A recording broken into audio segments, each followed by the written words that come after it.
Okay, let me know if you get a notification. And dang, let me know if you get a notification.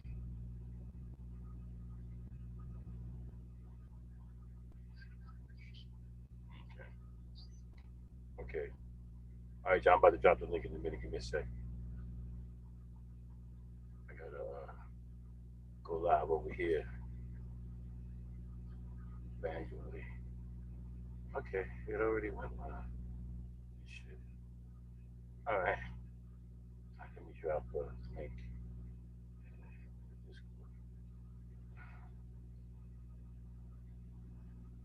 What the hell?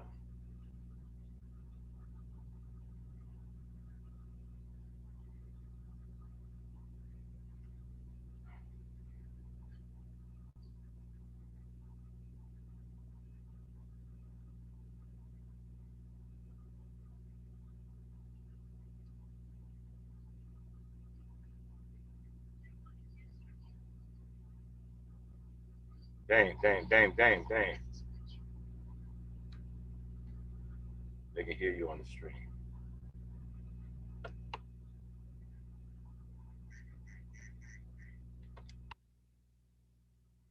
See? I dig the link, y'all.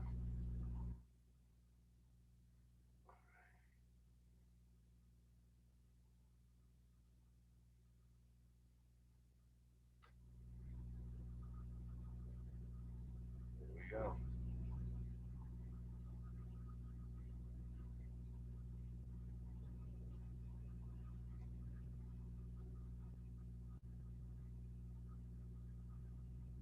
Yo, y'all do this right, there's a lot more work where that came from.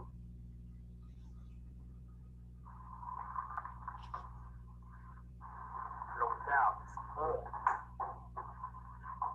All right, are you having a good time so far?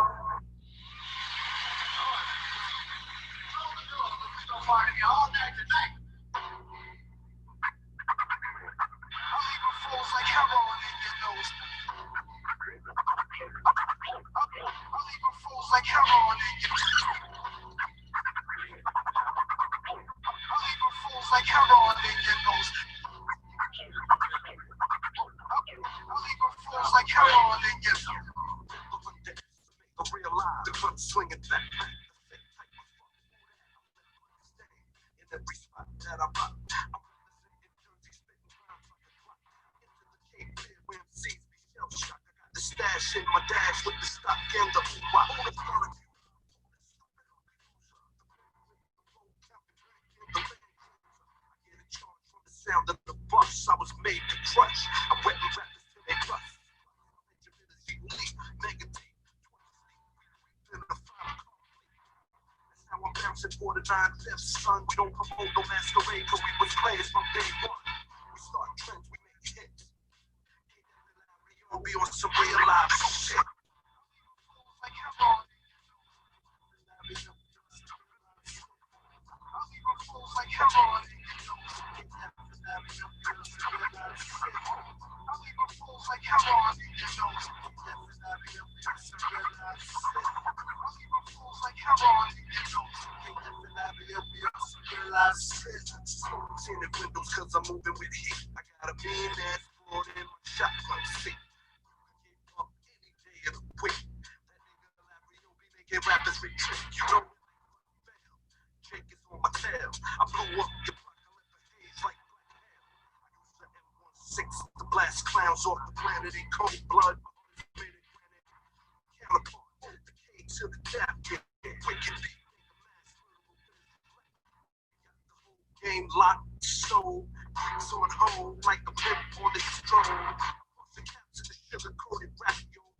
This is a lyrical terrorist manifesto. Getting lit, I'm hit. Ignite a fat split, I'm on some real live shit. I leave my fools like heroin. I leave my fools like heroin in your nose. I leave my fools like heroin in your nose. I leave my fools like heroin in your nose. Once more, for my niggas with the encore. One last verse to blow the spot.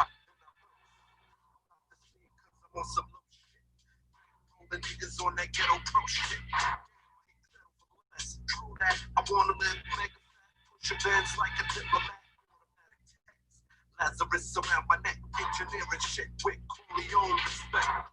The international world class dog came to reign on hip hop. I can't be stopped. I shoot the breeze with expertise. The mic is like a potion when I rhyme, I squeeze.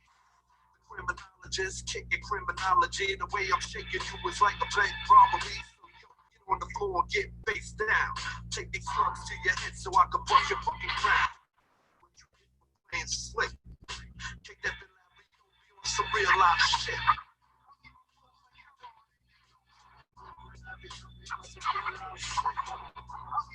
Like heroin, you know. Like heroin, you know. Like heroin, you know. Like heroin, you know. Like heroin, you know. Like heroin.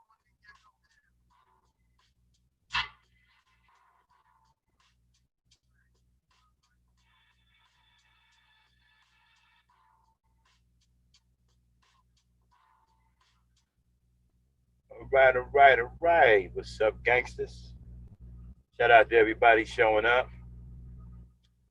Oh man. Shout out to First Lady Neat. Got Bell in here. The link is in the Discord. We got a very interesting gangster night tonight. You know, we got a lady gangster up here with me. Me and the Dame, we're going to be talking about what men should be talking about when it comes down to women. You see, you got a lot of these sissy bams and these effeminate dudes saying crazy shit. Like talking about women's hair, talking about women's makeup, talking about whether they're wearing weave, talking about their personal hygiene products. And I ain't never known a man in my whole life that talks like that. I've heard homosexual men talk like that. I've never seen any real dude talk like that. So I got the lady Dane with me tonight. We're gonna keep it gangster, and we're gonna talk about what men shouldn't be talking about when it comes down to women. Because I'm gonna tell you right now, quiet as the kept, a lot of you dudes sound really, really, really suspect. Talking about a woman's natural hair, talking about her feminine products, her feminine hygiene product. What do you know about all that?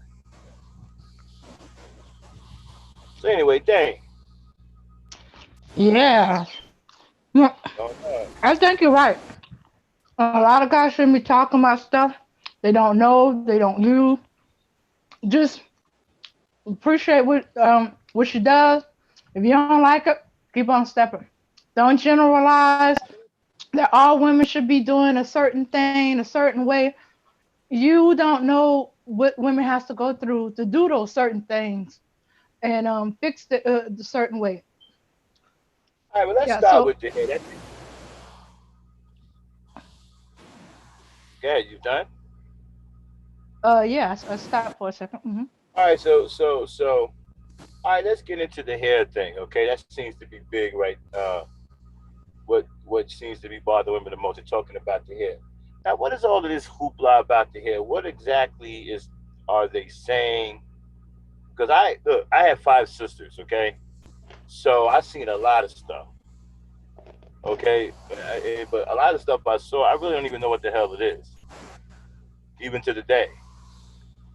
I mean, I don't know nothing about what a woman is doing, what product, and all of that. That's none of my business. All right, so let's kick it off. Okay, so what is the thing that they're talking about the hair that's getting under women's skin? Let's talk about that, and I'll give you a better perspective. Okay. The main thing they seem to be talking about is women wearing weaves and wigs. Now, what's a Um, wig? I know what a wig is because I'm old school. I mean, I told you I mhm, used to run errands back in the day, make money, picking up mhm. wigs for grandma, auntie, big mamas, all of them on the block. Because it used to be a wig store, but everybody's mama and grandma was wearing wigs back then. That was the thing. Now, what's a weave? What's that? Okay. It's hair extension that you weave. You could braid it into your hair. You know, like say you only have a certain length of hair, you want it to be longer, you would braid in extra hair, or you would sew in extra hair. Um, or you would clip on extra hair. You know, yeah. Oh, I So, know about the clip-on because the clip-on thing, like my sisters, right? mhm. They had these things. They had a whole bag of these Robert pins. Okay, a whole bag of them. And so when they put the curlers in their hair, they would use a Robert pin to hold it in place, right? And uh, so they would have all. what? What's that? What did you say? What I was said that that? they would use a Robert pin to hold it in place. A Robert pin? Yeah, You mean a you know bobby the little pin? black, the little black things. They had like a whole bag full of them. That could be a lot of stuff, Max. What do they use it for? Is it a Well, perm? usually Is it when hairstyle? Is it listen, a type of the curls, wig? nah, but they put the curls in their hair and they put the Robert pin, the little black skinny, metal thing. Mm. They put the Robert pin in there, and it would hold the rollers, and they put some more in it, like Oh, that. So they okay. had Yeah. a whole Robert Yeah. pin. Okay. I thought so. You mean bobby pins? Bobby, not Well, that's the Robert. same thing. No, it's not the same thing. Well, no, but isn't Robert? Well, no, Bobby is another name for Robert, right? If it's a name, but no, not for a device. It's kind of a device, a clip. I thought that Bobby was another name for Robert, so it was a Robert pin. No, mm-mm. You're So gonna it's not a confuse some Robert pin. people. No, Wait a minute, mm-mm. hold on. So it's not a Robert pin. No, it's not a Robert pin. Why they call it a Bobby pin? Because Bobby is another name for Robert. Um, has something to do with the bobbins. Something to do close with sewing. I don't remember the history of the bobby pin. No, because when they put it in the hair, right, it didn't move. Okay, and I didn't see nothing grow from it. It didn't change colors or anything. Yeah, it kept the rollers Yeah, from moving. but they had a It whole kept bag the full of them. Well, you need a bunch of them, and sometimes you lose them, and sometimes some little brothers, younger uncles, younger cousins use it to pick locks. So you lose a few of them. That's why you don't want boys in your room. They steal Okay, your so you bobby use the Robert. pins All right, and so use you. it for all their little inventions and stuff. Hold on. We got a little bit of static. Hold on. Okay. So okay, so you use the Robert pins for picking locks. Bobby pins. Okay, the Bobby pins. Yeah. Okay, all right. When you okay, all right. When you do the Bobby, all right. All right. So Bobby pins, hmm and so all right. So you use the Bobby pins for weave, right? You put the Bobby pins with the. Okay, so you said the weave is a piece of hair. Yeah, you can use bobby pins to kind of hold the extra hold on the everything from the wigs to the weave to a certain I hairstyle. think I've Certain seen that. hairstyles require a bobby pin to hold the hair in place. I think I've seen that before. I think I've seen that once or twice. Yeah, that's why you see different size bobby pins. Oh, okay. hmm All right. So you got big bobby pins.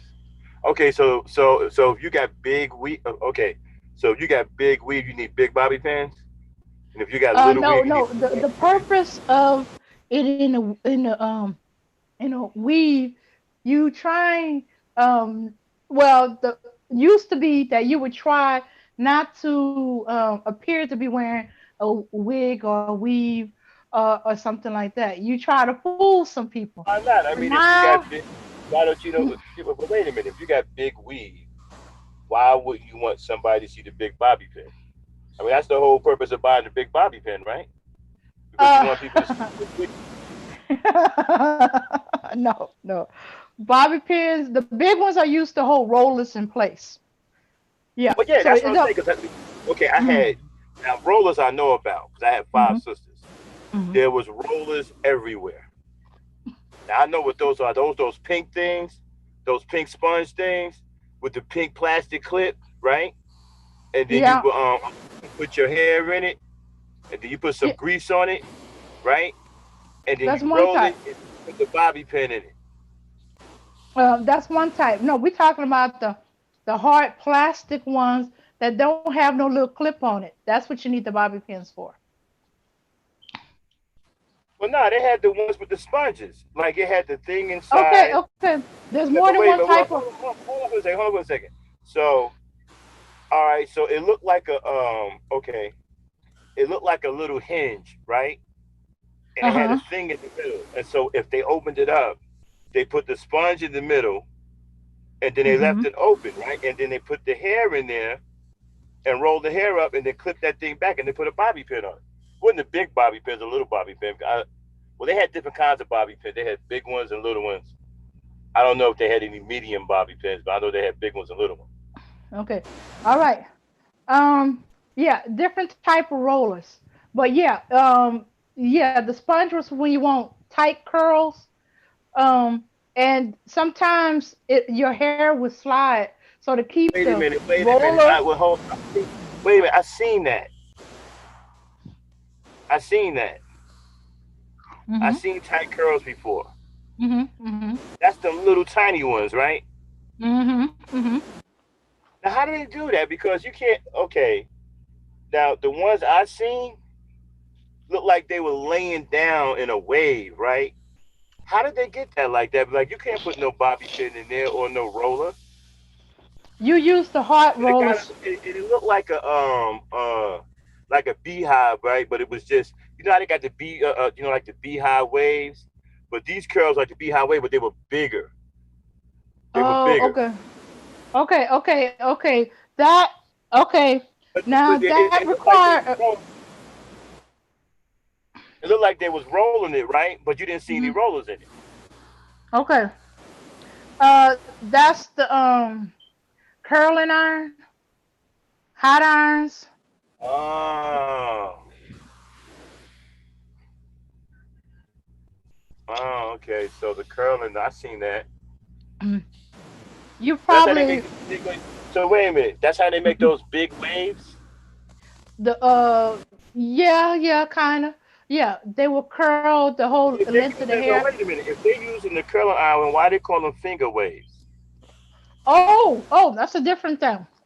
Um that Okay, so require wait a minute. So if you okay, if the roller isn't big enough, right? I You okay, and I you don't making really the wave, okay, I need a if the roller isn't big enough and you making the wave, you got to put your finger next to the roller, right, to give it extra extension.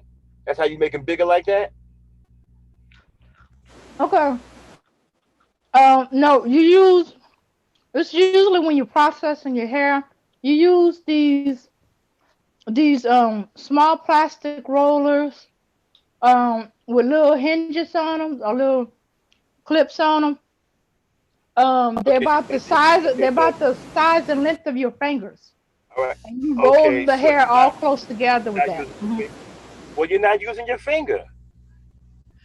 Because that's too much hair. You only got 10 fingers. You need at least, depending on how much hair you have, to Well, if you like got 50 well, if something rollers. if it's five of y'all, right? Then Mhm. the other four can use their fingers. Y'all can like four can do one girl's hair, right? Okay, so Okay. that's four. That's what? Four Okay. times. Wait a minute. One, two, Max. three, four, five, Max. six, seven. Right, so that's 8 times. So you got 24 fingers, right? We're not going to count the thumbs. Okay. Okay. You can't stay standing there all day long with your fingers in people's hair like that. First of all, Okay. your Well, you arms can gonna sit get. down. Huh? Well, just sit down. And the person who got their fingers in your hair? Well, nah, because listen, no, now you don't stand there with your fingers there all day. You just use the finger as needed. Like if you roll in one wave, that's one finger, right? And then when you're ready for the next finger, then somebody comes and put another finger there. Okay, I need somebody with hairdress experience to be a little bit more detailed. No, no, you need a whole bunch of rollers, more than your 20 or 10 fingers or whatever. No, you cannot do that. Okay, have you ever held your arms out for long periods of time and don't move? Yeah, that kind of hurts. Exactly. That. That's All right, another so reason why women kind of do hair with each other together. Oh, hey, okay. Well, Bill. you know what? I think I can do a hairstyle. Reason why women kind of do hair with each other together. Got an echo. Wait a minute, somebody got an echo. Who's that? Okay. Okay, I think I could do a hairstyle, right? If you take like, okay, if you start on one side, right, and you get like a make like an afro puff, and you put like a rubber band around that, and then you comb the hair all the way over to the other side, right? So it look like it's blowing in the wind. Okay, I think that's pretty slick. I would call it out of bounds because it looks like a basket, looks like a ball rolling out of bounds.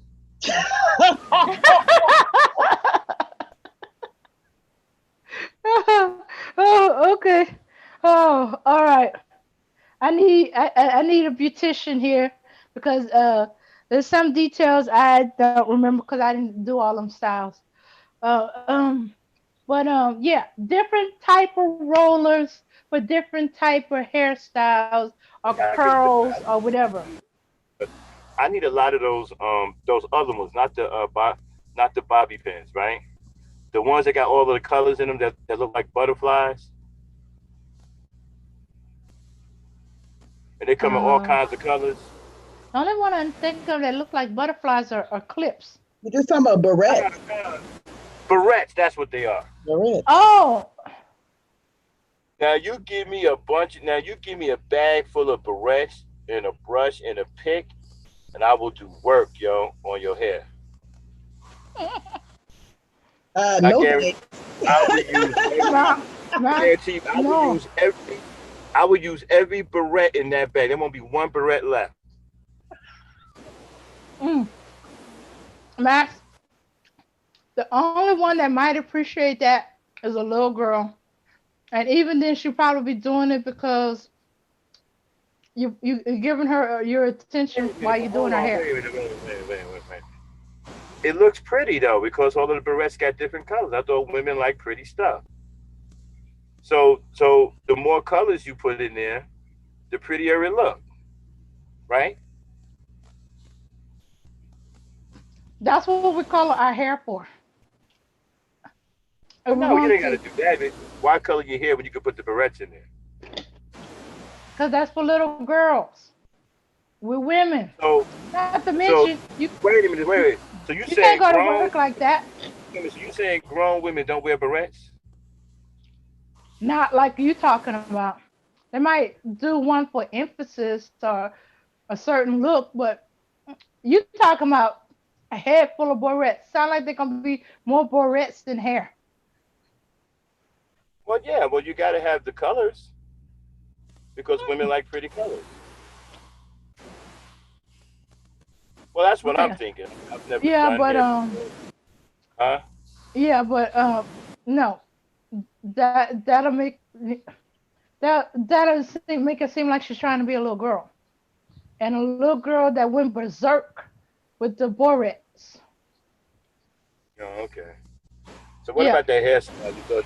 You think that can get some traction? Hmm? The hairstyle that I described, you out of bounds.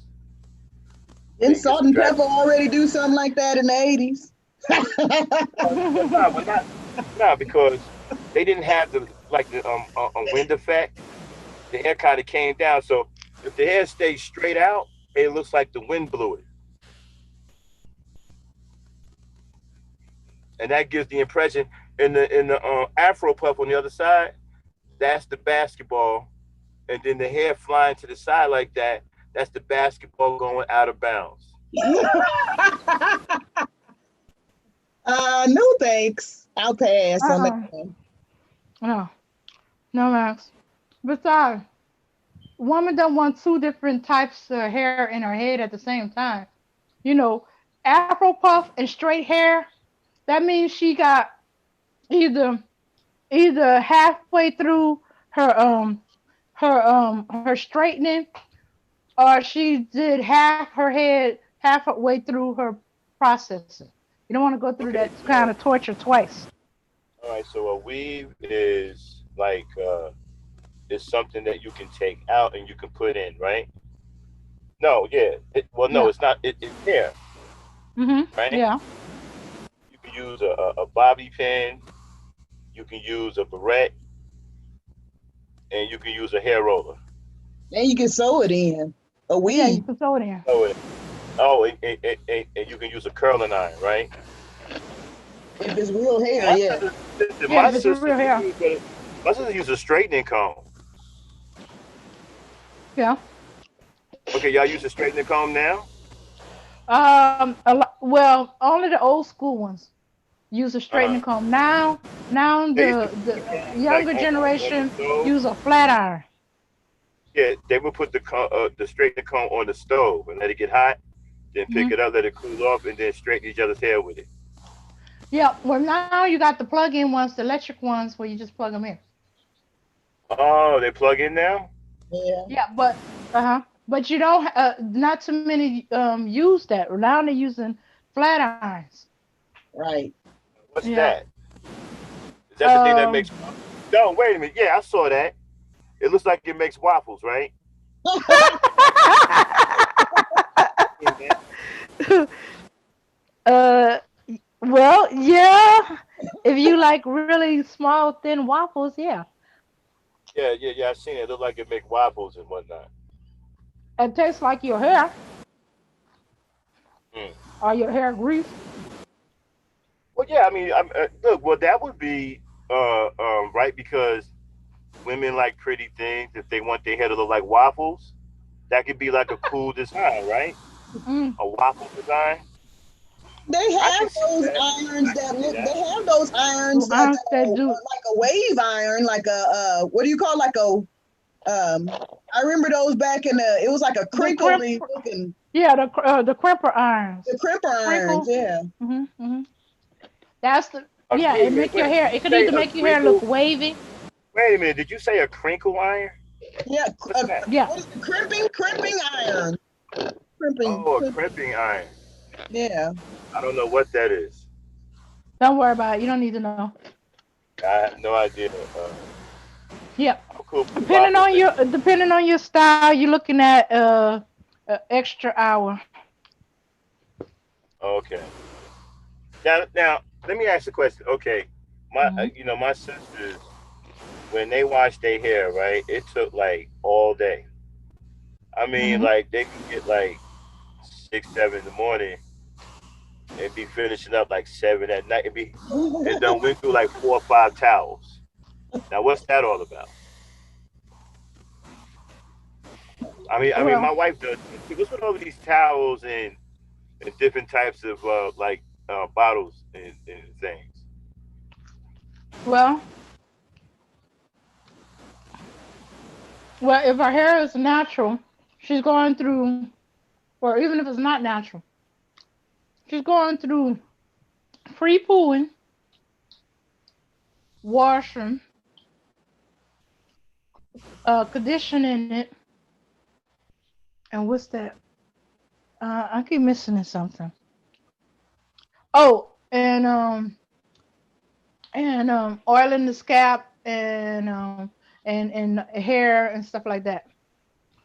The leave-in conditioners, and Well, oils, the oil guys, scalp, and hmm instead of Why don't you doing go the, ask this? Why don't you go ask the sissy bims all about this, Max? They know all about it. I mean, they they do. claim they know, but if they Yeah, really but knew my all about it, they wouldn't be whining so much yeah, about but my thing women is this: doing their hair. instead of using the chemical oil, why don't you just use wine? wine. Huh? Why? Yeah, because wine is natural. Yeah, but it ain't gonna do anything for Wine your is made hair. from Yeah, but wine is made from grapes. Grapes come from the earth. They grow up on the earth. It's natural. Okay, I mean, I why mean, if don't we go to somebody Zamunda now, and get some juices and now, berries? you could probably get somebody high with the fumes, depending on how much you put in there. But it's natural. Mm. Yeah, but it's the wrong Yeah. So type of now, natural. okay. So what are these sissy them saying about? What are they complaining about? What the sister bins are complaining about, When it comes down to hair, what are they saying? that we should use our natural hair and stop trying to be like white women. Stop trying to process our hair, straighten our hair, like we were ever trying to be like white women. If they knew anything about history, black women been doing all this stuff that we do now since time began. It's, I don't even understand why that's any business of theirs. I don't it's a, know any guys that sit around and talk about women's hair. Not any real men anyway. Only guys I know that seem to do that are homos. yeah.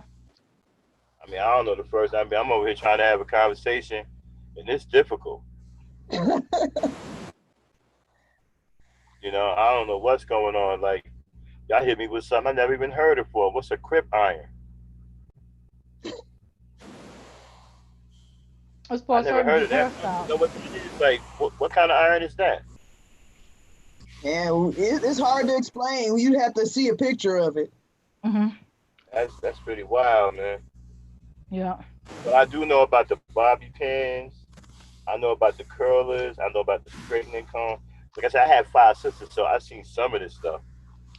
You know, y'all still carry big bags around and stuff like rollers, like big, huge bags of rollers. No. Oh, I y'all don't know. do that anymore. My aunt still Huh? do, but she's still. Nope, nope, nope. I'm sorry. She stopped that too, but she's going natural. Yeah, no So when more. they say your natural hair, I don't know if you wearing like if I saw your hair right, Mm. I don't know what the hell is a weave or what's a wig. I don't know. So Okay, they wanna be able to run their fingers through their woman hair without if they tug it a little bit it comes off. Just yeah, they want to be able to really like pull on their woman's hair and stuff like that. You're not gonna be pulling on no black woman's hair.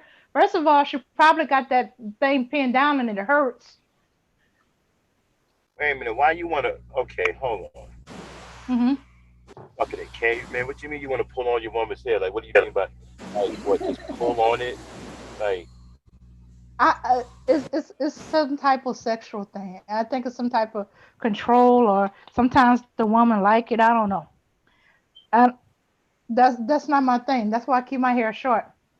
If you can pull on to that, okay, well, good luck to okay, so he bops you over the head and pulls you around by your hair, and you sit there with an expression on your face like Wilma Flintstone. you. Is that what it's about? I guess. Yeah, we don't quite understand it either. It's kind of hard to explain. I don't understand why they care so much about it either. Yeah, I don't even. Think of it. Okay, so my thing is, why they even give it there? So okay, so the woman has uh the the weave, right? Mhm. First of all, you don't even know what it is anyway. So why do you even give a damn? Apparently, they be paying attention. I guess they be trying to Yeah. find out. Yep. I don't know. Not to mention, Well, if they really knew anything about hair, they know weave is one of the ways that women protect their natural hairstyle. It'll say for a job, or they're giving their hair a break from processing or whatever reasons, they'll just braid up the hair, sew in some weave. It'll still look like their hair, but they don't have to worry about doing any damage to it, using any chemicals, the heat and stuff like that. So when they complain about weave, they don't know that their women is actually protecting their natural hair. You can't Uh, Matt, hair. Ooh, uh, Kinda. hey you hey, guys. Vonda. hey Vonda. I mean, Max, do you know what a protective style is? What protective styling is? Yeah. That's the one I told you the other night. It has. That's what you use the bobby pin for. You know what I'm saying? Because you take the like, if you're doing the Afro puff, right? And then you put the band-aid around I mean, not the band-aid. You put the rubber band around the Afro puff. If you don't want the Afro puff to come out, right, and change style, you put the bobby pin there to prevent the Afro puff from changing styles on its own. uh, Mm, no, that's not quite what it is. Protective styling is when a woman takes her hair and put it in a style to where there is not very much manipulation, where she's not combing through it or fixing it or doing anything to it. Usually, a protective style can be something like a weave, or a wig can be used as a protective style. Underneath the wig, the woman will braid her own natural hair down so that she's not manipulating it or combing through it, giving it, what we call a rest. And she's just doing all of that manipulation to a wig or to the actual weave. Do y'all get tired? I mean, that sounds like a lot of it. Wow, that's a lot. So what happens to the bobby pins? Mac, Bobby pin is just the tip of the iceberg. Bobby pin is not involved in all matters of hair when it comes to women. Oh, so you A don't. lot of Okay, women don't even use bobby pins.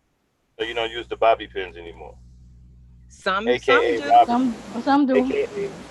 aka Robert pins. I keep telling Dame it's another name for. you know, you gave I the mean, Bobby pin Robert, but Ro- name. I know Robbie can't call him Robert pins.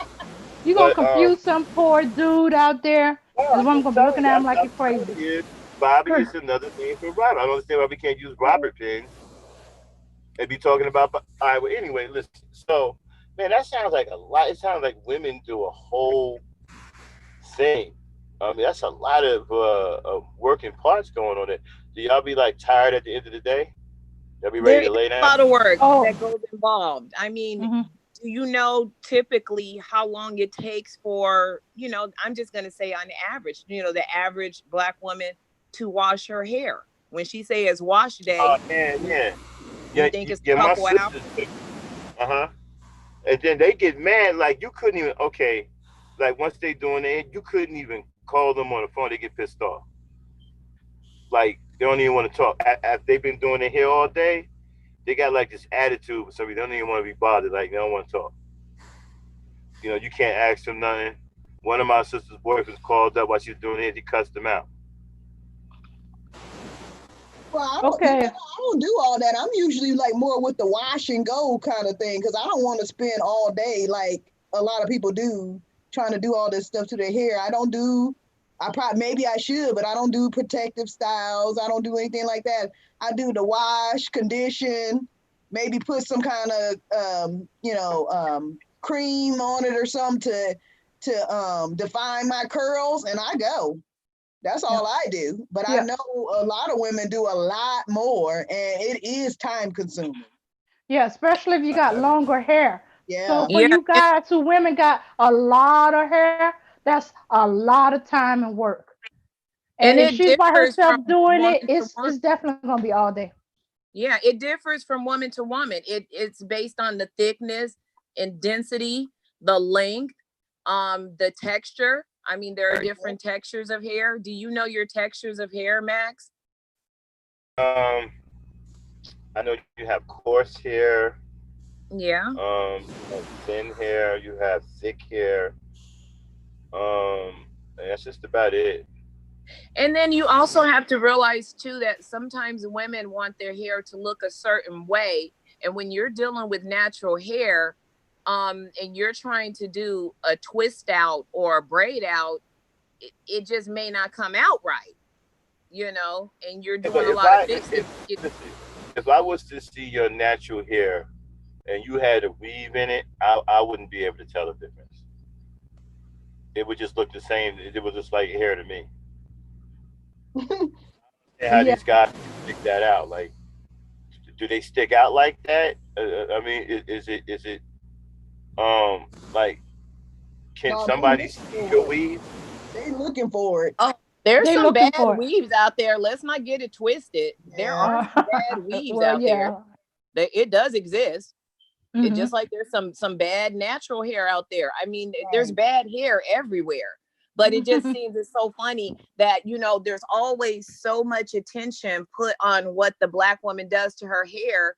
And all women do many different things to their hair. If you go into any type of a beauty supply, you're going to see an array of different types of hair products for all different type of women. But I don't understand what the big deal is about what a black woman does to her head. She's trying to make herself look nice. She's trying to make herself look presentable. She's trying to save herself some time. Whatever the reason is for why she does her hair the way she does it, why does anybody have a problem with it? That's what I'm trying to understand. I don't get I, it. I think I And know Ruby what it noticed, is. You Ruby can't noticed play that, in a. hey, Ruby noticed that they care because they want to wear it themselves. They probably do. Well, You they know, are they probably. doing. I'm gonna have to agree with that. Cause I ain't never heard, I ain't never seen. We don't. I mean, when we're in the barbershops and stuff, we don't talk about no uh, weave or any of that stuff. We may compliment a woman that she may have a nice hairdo, but we're not. We don't be in no in depth conversation. Like, man, her weave is, her weave is banging. Her weave was on point today. Man, we're not talking about that. Well, I don't. it could be one or two things. One, um, they are they look at their woman as a trophy and stuff like that. And maybe when she puts on a wig or weave is a little bit more obvious because they don't want to spend the money that it costs Okay, but hold to on. get it to look more natural. Y'all get to, yeah, but do y'all get to talk about their hair pieces with these Ooh. fake gumpies and fucking side slopes that these niggas wear Oh, and these fake ass mustaches and beards and shit? How the fuck you grow a full beard in 14 hours? Or they Chia fake hairlines. They fake hairlines when they was bald Yeah, before. fake Yeah. ass hairlines and shit. Niggas got more ruin than one bald spot in their head. Now, what ruining nigga my had good sheets with them shoe polish on your head. what if a nigga had nigga had three bald spots in his head? What if women start talking about that? What about that hair club for men shit? And the motherfucker that's got the commercial, he his own client. What's up with that? What about that black stuff they spraying the nigga's hair to make it look like he got hair and he really don't? Okay, okay, I all mean, right, you know, okay. you gotta be wrong if y'all start clowning niggas and shit. Uh, I hear well, women talk all. most of the time we try not to, but uh, Okay, but what if you okay? but So a lot, but but we do it wait a by minute, wait a minute, encouraging wait them a minute. to cut it all off. Hey, Hmm. Hmm. if you was going out with a guy, right, Hmm. and then maybe what 3 dates in, he revealed to you that he was a member of the hair club for men, would you be wrong if you broke it off? I wouldn't So she care. said Over to you, hair? Here either. No. Now what I'm saying though, if you broke it like, okay, you remember the haircut, so that means you're a bald headed nigga. I can't fuck with bald headed niggas, I so like you out. bald dudes. Yeah, completely bald. Yeah, I But like Okay, see, bald. okay. but listen to the double standard though, Max. The thing is That's what I'm that, trying to explain, right? the men are not shot down for their crown and glory. When they start to lose their hair, guess what they do? I'm shaving it. So let's say a woman's hair is thinning. What's she gonna do? Shave her shit? She just gonna shave No, it? I tell you, hey, I don't know nothing about women weave, but I tell you weave I do know about. I know about man weave. I Oh, seen that shit. That shit is they, yeah, man, they do wild shit yeah, with some man weave. That shit is I, incredible. fake locks and everything. I They be think making they niggas look 10 years younger with that. I'm telling you, that shit is wild. Yeah.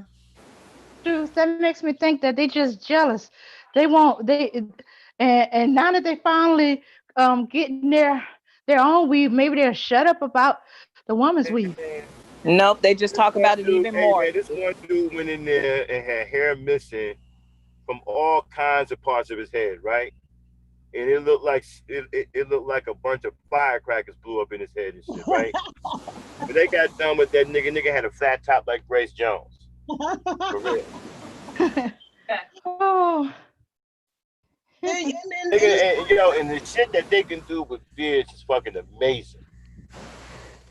as far as them talking about these women's weaves, and especially black women, we definitely ain't the only one who get weaves and extensions and fusions and all that stuff. Other women do that shit too, but they got a problem Yeah, because but, we. But it's just always a problem when black women do it. I don't Yeah. but the understand it. niggas, yo, man, niggas is getting beehive waves, all kinds of shit. I mean, I saw this shit. I was like, God damn, this shit is off the hook. I didn't know it was like that. Hell, I was thinking about getting one myself. wait, I wait. might, A I I might get, think beehive wave? yo, I believe yo, that whether a woman chooses to wear her natural fro, or Yeah. whether she chooses to braid it up and throw a straight wig on it, or whether she chooses to shave it off and dye it blonde, what do you care? If that's not your type of hairstyle and that's not your type of woman, then go to the next woman. Yeah. Quit telling Yeah. women, black women, how to wear their hair. Let them wear it however yeah, they want. And if you don't agree with it, don't date her. Right. Simple, don't date her. but niggas is wearing man weave. And I wouldn't even care about them wearing man meat weaves. If that make them feel better about themselves, let them wear it. I'm Hmm. saying, yeah, If but it it's a look double good, standard though. It's if like it look good, they, it's a double standard though. yeah, it is. They looking down on the women talking about weave, but these niggas, y'all getting man weave and big fake ass beards and shit. Niggas got niggas getting these piped out beards, perfectly fucking shaped, piped out beards. Well, it's You just know, you know they're excuses. using a pressing comb on them beards, right? Uh, It's just excuses for them just to take out their angst or whatever about themselves on women. That's just something to use. I mean, who could really have a problem with that? Nobody cares about that shit. We don't care about when they do it. It's just another cop out and reason for why they can't do what they need to do as a man, or why Oh, they. I'm sorry. That's all that is. But I think you're half right. I think what it is when women wear weaves, extensions, do whatever they do with their hair, they get compliments. Babe, you look nice. Oh, you look really good. When the men get their weave, fake beard, whatever, nobody says anything. They want somebody to tell them, "Oh, babe, you They look nice. You they want look the pretty." compliment. They Yeah, want the compliments. They want the compliment. yeah, Damn, that's we all can't they have want. nothing. We Yeah, can't they have jealous because nothing. we get the compliments and they don't. But are you really supposed to say something, to realize that you noticed that they was bald at first? I mean, I don't man, understand. that's what I'm saying, man. Niggas got some nerve. They go in the shop, they go on and come out with a fucking whole head full of beehive waves. Come on, man. Stop it. Stop it. You know what I mean? Stop it. And was she wearing the wig? You wearing one too?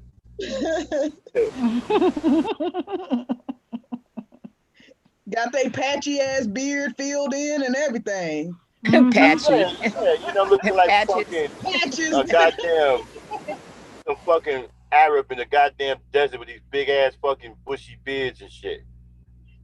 Nigga got a 12-inch beard in 2 hours. Come on, man. Yeah. I've been seeing videos Oh, about that shit too. So yeah. what else they be talking about? What are the things? Okay, they talk about the hair. What else do they? I'm gonna tell you another thing that I had a problem with. Niggas talking about women's personal hygiene products. That's a definite no-no. Men do not talk about that.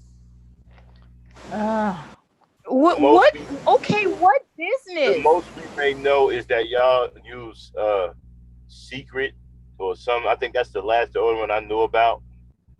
Ugh, that's just Okay. mm, that's Do we not TMI. That use Max, that's them? TMI. that's too much. That's way too much info. My Mm-hmm. thing is that be concerned. I repeat, be concerned with what your woman is Mm-hmm. using. Be concerned with her. Don't worry about the next woman that's not your woman. And Mm-hmm. some of these men have such visceral, reactions to what a woman is doing to her body. Yeah, I You never know, that sounds crazy to me. it gets too I mean, crazy after a while. It's like, that's something.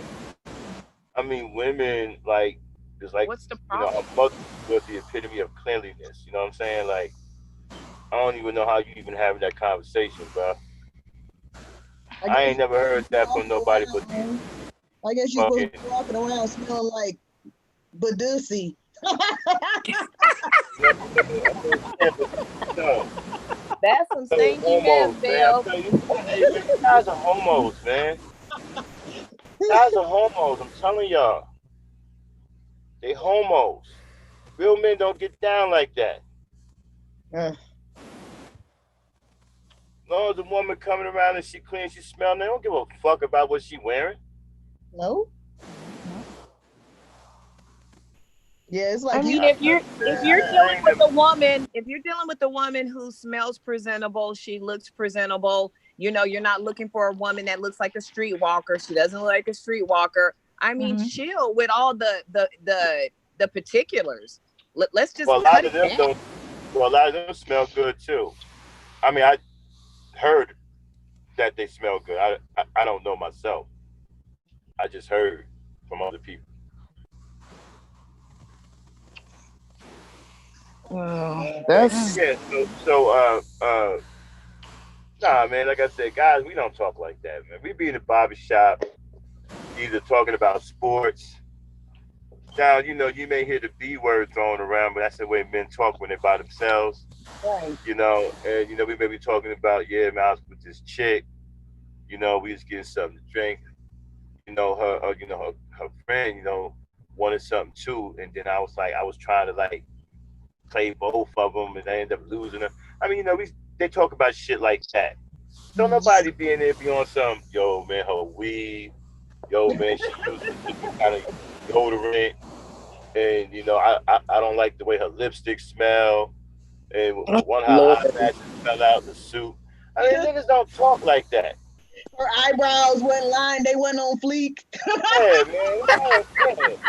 I noticed one of Mm-hmm. her eyelashes longer than the other, and I don't give a fuck, man. Look, These don't Yeah. talk dudes like know that. more. Yeah. They know And, more and, than I and, know about beauty routines, man. I swear. They yeah. know way more. Yeah, right, And they Hassan Burry. We seem talk about overly sports. concerned on whether the woman got a permanent eyebrow tattoo or she shave it off and draw it in.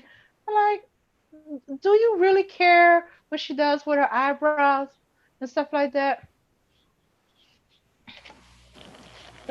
I don't I even I know. think that they Like, I think that they have the choice and the option to either date her or not. Hmm. Why are you going to sit there and just run her through the ringer, for what she looks like? Just move on. Yeah. oh, I know about an eyebrow pencil. I see my sisters use that a lot. I heard about that. Like it looks like a pencil too. Yeah. Yeah. Looks like a pencil, but writes like a crayon. Yes, you're correct. Mhm. Yeah, yeah, I seen that. I seen them use that. But Wow. like Mhm. I said, man, we meet in a barbershop, man. We just talking about sport. It's really sports a lot. We talking about the games, punk ass niggas on the NBA, talking about chicks, talking about money, politics. You know, some dude in there always lying about he making moves and shit, and he ain't doing shit. We always got that dude in the barbershop, and everybody know he's lying. We just don't say nothing to him about it because we like listening to him. You know what I'm saying? So he in there lying about all these important moves he's making and shit. That's what going to the barbershop. We don't be in there talking about no shit like weave and eyebrow pencils and rollers and her lipstick fell off and she gave it to her friend. We don't talk about none of stuff like that. Like Tommy or Martin talking about his job, they be like, "You ain't got no job." Yeah, exactly. We got to. What's his name again? Tommy. Yeah, Tommy. there's a Tommy in every barbershop, Yeah. right? Right, Hassan? Like, nigga, There's you always ain't got that no brother job. talking about all these moves he making. He ain't doing shit, and we all know he lying. You know what I'm saying? We just don't say nothing. We Ooh, got used to him lying, so we don't pay him no mind and shit. right. But he That part of the brother's in every barbershop barbershop. anyway. And the brothers will tell you that brother's in every barbershop. Yeah, man, I was Mhm. making these moves, man, you know what I'm saying? About to get this new Benz, but last week, I got held up because my job didn't come through for me, man, because I had that big check coming from that event. That type nigga. You know. He lying. Yeah, nigga lying like a motherfucker, man. Like, and that's what we be talking about the games, whether it be football or basketball, probably shitting on a couple of NBA players. Usually we shitting on NBA players. You know what I'm saying? You know,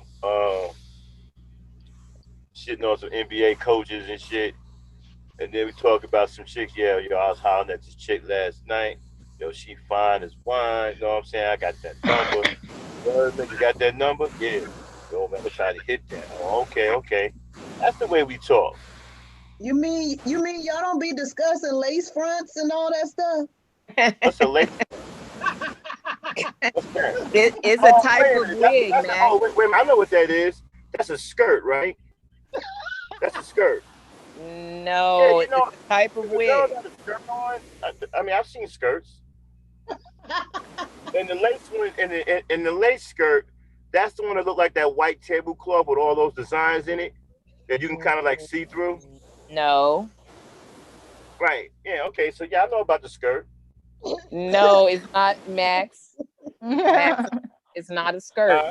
A lace front is a type of a wig. There are different types of wigs out there. And the lace front Mhm. is a type of wig that actually has lace that looks like scalp and is designed to look like the scalp, like the Oh, hair is growing out of the scalp. so they took a piece of the skirt and colored it No, like hair. No, it's no. not a skirt at all. It's not a skirt at all. You're hearing lace and you're I automatically thought thinking I thought they had clothing. lace skirts. I thought, wait a minute, I thought there was some skirts that you can kind of like see through. They had like the tablecloth patterns on it. But that has nothing to do with the lace front for the hair. The hair. No, that is two Mhm. different things.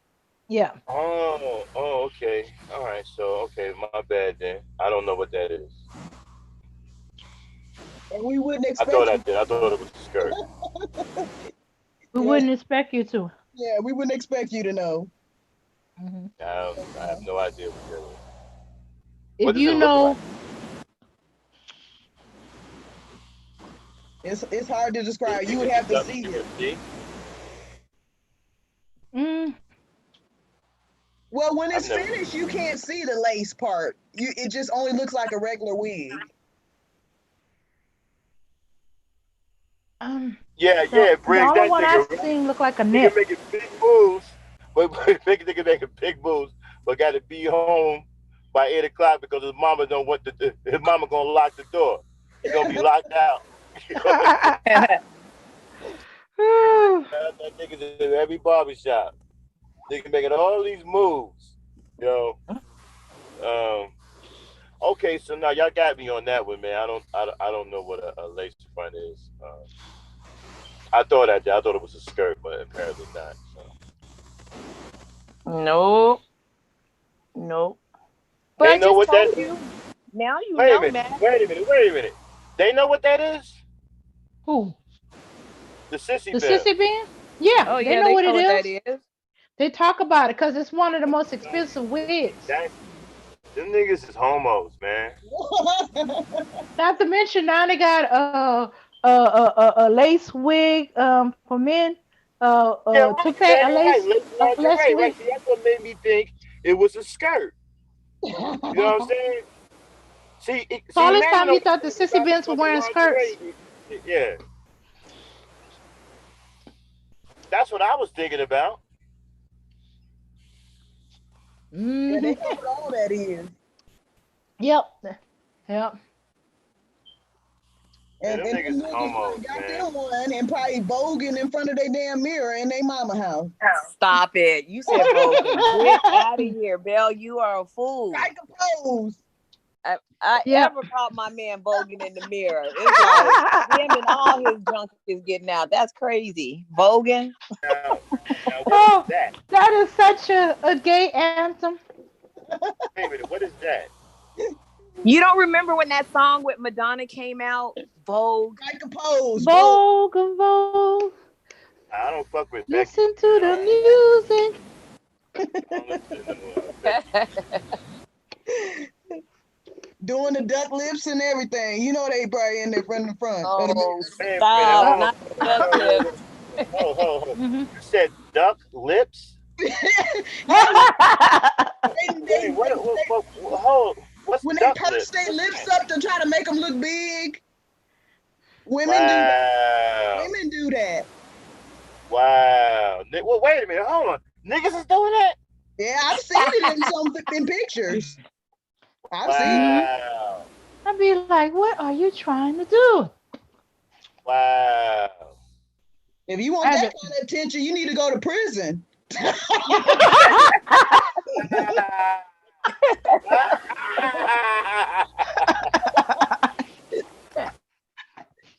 You'll they get just all don't. the attention you want. Yep.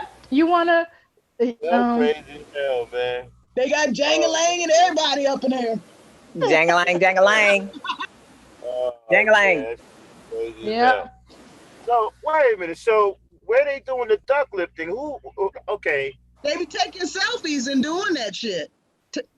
niggas is taking selfies doing duck lips. Yeah, I've seen Yep. it. Shoots. Wow, man, what the? That is not cute. It's Yeah, not. Man, I've seen them. I've seen them pose pictures to show off their cleavage. hey man, I need someone. Hey man, I'm getting. Hey, I need another brother up here, man. Daniel, Hassan, kid, somebody come up here. Let me put the link in the chat before the women start ganging up here. Let me Max put don't the want to get gay by because I association. don't. Yeah, because I have no idea what I'm talking. I don't know nothing about this women's stuff. I need some backup, fellas. Come on, fellas. Come join the panel. Tell us what you know about women. Hmm. You If and they're ladies, if y'all can they're come an up too. If actual y'all want to normal come on man, up they on don't it. know much about Y'all want to come on up and throw y'all little two uh, cents in. Yeah. Talk Yeah. about what y'all heard about what these sister films are talking about. There's the link. It's an open Uh. night tonight on Gangster Talk. And the cool thing about it is you get to be gangster when you come up here. Yeah. Most men learn by now that hey, when woman's doing her hair, has no longer have access to his kitchen, his bathroom, no communication. Don't expect her to go run some errand or anything. Nope, You not with no better, conditioner on her head. She's not about to yeah. do none of that. She's finishing up her Don't stuff. don't Wanda, you look. complain. Don't complain Wanda, about not having access to your bathroom, your kitchen, or her not being able to do anything unless you're willing y'all some, to help out and do her hair. man, y'all some beautiful black women. Wanda, Zelda. Jeez, y'all. Boy, we got some beautiful women up here in the Every Star Network. Thank you, Max. Yeah, that's so nice. Wanda and Belle just killing it, yo. Oh my goodness. Anyway, yeah. So they doing the duck lip. Yo, that's see. Y'all know how the women used to do the like the cheers, the girls like back in the day, right? Hmm. If you like, I have five sisters, so I seen all kinds of cheers. You know, I seen the ones where they say your mama said you ugly, the crooked letter, the the hot pant. I don't know. Anyway, no, no, the African booty scratcher one. I see. I heard that. I seen that one. And so girls be doing these cheers, right? And back then it was just the girls. You know, you sat back, you watched the girls do they cheer, they shake their little hips and all that. I mean, you know, that's what it was about, right? Right. Nowadays, you got grown ass dudes out there doing it with them. Mm, I that's saw my. that shit last week. I saw a bunch of women doing their cheers, and these old homo dudes in there with them, man. That shit ain't cool. Mm. I don't want to see that shit. Well, if they Yo, it ruined my whole fucking past of seeing just girls and women doing that, right? It fucked everything. I don't want to see that. Do they be jumping in the double dutch too with hot pants? I don't want to see no shit like that. yeah, but yeah, it's when they be doing all the girl moves that the Yeah, women look, cheerleaders, the men, the boys, they supposed to do all the heavy lifting. They're supposed to lift the cheerleaders up, help toss her in the air and catch her, and I'm supposed to be doing all the right. booty Yeah, shaking okay. You're moves. supposed to be. Yeah, you're supposed to do all the heavy lifting. Oh, so Auntie said they're called cheer queers. Oh Lord. Wow. Uh. Hey man, why don't y'all kick them out?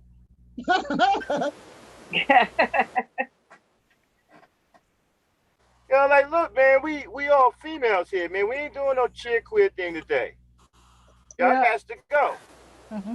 Yeah, if y'all not there to help lift me up in the air and toss me in the air and catch me, Nah, see, you then you playing needs to games, go. man. Nah, see, you be playing too many games. You know, forget about that throwing up in the air, man. Tell them, yo, this is a woman thing. Get up out of here. You Well, ain't a woman. that don't work for your local your football game, but those collegiate cheerleading competition, you need the guys to do the heavy lifting. Yeah, because they have to hold you. I mean, it's a pyramid, you Nah, know. man, But they ain't got to I'm know the cool with booty y'all shaking doing the routine. They ain't got to know all that. Yeah, nah. But yeah, Look, you gotta watch the dudes that are not gay when they hold you up in the air. You gotta watch them hands. yeah. look, They I'm get cool hands. with hey man, I'm cool with the mama. Your mama said you ugly cheer. I'm cool with that. Well, next thing you know, they're gonna be trying to infiltrate the Dallas Cowgirls, cheerleaders or whatever. They'll be in that next. Oh, Remy nah, called no, no. Angie. Anybody that Angie said infiltrate they the called. no, Angie no, said they tech. called cheer queers. What? Man, y'all ain't y'all need to run them. Y'all got to run them niggas up. Y'all like, look, man, this is an all woman thing. Y'all Mhm. can step. Yeah, yeah. You What could they do gonna what that. they gonna step? They gonna start They stepping and can't. show us how to step. Oh man, wow, man, I'm wow. gonna show them how to throw them back Hey, well, at. wait a minute. So right there on the spot, they gonna do the duck lip thing Yep. and just start stepping. And snap their fingers. Wow, man, wow. Mhm. Don't forget the Wow. roll of the neck. Yep. You're right. Them niggas need to go to prison. They want all that attention. uh, Ooh. Yeah. no, no, they don't want that kind of thing. They want to be told, you're pretty, you're cute, you're But See, see, they see, beautiful. can y'all show still, their face and everything. They can have the top bump. Yeah, Auntie, that's it. Hey, hold on. Look at Auntie. Yeah, Auntie, that's the one. You know, you ugly, you ain't got no alibi, you ugly. Ugly. Yeah.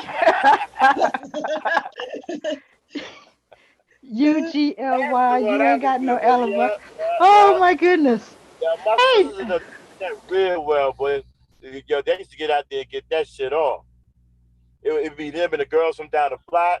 It used to be a competition with the girls on the block. You know what I'm saying? Sometimes they would battle.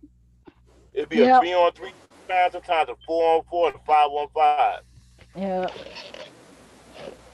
And the 5-on-5s was all that. It was girls everywhere. Everywhere, man. Everywhere. We was loving every time they wanted to do a battle. We tried to encourage the 5-on-5. All girls together. Now the niggas try to jump in and they want to be part of the Yeah, we five. be trying to, yo, man, we be trying to instigate. Yeah, girl. They said they do it better than y'all. No, they don't. Yeah, man, y'all got to go handle that. We used to instigate that shit. You know? Share on y'all instigating Yeah. stuff. Yeah. Now them niggas gonna come And up you there with go, their and man they did, weave, right? They go up and go to Douglas. war. They ready to go to war. We throw weapons in there like hula hoops and shit. You know what I'm saying? Yeah. You know what I'm saying? Do We it on throwing roller weapons skates. up in there. Yeah, man, have these weapons. Get these weapons on, y'all. Yeah, who got the best call out song? Yeah. That's and you know what? And when it was all women, that's what it was about. I want to see no dudes. They was Shit. just they was just the spectators. I mean, Yeah, y'all want and somebody to lift you up? Just go lean on one of the dudes. Watch it, man. We'll lift you up. Certainly ain't gonna let you fall. I don't want to see no dudes in there, man. That's a woman thing. That's yeah. disgusting, man. Ew. It's disgusting. These That's dudes, why there's not going to be one on the Dallas Cowboys cheerleader. It'll create a I riot. don't want to see that, man. please. One of Hey, what them they doing to us, man? Are we being Hey, man, are we being bullied? one of them non-binary niggas gonna get up there and they gonna be like, He's a non-binary. A non-binary, fluid, get Negro. Yeah, up there and look like a big zero. Yo, what's that? I don't know. He a zero. I can't tell. with a You white know? Yeah, vest on. Yeah, big yeah. He zero. gonna he gonna bend too a little too far, and somebody's gonna see something. Hey, she got her, and then it's Uh, gonna be on. They're gonna have to put security to keep that poor dude safe. If the cheerleaders hey, themselves check don't this get out. them. Check this out, right? Hmm. Those non-binary people, they smart. You know that they can get away with crimes. What? You know that? Yeah. Because if a non-binary person commits a crime, the police don't know what gender it is. Get out of here. Yeah. Yeah, so they can't say who. Like if a non-binary person robs a bank, they can't tell you what gender robbed the bank because he's non-binary. Whatever. If he leaves some DNA behind, they'll tell. And if they try to say, "Well, we saw a man doing it," well, I'm non-binary, so I'm not a man. Well, we What? saw a woman doing it. Well, I'm non-binary, not a woman either. Well, Okay, you the so they're gonna come on. non-binary fool we saw doing it then. Yeah, so you can't put the crime on nobody because they non-binary. Oh yes, I can. Let's say, okay, we got a non-binary criminal. If they if they do them like if they do them like us, they can decide that after the autopsy. If a motherfucker, if a motherfucker says he's non-binary, and he don't identify with a man or a woman, who the hell are you gonna blame for the crime? All of them. Shit. All of them. So we're gonna blame both of you. You Hmm. know what I'm saying? We're gonna figure it out. Double life, damn it, double Yeah, life. yeah, yeah. We're gonna give you an extra pair of hands. We're gonna put two pairs of hands on you. One Oh for the yeah. man and one for the woman. And then we're gonna Okay, so figure it out she's in jail. Yep. so All of y'all gonna non-binary. get sentenced. Yeah, yeah, and y'all all gonna get Bell years Jim, we of locking peace. all of y'all up there. Fuck it.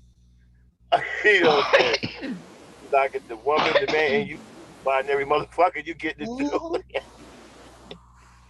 You know, I mean, that's some clever shit, non-binary.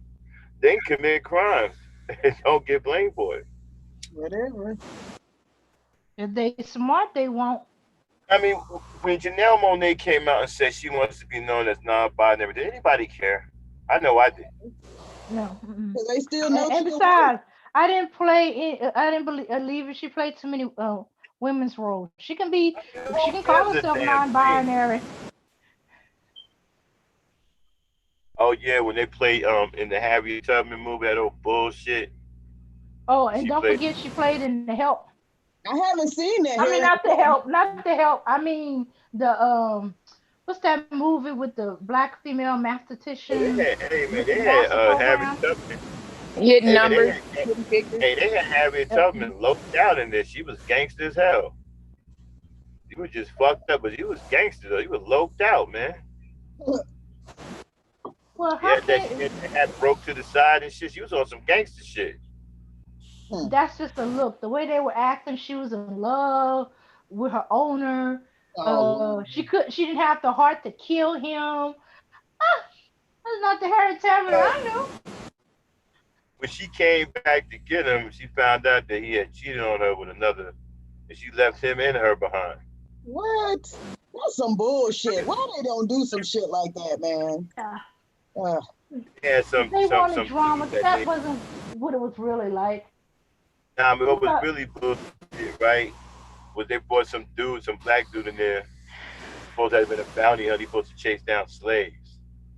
yeah, Man, so he can have. Yeah, that was a cis-bin role, I so he can know. chase down slaves, so he can have as many white women as he want. What There's a kind sis of damn role. Yeah. gonna do a bounty hunt on your people so you can mess with some hookers? Yeah, that would definitely be good for them. The good position to hold. you know what? It is kind of true. Like black men, mine's is fucked up with Becky because I think what was that law that they passed back in the day? I forgot what it's called. Um, to let black men because Jim Crow would allow black men to be with black women without getting lynched. I'm sorry, Oh, the wouldn't love and allow law. black, what's The it called? the miscegenation lawsuit. Miscegenation Yeah, laws. yeah. That one, man. When they struck that down or whatever, niggas lost their mind, man.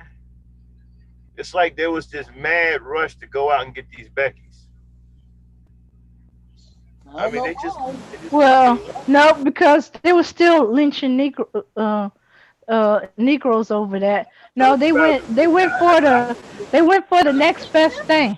They I didn't didn't say say they were I supposed didn't to say the do it. lynching style. I'm talking about it was this mad rush for these Beckys. Even if you go look at the Malcolm X movie, right? They Mhm. still had that Becky fever. Malcolm X had it. Yeah. Mhm. You know what I'm Yeah. saying? Yeah, they had that Becky fever, man. It was something about if you listen to that piece of shit, Quincy Jones. Oh Lord. I mean that nigga was on something, yo. It was a status symbol to be with a white woman. I can't, dude. Saying something like that, you can never be my. We can't talk ever. You Yeah. put the white that piece of What? shit over the Status black as woman and call that thing, Negro? call that mean, hateful bitch a status symbol. Yeah. Status as a scared Negro because if you get caught with that bitch, your ass go get lynched or something. Yeah, But and you she see ain't what gonna have happened? your back. She gonna be like, He raped me. Yeah, he yeah, but raped you gotta me. be, I you didn't gotta want to do it. He made me do But you gotta do some shit like that, man. Excuse me. See, when you say something like that to me, you excuse all of these atrocities this bitch did. Murdering all of those kids. Yeah. Mhm. They got all of them graveyards of slavery, all these innocent kids that Becky murdered, all these innocent black kids. So you say some shit like, "Oh, it's a status symbol." How can that mean a hateful bitch be a status symbol, you dumb nigga? I don't know. They crazy as hell. Mm-hmm. You know what I'm saying? You a dumb nigga saying some crazy shit like that. Uh, Having a What white woman. status though? That What's the status? That's what I would like to know. What's the status? well, niggas. Well, niggas felt like they were men. They felt like they came up in the world because they had a Becky, a snow bunny. No. They would. They felt they were They equal even to listen. white people. They Yo, felt they they were. even hey in the black exploitation films, right? They Mm-hmm. had Pam Grier playing some stupid ass movie called a White Mama, Black Mama. Oh yeah. Oh yeah. I was like, Wow. what the hell? In fact, I still haven't seen that movie to this day, and I had plenty of opportunities to. Stupid. It's about as bad as cornbread Earl and me. Who names their child cornbread? I'm sure it was probably a nickname. Niggas that was Oh, on welfare This back then. person that would can I name their have your child Junebug. cornbread? Junebug, cornbread, God, he didn't even do nothing but skillet. to fucking run around with a basketball all day. I don't even know if he even spoke English. All he did was run around with a basketball all day. And a running fool with it. He was like Forrest Gump, except he had a basketball. Oh Lord. Hmm. Wait a You know what I'm minute, saying? I It's like just the thought part of. where Forrest said, So he was and like I Forrest was Gump and running. Castaway then. So he was like This Forrest. nigga was running with a basketball every damn where. So he was like Forrest Gump and Castaway with the damn. Yeah, yeah. I never seen the end of that movie. Did the police officer get I mean, arrested or charged? yeah, because Uh, he was running, the stupid ass running with a red bottle of soda. I mean, you know what? I remember back in the day when people told me about it because I never seen it back in the day when it came out. Niggas was all dramatic. Yo, man, it was, yo, you gotta see it, dog. Cornbread was the man. And when it was fucked up when the police shot him because the Kool-Aid was red. I mean, and it mixed with his blood, man. That was fucked up. So I'm thinking this shit was hard. I thought Cornbread was like some real nigga. I thought the nigga was like Shaft or something. The way motherfuckers was telling me, right? Man, I went to see this retarded shit. I'm like, okay, this shit is retarded. I kept waiting to see all of this Shaft shit they was telling me about. The Hmm. nigga ran around with a basketball all day. Never said nothing. Like I said, I don't even know if he even spoke English. You know what I'm saying? Wow. Nigga. And then the movie was about his mama and his daddy. They was cheating the system, right? She was getting all this welfare money, and so they had neighbors across the street looking out for the mailman. Mm-mm-mm. So when the mailman come, they tip her off, right? And she get her husband out the house. So that was definitely black exploitation. I mean, that was just Right. And so yeah, perpetuating and so like he stereotypes. was right. And what kills me is niggas was talking like the government didn't know you was doing it. Dude, they just let you make a movie about it. Right. How you think they don't know you doing it? You know, I mean, so it was wild, man. It was the dumbest movie I ever seen. I don't know why they made black people should have been upset about that movie, man. Right. They should have been upset about a couple of these black exploitation movies. That Black Mama, White Mama, that was some yo. Don't know how Pam Grier played some shit like that, but I guess back then, she didn't, you know, she couldn't act any old way. Yeah. Fly as hell. I mean, she was like a bombshell, a version of a black bombshell. I mean, she was gorgeous, man. Let's just be realistic. You Yeah, know what I'm but saying? she was all looks though. She was all looks. No, couldn't act worth shit. Acting was horrible, man, but people tolerated it because she was fly as a kite. She was fly as hell. You know, I mean, she had that big rack and the body to go with it. I mean, he was on the scale of 1 to 10. He was a 25. Yeah, Pam Grier was beautiful. Oh yes. Yeah. So of course they're gonna watch it just for her, just to look at her. That's the reason why them stupid ass movies even got people to watch them because she was in it. Or else nobody would have watched her. No. And she still can't act today. Well, no, she's gotten a little bit better. You know, she didn't do too bad in Jackie Brown. I thought she actually improved some. Yeah, You she know, did a little better. Jim Brown ain't improved. He's still terrible as hell.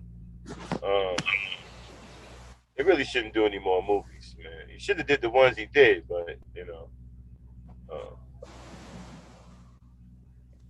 but yeah. So black exploitation, people. I think you got a form of that going on right now, right? With the sissy bims on here, pretty much doing their version of black exploitation by talking bad about black women. I don't understand, right? Why would you wage a campaign against your own women like that when the very women that you like don't like you? It already shown you that they have no problem getting you killed. Nope. Do these niggas know that Becky killed niggas? They ignore that. They ignore that fact. Yeah, Yeah, They like Becky overlook killed it. niggas, yo. Becky been killing niggas for centuries, man. Yeah. He got bodies. Becky got bodies, man.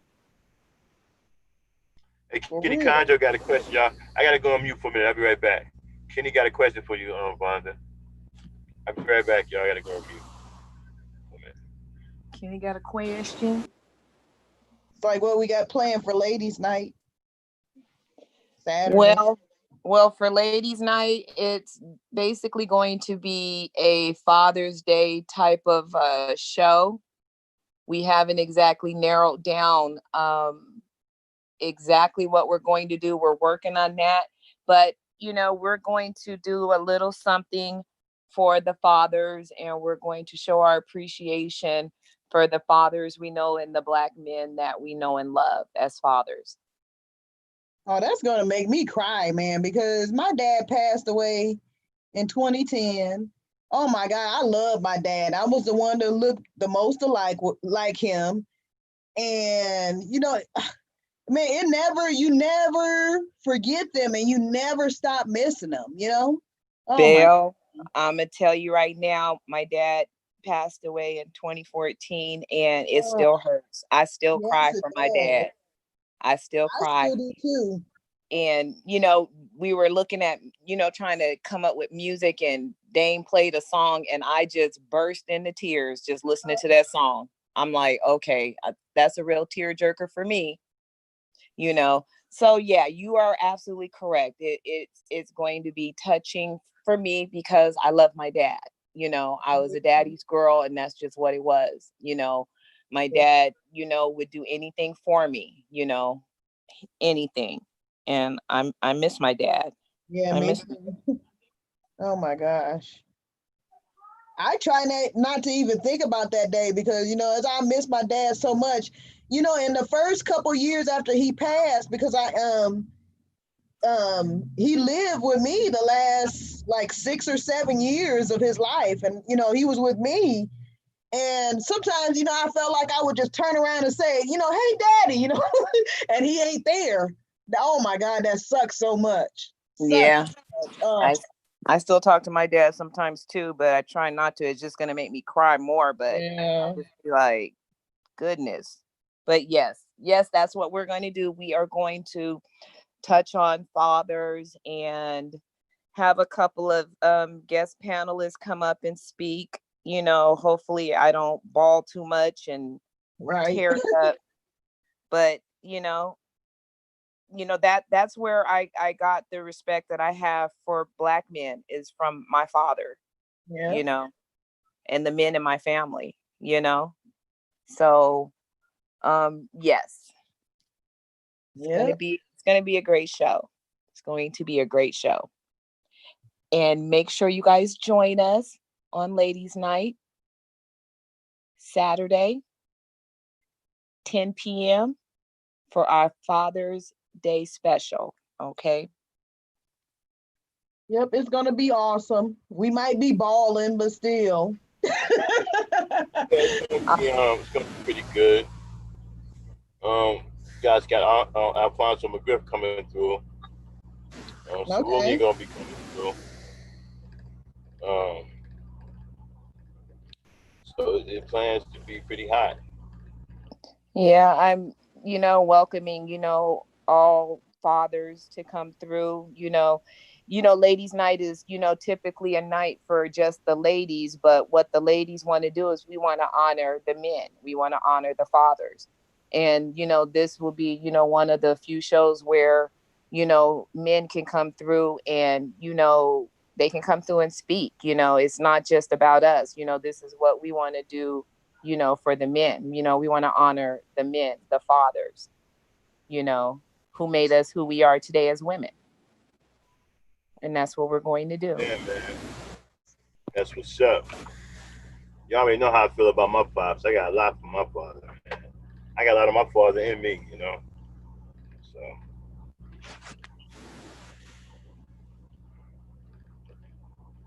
Oh man. Uh,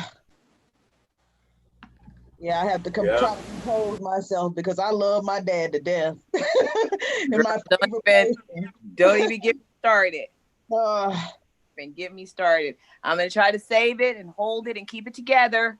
But yeah, yes, it's so I know I'll see you there, it's Vale. kind of like yeah.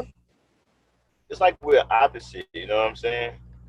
Like I honor my father, right? And I got a lot of my father in me.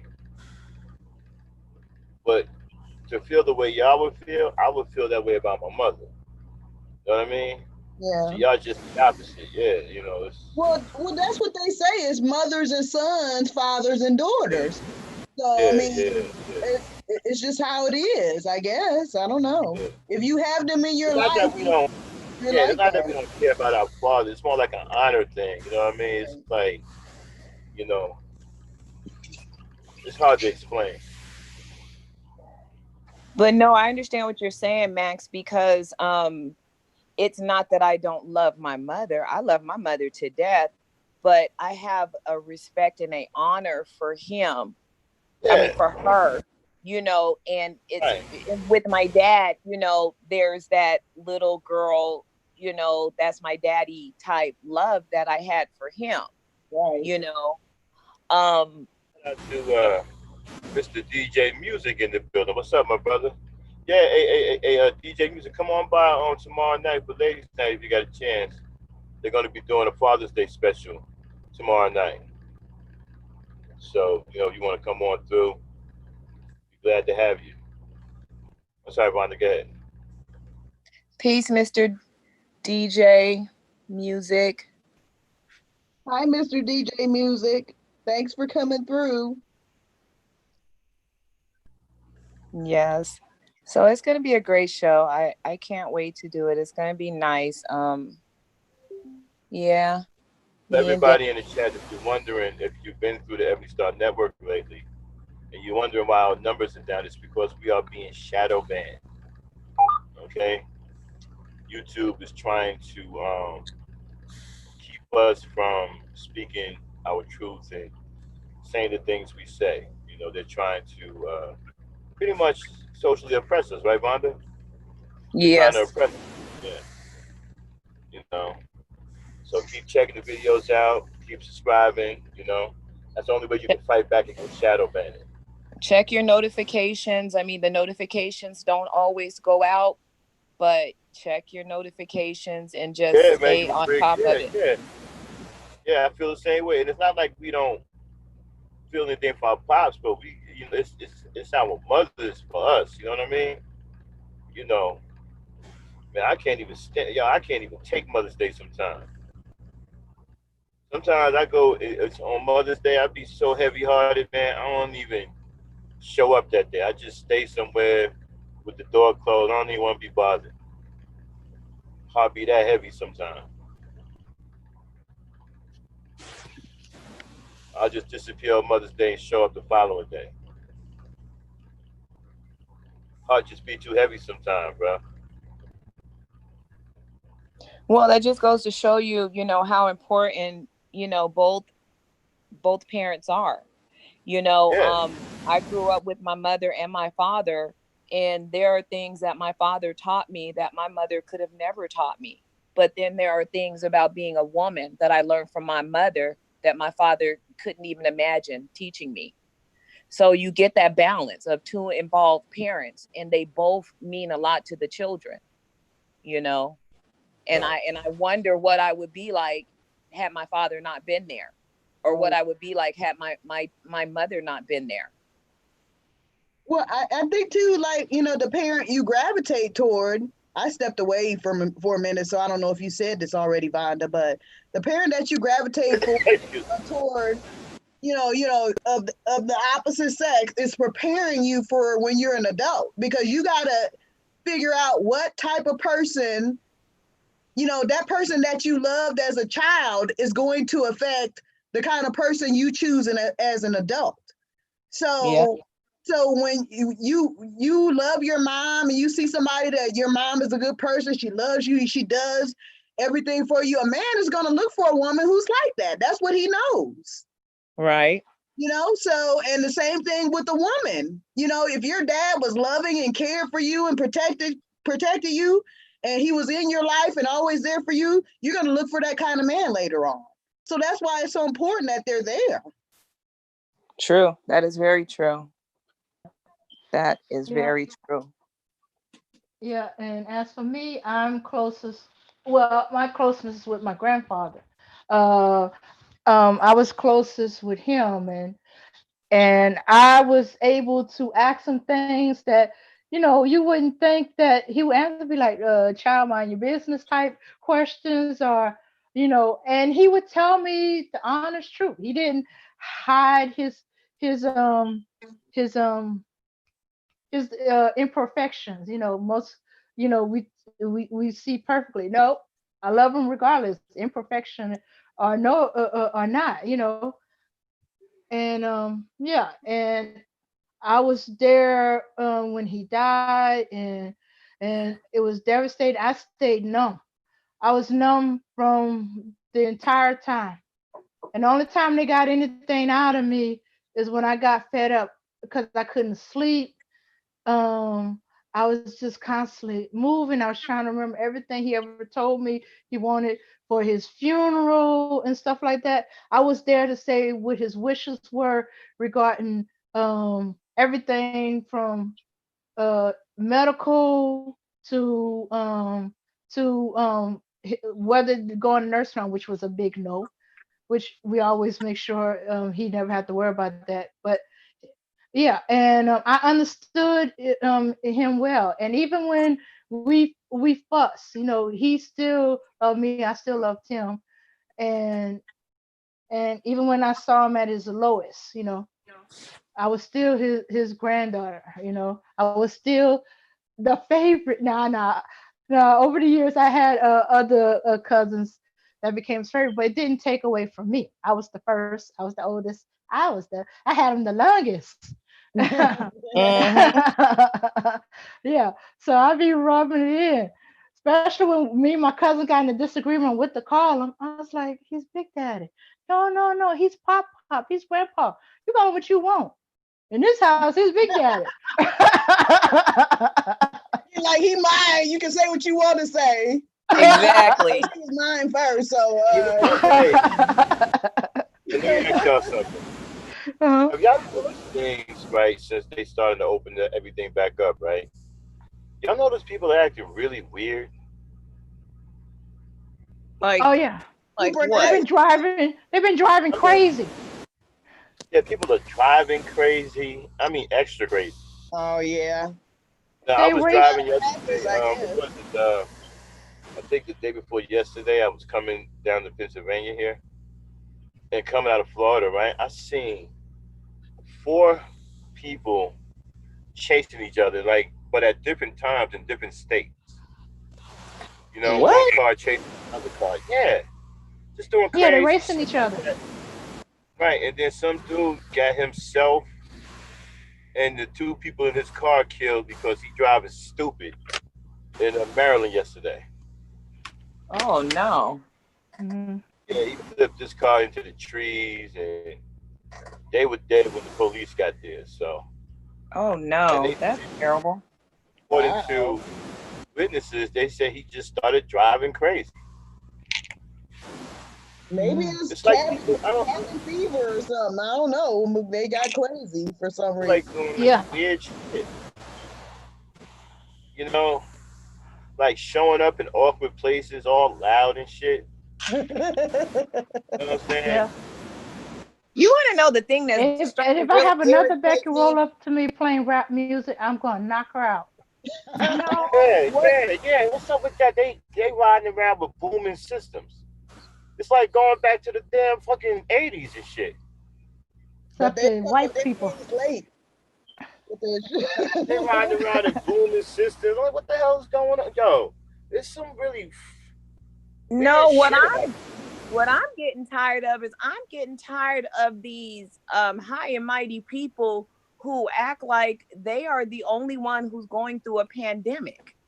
They act like the pandemic is only happening to them. It's happening across the whole United States. But let something now, if you're still working and depending on what industry you're in, sometimes services can be limited. Sometimes, deliveries can take longer, Yeah, due to, the limited services. right. But then you have these people that they want justice because they shit took twice as long to get to wherever it needed to get. But it's like, wait a minute, are you not aware of what's going on? You think that it's affecting everyone. It's not just affecting you, it's affecting everyone. Everyone is taking twice as long for everyone. What is up with that? With the me only, status. It's I all don't about I me. don't know. Mm-hmm. I don't know what's going on. And like Neek said, right, all of a sudden, all this gangster music, rap music, these white people are blasting from their cars. And I Well, mean, what I've been getting from white folks is they're being overly nice and patronizing, and Oh, it's like you so phony. It's just I don't fall for that mess. oh, I I don't take fall for that advantage mess. of it. I take advantage of this white man offered to put my water in the car. I was like, oh, thank you. Yeah, go ahead. Put my cases of water in the car. Yeah, yeah, right there. Yeah, okay. Hey, you wanna help? I'm not gonna stop yo, I ordered you. some DoorDash, right? And a swirling couple showed up.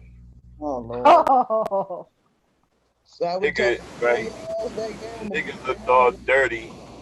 She was dirty too. She had the nerve to get out with a mask on. But I'm like, okay, y'all already dirty. So, what the mask gonna do? Glad that I ordered from McDonald's because they had all of the bags sealed up real tight. That's why I messes with McDonald's. I only get a little bit, but they got their shit airtight. You know, but they were dirty. The car was dirty, and I'm like, wow. He thought he was pimping. So he thought he was big pimping. Uh, With his dirty woman. Had the mask on, right? And she had like one side hanging, and you could see the inside of the mask. It was all like fucking black and shit. uh, Ew. you ain't supposed to reuse that fucking mask. You're supposed to get one every Was time. reusing that one. A dirty Becky. Yeah, Pig pen Becky. that's the reason why he was dirty. He had no mask on. I guess she didn't want to get dirtier. So he said, "Fuck it," so she put the mask on. Yeah, I only like French fries from McDonald's too. Oh, I do like their iced coffees too because they be cheap, but that's about it. Now you know one thing. My weakness for McDonald's is the fillet of fish. I don't know what it is about the fillet of fish. I love their fillet of fish. I Yeah, don't know. yeah, Kenny, they fries is good when they hot. Yeah, when they hot. Yeah, they good when they hot. I just usually get some coffee. You know, don't really mess with them that much either on too much stuff. I usually get drinks from them, and I may get a sandwich or Yeah. something. They be dumb as hell. I told them, give me a black coffee. And these motherfuckers gonna put Yeah, I don't. sugar and cream and all kinds of shit up in it. I was like, I'm the kind damn. of man, they kind of gave you job I one of got. them. I got to eat out a lot, so I got to be very careful. I gotta choose my spot because even the truck stops, then I shut down a lot of stuff in the truck stops. A lot of the truck stops don't have that much of a variety anymore. So Yeah. that is slim pickings out here. Right. I'm about to stop with the Uber Eats and all that because too many white people keep showing up. I ordered some Uber Eats in Atlanta, and two white people showed up. What about the lady that ate your food? Was that Uber Eats Oh too? no, man, yeah, that was on Uber, Uber Eats. That was in Virginia. Because I ordered waffles, right?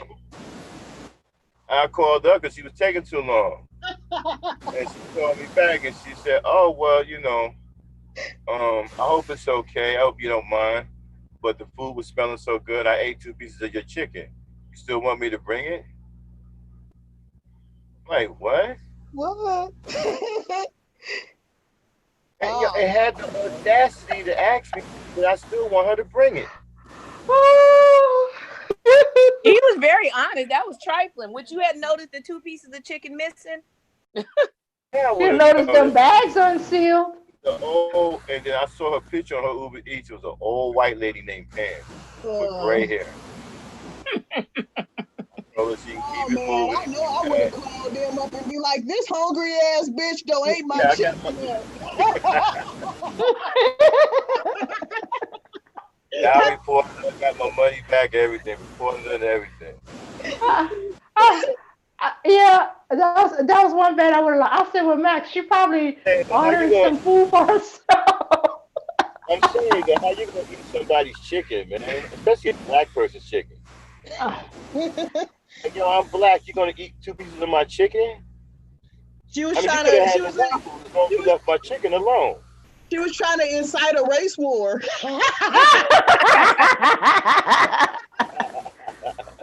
Yeah, they No, always I'm do very this crazy particular about stuff. my food. Don't Yeah, don't they be But you know. could playing have with my had. But food. you could have ate She the was trying to waffles. get That would have. a. She was trying to get some free food. Well, she would have You ate the know. waffles. I would have considered that white on white crime. But she ate my chicken. I got a problem with that now, man. You ate Oh my yeah, she chicken. was trying to. She You was ate trying to my incite a chicken. race war right there with that one.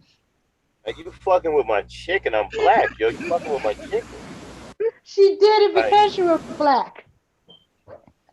She didn't do like it you. to no white. I bet she didn't do it to no white people's order. And had the nerve to be Uh-uh. honest with it, talking about I ate your chicken and you still want it. Bitch, no, I don't want it. No. I would have Have I your said, nerve. with a said half eaten chicken. I'm telling you, she had the audacity to ask me if I still wanted her to bring it. I Like was half like, a hell no. no. What are you talking about? Keep it moving. I'd I'll be get like, my not if money you want back. to leave my house alive, you better not bring it. Oh, tell them what they said when you told them what she did. They didn't believe it. They didn't believe it. But I got my money back. And I got some coupons. I mean, not coupon. I got a discount and shit. I mean, some credit. I mean, Well, I hope they fired her, but I doubt it. I No. reported her twice. I called up the next day and reported her again. You deserve 2 reports. Shit. Yeah, dude. Eating people So, chicken. Like, what's wrong with her? yeah, Is she talking about, retarded? her excuse was, oh, well, the food smells so good. I ate the chicken. I hope you don't mind. You still want me to bring it? Yeah, What? so I can break your nose and you ain't gonna smell food again, bitch. Yeah. Damn. No, somebody smell good. Her name is, So look at Uber Eats Pam. Her name is Pam. She's an old white lady with gray hair. Ain't too many Pams that work for, well, she in Virginia, so She probably I dirty. look up in Virginia, Did and she it have a would be dirty man's around. phone as well? And to narrow it down, it would be somewhere between Hampton and Chesapeake. You know what I'm saying? Hampton and Chesapeake. No, I don't need to encounter Pam. She been gave me the So you electric chair, man. understand? Fucked her up, man. I said she could have had the waffles. I wouldn't have gave a fuck, but she fucked with my chicken, man.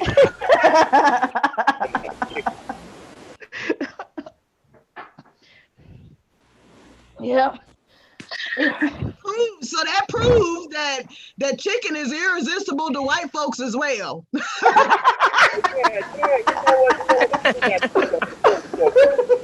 time there's some kind of like special at these chicken places, like fucking what was it, Bojangles, right? They had a special all you can eat family night or whatever or some shit. Man, you couldn't even get up in that motherfucker. It was white people everywhere. Oh yeah, They they was love chicken. couldn't even get in there. Shit. Couldn't even get in there. They had a line all the way out the fucking outside in the parking lot. Motherfuckers was waiting in the parking lot. You couldn't even get into the parking lot. And And you know every what? time that happens, They like not fooling nobody because them they ass be eating that chicken like that. Them bitches be cracking no, bones and sucking the marrow and everything else in out of that damn chicken. They ain't fooling no, nobody. They the love chicken. 7-Eleven was giving out free small Slurpees. Number of white folks up there with everybody, all their kids, dirty white women with their dirty kids, be like 8, 9 kids, all up in their Slurpees and shit. Dirty ass kids, man. Yeah, kids be dirty and shit. How is that they get to walk out in public with dirty ass kids and nobody calls children and youth? Nobody calls the child protective services. Cause CPS don't want to have to grab and corral them fucking dirty ass kids. That's why. They dirty as hell. They like, I ain't touching them motherfuckers. And I mean dirty, like you can see the dirt.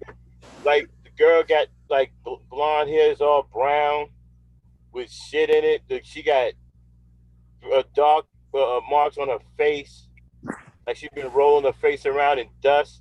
Looking like a I mean, quarterback and shit. fucking dirt on her clothes. Yeah. I mean, just dirty, and the mother dirty. And She's dirty too. if I see another baby in nothing but a diaper, Look Dirty like a too. damn Master Mohicans with the fucking war paint. And they in there with no shame, and they game lined up for them free small Slurpees. Lined up.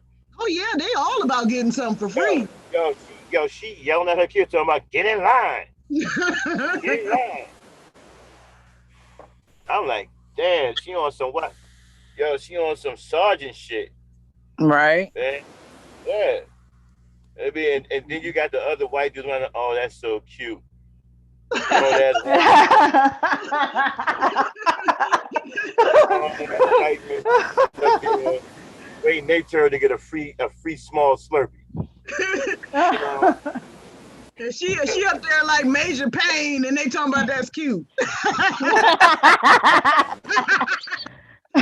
I was in there when they first started. I was in there like 6 in the morning. Got me some orange juice, some water, and left. Came back around 4 in the evening to get something else. They broke the damn machine. Machine was broke. Machine was broke by that time. Broke the goddamn machine. Hey, you guys. Peace Go to ahead. Jay Shine Randoms. Thanks for coming through, Jay Shine. Hi, Shout out. Jay. Hey, that was like you were telling us about those people at the truck stop. The women that bring them. Yeah. Come to find out, they be pulling scams on them on them drivers. Yeah, they They know do. them drivers got money, and That is so 9 times out of 10, they banking that a driver is going to take care of them, buy them clothes, and man, it works. Them drivers be falling for that. I told you it was a scam. And I told you the one driver said, "Well, we got free showers on the car if we can get it." And she didn't want the shower, but the kids they wanted the shower. The mother didn't want the damn free showers. Mhm. You know? Wow. And I'm trying to figure out how they get away with this shit, with them kids looking like that, and nobody's calling Child Protective Services. I can't figure that one out. They don't care. They don't want them Mm-hmm. dirty ass kids. No, Nope. they gotta clean them up and they try to put them in a home, and they be ill Yeah, mannered. yeah, yeah. I'm gonna check it out. I got my own stream I do too called I call it the Fifth Wheel, and I just haven't had a chance to air it, but I'll be airing that every now and then. But I'm gonna check out Todd City's live. I'm gonna check him out, see how he kicking it. But I got one too. I got one called the Fifth Wheel. I just haven't done it in a while. Go ahead. I got so much stuff to do with these other shows. I'm trying to get on track. Once I get all this stuff on track, and then I'm gonna start doing my trucking show again. Go ahead. I'm sorry. Go ahead.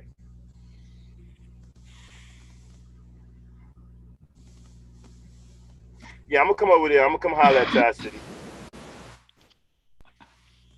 You Mm-hmm. know, you're a fellow trucker. Know that. Yeah, yeah. Oh shit! But Shout out, yeah, yo, what up, I Shine? I seen white. Father's It's Day to like all white the people going brothers, wild. other fathers out here doing their thing. You know, we got Shine in the building. He's a single father. Shout out to him. Shout out to all the brothers doing a good job being a father to their kids. You know. Yeah.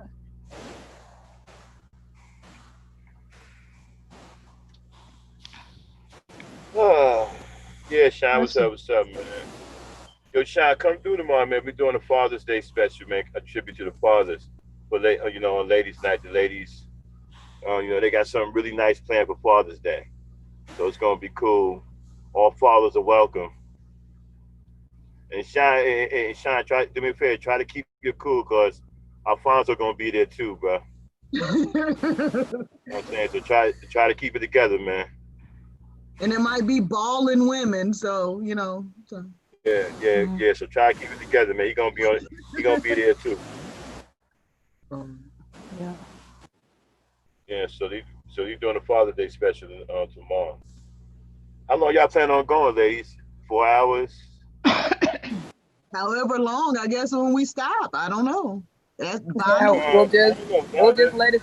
We'll just see where it takes us. I mean, Vonda, Shine want to know what time y'all start. Y'all starting early, or y'all going to be doing the regular time? we're gonna do the regular time. We'll probably start about 10ish or so. Mm-hmm. Mm-hmm. Okay. Yeah. Yeah. Here you Oh Mm-hmm. go, man, Shine. Vonda said around about 10 Eastern time. man, I miss my daddy so much. I I really know, Bill. I do. know. Mm-hmm. Yeah, I know Shine, but you know he got some different views. That may rub some people the wrong way. But I mean, those are his views. You know what I'm saying? We don't have to agree with him. You know what I mean? But we can keep it cool. Um, I agree with some of the stuff you said. I can't do the white supremacy. Now I don't know where you're getting that one from because where you looking here in this country and you don't see white supremacy. I'm not even sure what country he's talking about. He can't be talking about this one. Okay, so I don't know about that one. I can't rock with him on that one. Yeah, yeah, those are just his views. You got some good ones and you got some bad ones. The white supremacy in my opinion, is a bad one. Right. I'm not sure what he's Mm-hmm. talking about that one. I agree that that some black folks are so beaten down mentally that they Yeah, like cannot rise above it. That they Mm-hmm. got this defeatist mentality. I agree with that. But yeah, Mm-hmm. then yeah. The part when when he it said, comes "Oh, to okay," when he is said white that supremacy. he doesn't think that there is a such thing as racism. He just thinks that white people are behaving normally. I heard people say that. I've I heard think that take that's from true. other people. I Yeah, agree. yeah, They I've are heard that. behaving normally. I do They are Yeah, too. behaving, but there's still white yeah, supremacy. I mean, we're Yeah, just putting a name exactly. yeah, to it. yeah. There's a Yeah, now the name white for it. supremacy argument, I can't jive with that one. I don't know what he's talking Yeah. about. There's still white supremacists. That's just their natural way they are. Yeah, yeah. But I've heard other people say that they feel that white people are this is their natural behavior. They're just natural savages. You know? Yeah. Actually every race of people, it should be their natural thing to feel like they want to be above. It should be everybody. That should be everybody. I don't know. I don't know. I don't know if we're naturally that way. I think naturally we are a benevolent people. Yeah. I do. I think our natural attitude is benevolency, and we've just been crossed up and been forced to think out of our normal way of thinking. Right.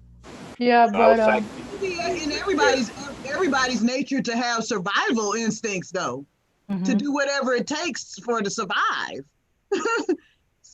So that's yeah, the yeah, yeah, Sean. I agree with that. Natives is their natural, and that's what he says about the racism. See, he doesn't call it racism. He just says white people are behaving normally.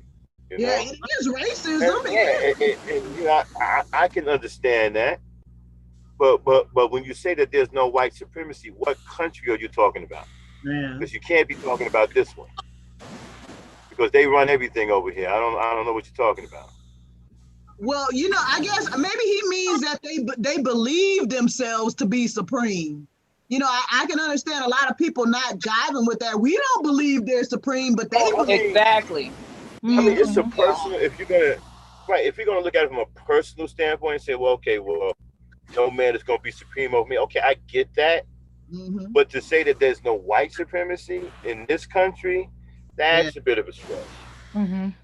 Yep. But I understand your personal feeling that you ain't gonna let no white man be supreme over you. I get that, and I'm Right. with you on that. You know what I mean? Yeah, I I feel agree you with on you that too. because if me and a white dude get into it, I'm gonna try my best to make sure he ain't supreme over me. Mm-hmm. Because I'm gonna try to lay his ass out. You know what I'm saying? But um, as far as the structure and all that, I mean, No, dude, that definitely exists. It definitely exists. I don't know what you talking about there. Yeah, don't get But it twisted. The system is what the system is. Yeah. he's a Mhm. cool brother, man. He's very respectful. One thing he ain't gonna do is get disrespectful. You know what I'm saying? He may have his views may be a little out there, but he's a very respectable brother. That's why I don't mind having him come by. You know. But that was a good exchange between him and DeAndre. They had a good exchange. They had a good back and forth. They went round and round.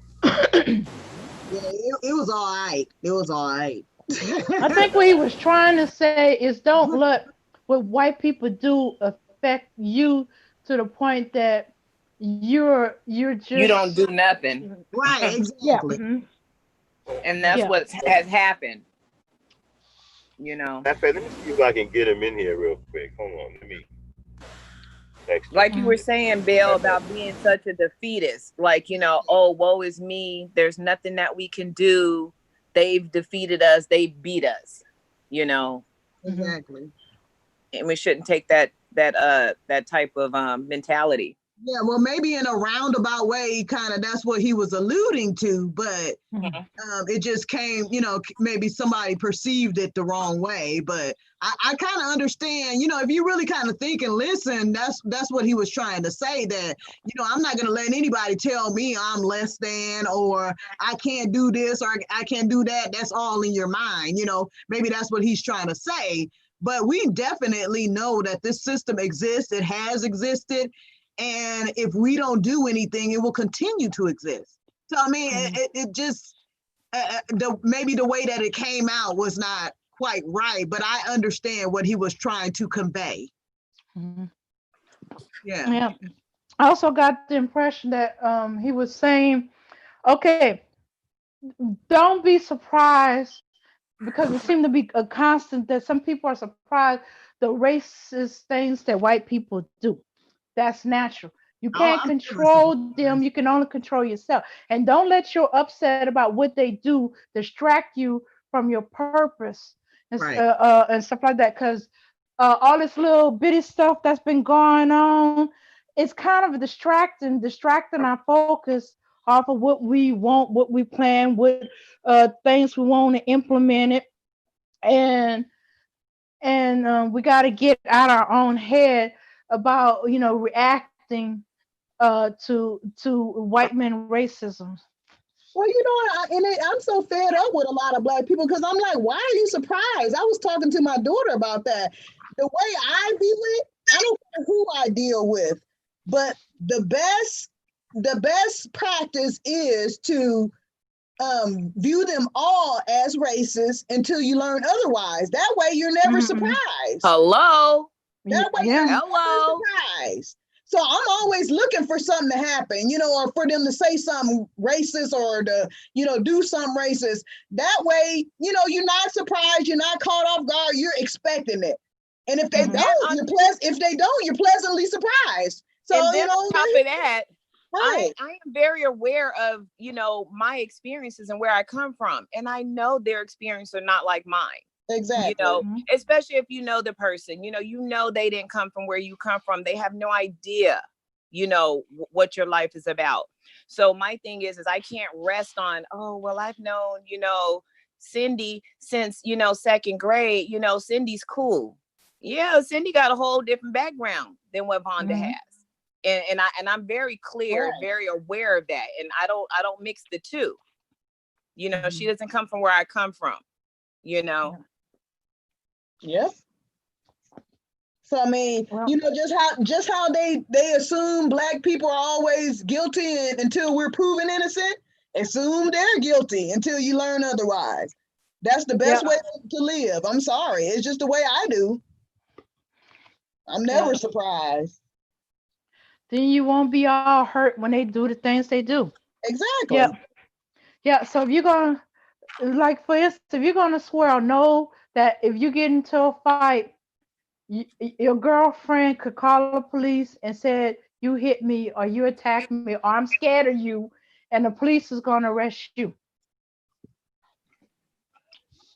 Even if you're the one with all the bruises and the scratch mark and lying down bleeding, he frightened me. I'm scared. That's it. It's a wrap. You go on. Yeah, I wish I would be surprised. Don't go in that mindset. Not my Becky. She's different. She's not like the others. Dude, she is. I don't care if you married her, had kids with her, screw her every night. She is. And trust me, you catch her in the wrong type of way, she gonna pull that card. She gonna pull her race card. I'm white. I'm Becky. I'm supposed to be protected. I wish I would be surprised by Becky and her white tears. Not surprised. Actually expect it, and when she doesn't act like that, that's just what it is. But, she still has that white skin and that white privilege that can go a lot further, and she's going to get the benefit of the doubt that I couldn't get. Yeah, nobody ever gives us the benefit of the doubt. Just like people were talking about, oh, and I watched it too. You saw when the cops pushed down this old white man and whatever. I'm like, hey, we don't know. That old man could have had a bomb. I don't know. I didn't see it happen. You don't know. They never give us the benefit of the doubt. They always say, "Oh, what did you do? Did you resist? Did you do this? Did you do that?" Who knows? Yeah. So I'm just like, we don't know what that old man did. We don't know. We don't know. Yeah.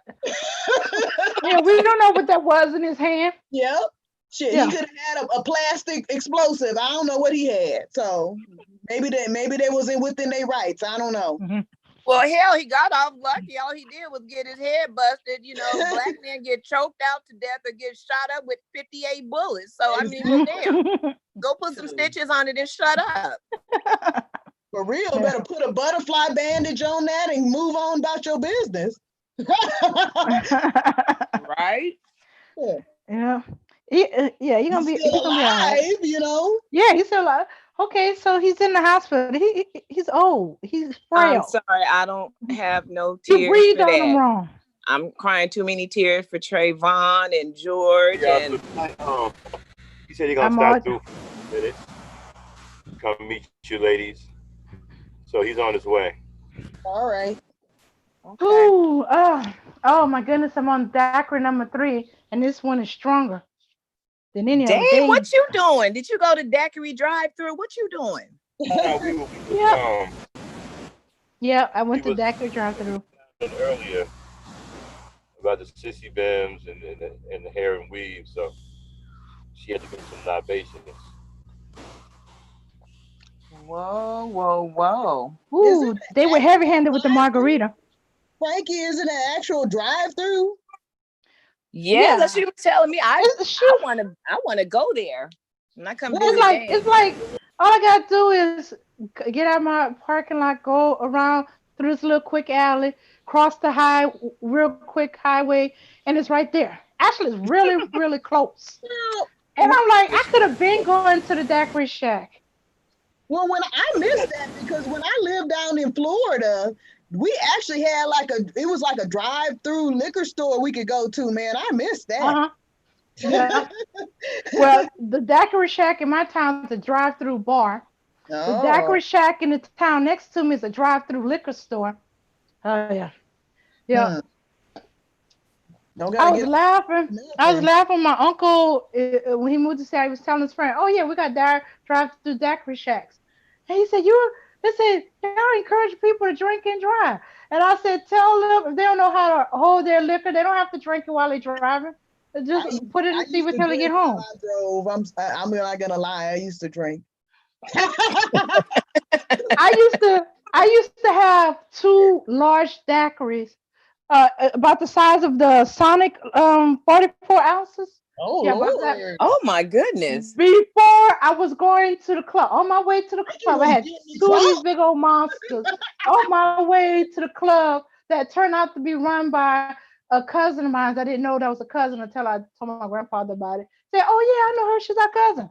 She is. But anyway, I was wondering why she was always heavy-handed with my drinks and not the others. She recognized me as family. Eh. Yeah, I even have a uncle that had a bar in Houston. See, I used to hate going to clubs and bars, and when I turned 20, I was over in Dallas and I went to his, and I was safe to drink. You know, I wasn't driving. They didn't Man, trust me to drive in Dallas. It was too unfamiliar to me. I had a driver's license. It's just that I live in a small town. This is major city. And they figure I'm not up to speed yet. So I was like, I ain't driving. I already got my designated driver. So I would drink it up.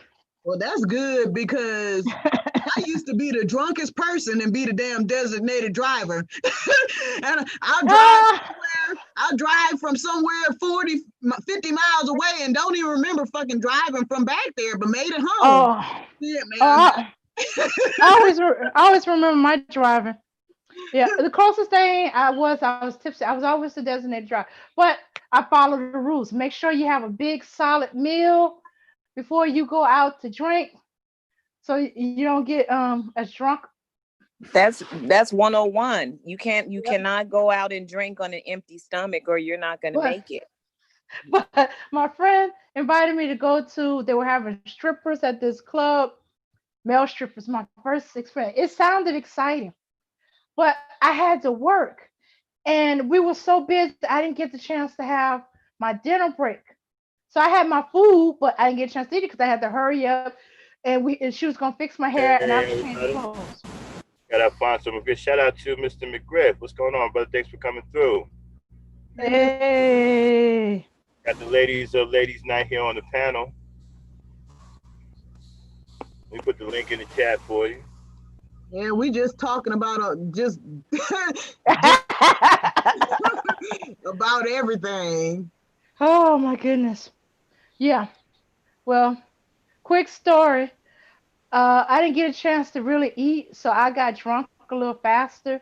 Then I wanna it wasn't as great as experience as I did. So I was at the bar taking shots of peppermint schnapps. I was the freshest breath, drunkest thanks. person you ever met. Dame, you are loud. Okay, Gonna be I guess doing we gotta get. y'all gonna be doing a now how y'all gonna coordinate? Y'all gonna do like a Father's Day thing all day tomorrow? well, not all day, like the whole show, or you want to, um, like I don't have Well, like another they're gonna be doing, right? no, it's Father's Day. I Mhm. mean, me and Dame are gonna start it out, with story time. If Belle is there, which she says she will be, we're gonna Mhm. have our story time.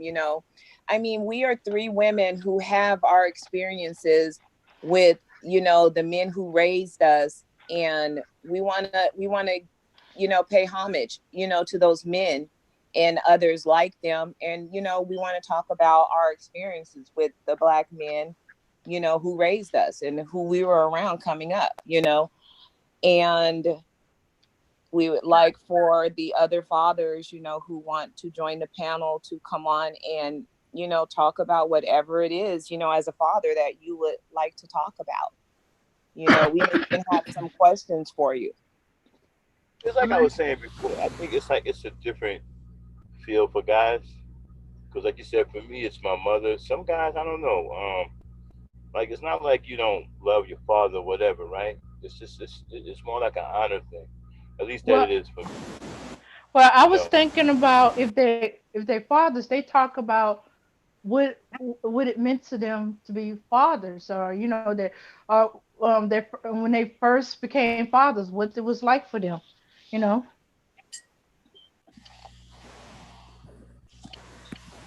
To be nah, honest, the stories I like to hear are, like the men who were just, straight up just dogs until they had a child, and then it just all went a whole 180. They did a 180 because, I know a you guy. know, Yeah, life I was know. different. I know a brother like that. He used to be tripped out until he had his first baby, which was a little girl, and she Yeah, Aww. it's always the little girl. turned him into a saint. Wrapped them around her finger, didn't she? Yeah, Hmm. turned him into a saint. He didn't want to do nothing. He changed the way he talked. He stopped Aww. cursing. He didn't want nobody cursing around his daughter. I mean, he changed his whole mentality changed. Yep. Got to the point where we didn't even know, like, man, who is this dude? Like,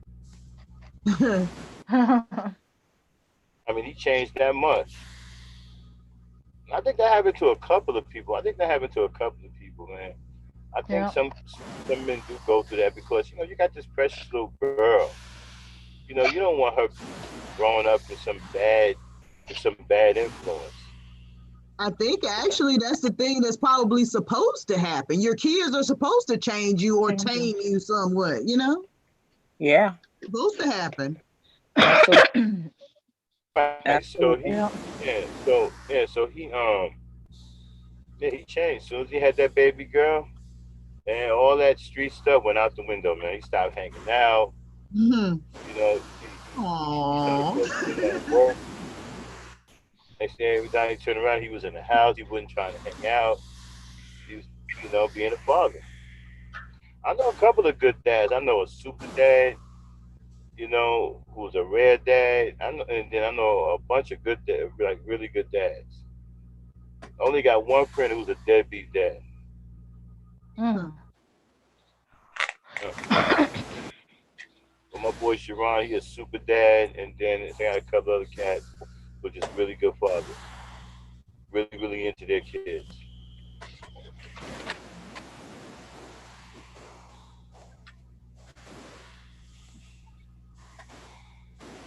Yep. That's And always if we can get that's them on always the show, good to that'd be see great that, too. when dads are around because, so often in our community there are so many dads that are not there. So when you see them, it's just like it's just such a sweet thing, man. It's so sweet Hmm. just to see that. Shooks. Yeah, and sometimes Yeah. they end up being mentor to their children's friends because their children's friend wants to hang out with the both with them, not just his son, but with him too. Uh-huh. I was involved in a discussion with Yellow Rose of Texas. We never got to finish our discussion, and she seems to think that there's different types of Christianity and different types of Christians, and so we had a heavy discussion. Of course, we was on opposite ends of the coin, but it was a pretty good discussion. I ended up having to go though. I think black people really need to cut it out with all these differences in Christianity. You know, walking around here pretending that there's something else going on when it really isn't. The problem is when you see how bad um, white people have tarnished Christianity. You try to act like you're not a part of it. You know what I'm saying? It's like, no, we're not those Christians. That's those Christians. No, that's Christianity. So Well, that was a good to put it in few words, they may have enslaved our bodies, but Christianity enslaved our minds. for well. centuries. Yes.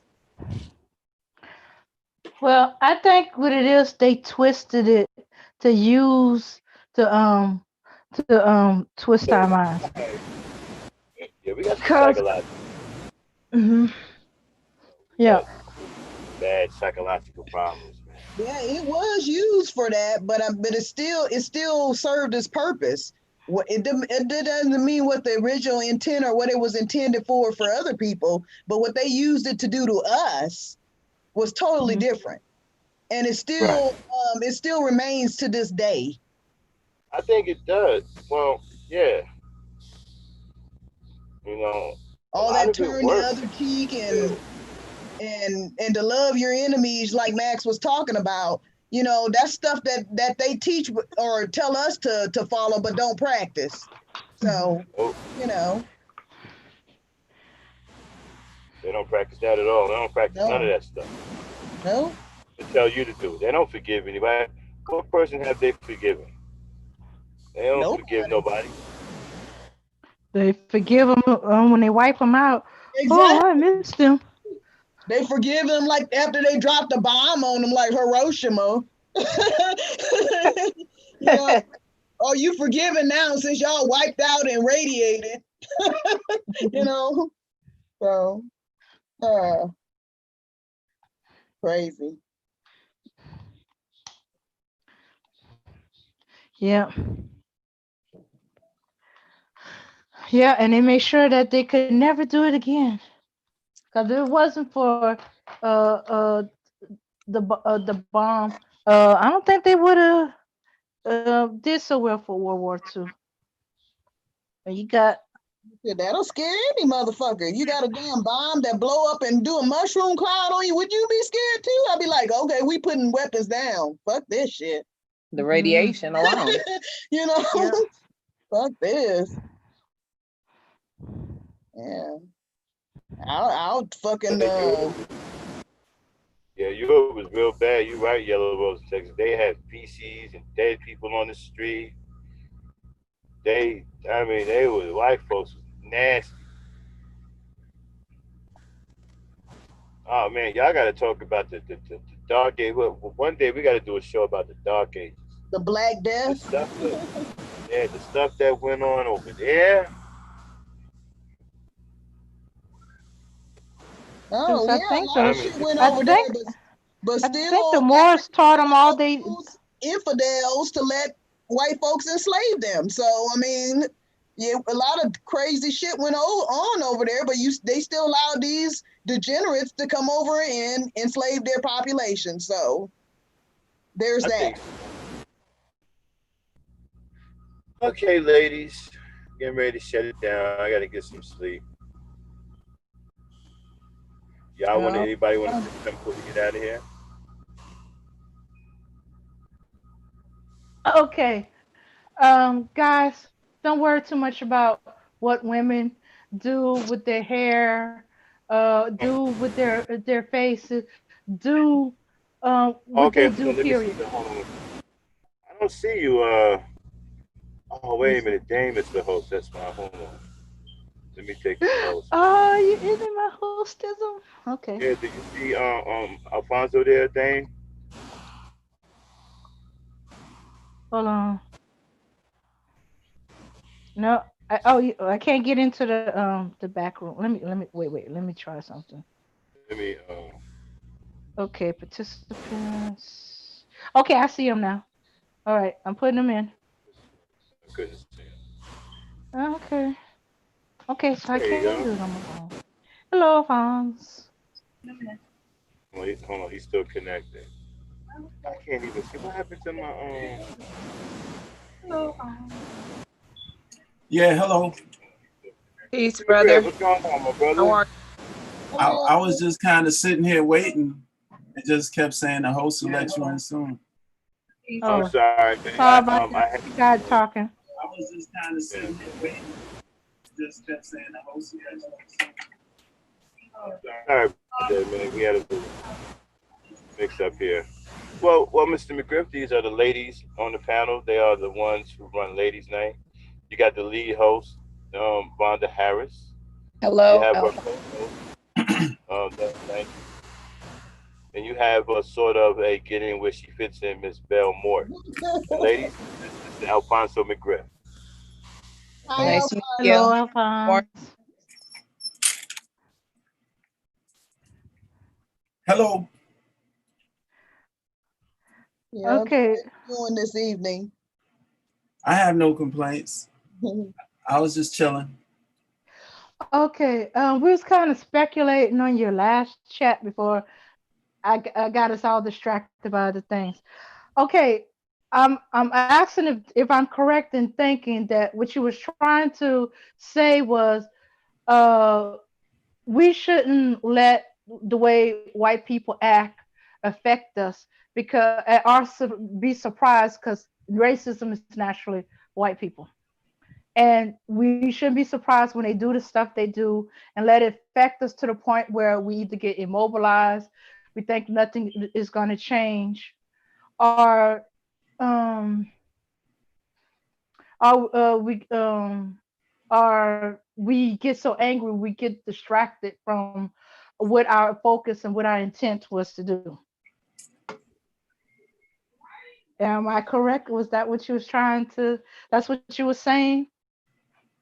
Uh, what I was basically saying is um, white people's behavior is their nature. And for us to expect that they're going to behave differently means that we are in denial. And every time white people do what they do, and we have this dramatic emotional reaction, it says that we, for whatever the reason, are expecting them to do something different. mm-hmm. And so what I'm saying is that just like um, we deal with all kind of things that can kill us, poisonous plants, snakes, animals, all kind of things can kill us. But we don't, we're not mad at none of those things. We're not emotional about it. When we're in the presence, we act like we know what we're dealing with. So a lot of what I'm seeing is us in denial about who these people are and what they're capable of. And so we find ourselves in situations that in many cases cost us our lives. I I don't march, I don't protest, I don't go out and run around in the streets mad. I think that if we're going to do something, we have to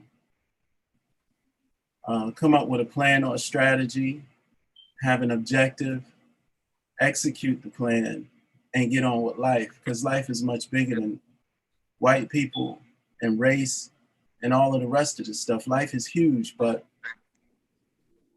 it's like being in the forest and we get a rash from poison ivy, and then we spend the rest of our lives focused on the poison ivy and miss all the beauty of the forest. And that's how I see white people. That's their nature. They're not going to change.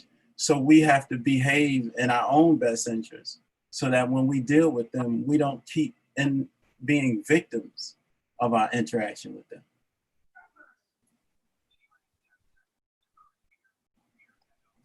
I got a Okay. so So Mr. McGriff. my question, oh, what were you gonna say, Max? Go ahead, Vonda. Sorry, go ahead. So my question would be, where do we start? How would we do that? We You start know? we start with ourselves because right now we're functioning like individual bees. And as an individual bee, anybody can take a towel and slap you around and do anything they want with you. But most people don't want to mess with a beehive. We have forgotten what it's like to function as a beehive because we've been psychologically damaged. They have 400 unedited, uninterrupted years to create the consciousness that we operate with today. So just like the alcoholic or the drug addict or anybody who has any serious ailments, if you want resolution, the first thing we have to do is acknowledge the problem. Well, we have yet to acknowledge that we're out of our natural minds and functioning with a consciousness created by white people.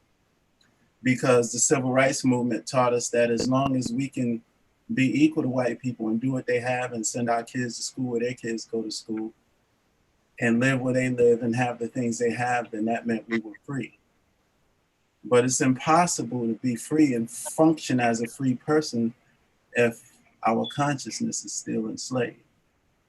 So I think the first thing we need to do is focus on ourselves and get our minds right, and even, make a plan and have a goal and an objective rather than keep running out here simply operating based on emotions with no plans, no goal, no objective.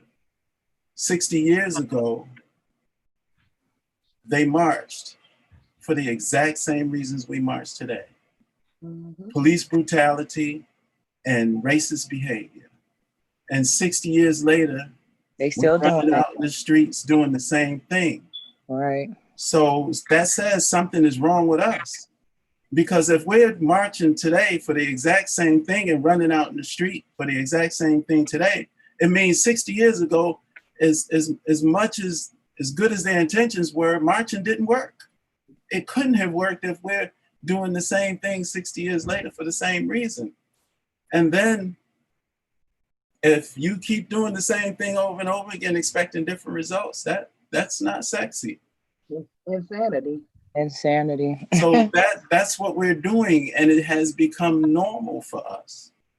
And so we function with a certain degree of comfort in this insane approach to resolution, and we'll never be able to change these people.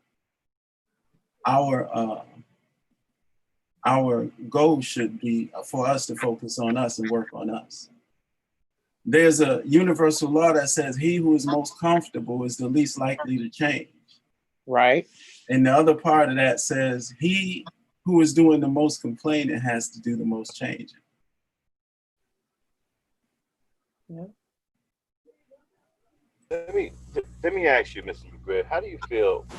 Well, I wouldn't say feel, but what's your take on? I'm seeing a lot of Black people celebrating June. What is it called? Juneteenth. Juneteenth. Yeah. Alfonso, you just lost your audio. I'm still here. You can't hear me? Okay. Okay, I can hear you.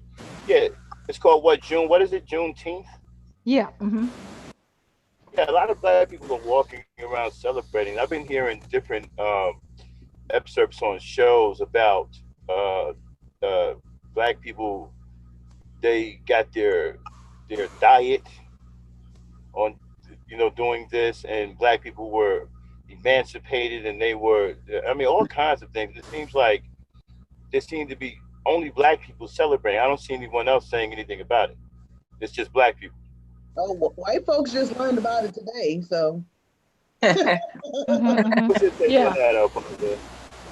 Well, to be quite honest, I don't think Black folks know what Juneteenth is, because any Black person in their right mind who is celebrating, any Black person in their right mind would never celebrate Juneteenth, ever. And the only way so many of us are celebrating Juneteenth is because we've never taken 5 minutes to read the document. Abraham Lincoln didn't free anybody.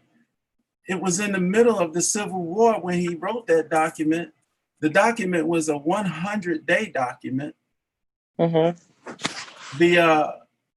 the document excluded certain areas of the Confederate South, meaning that those areas Africans would stay enslaved and remain enslaved. The document also excluded areas in the North, right where Abraham Lincoln was, where those people were not included in the document and weren't enslaved. So he wrote it. It's like me writing a document saying I can come in your house and go in your refrigerator and sit down and make a sandwich and watch TV. And that's my law. And I'm writing and you're supposed to respect that. And we're in the middle of a war, a fight.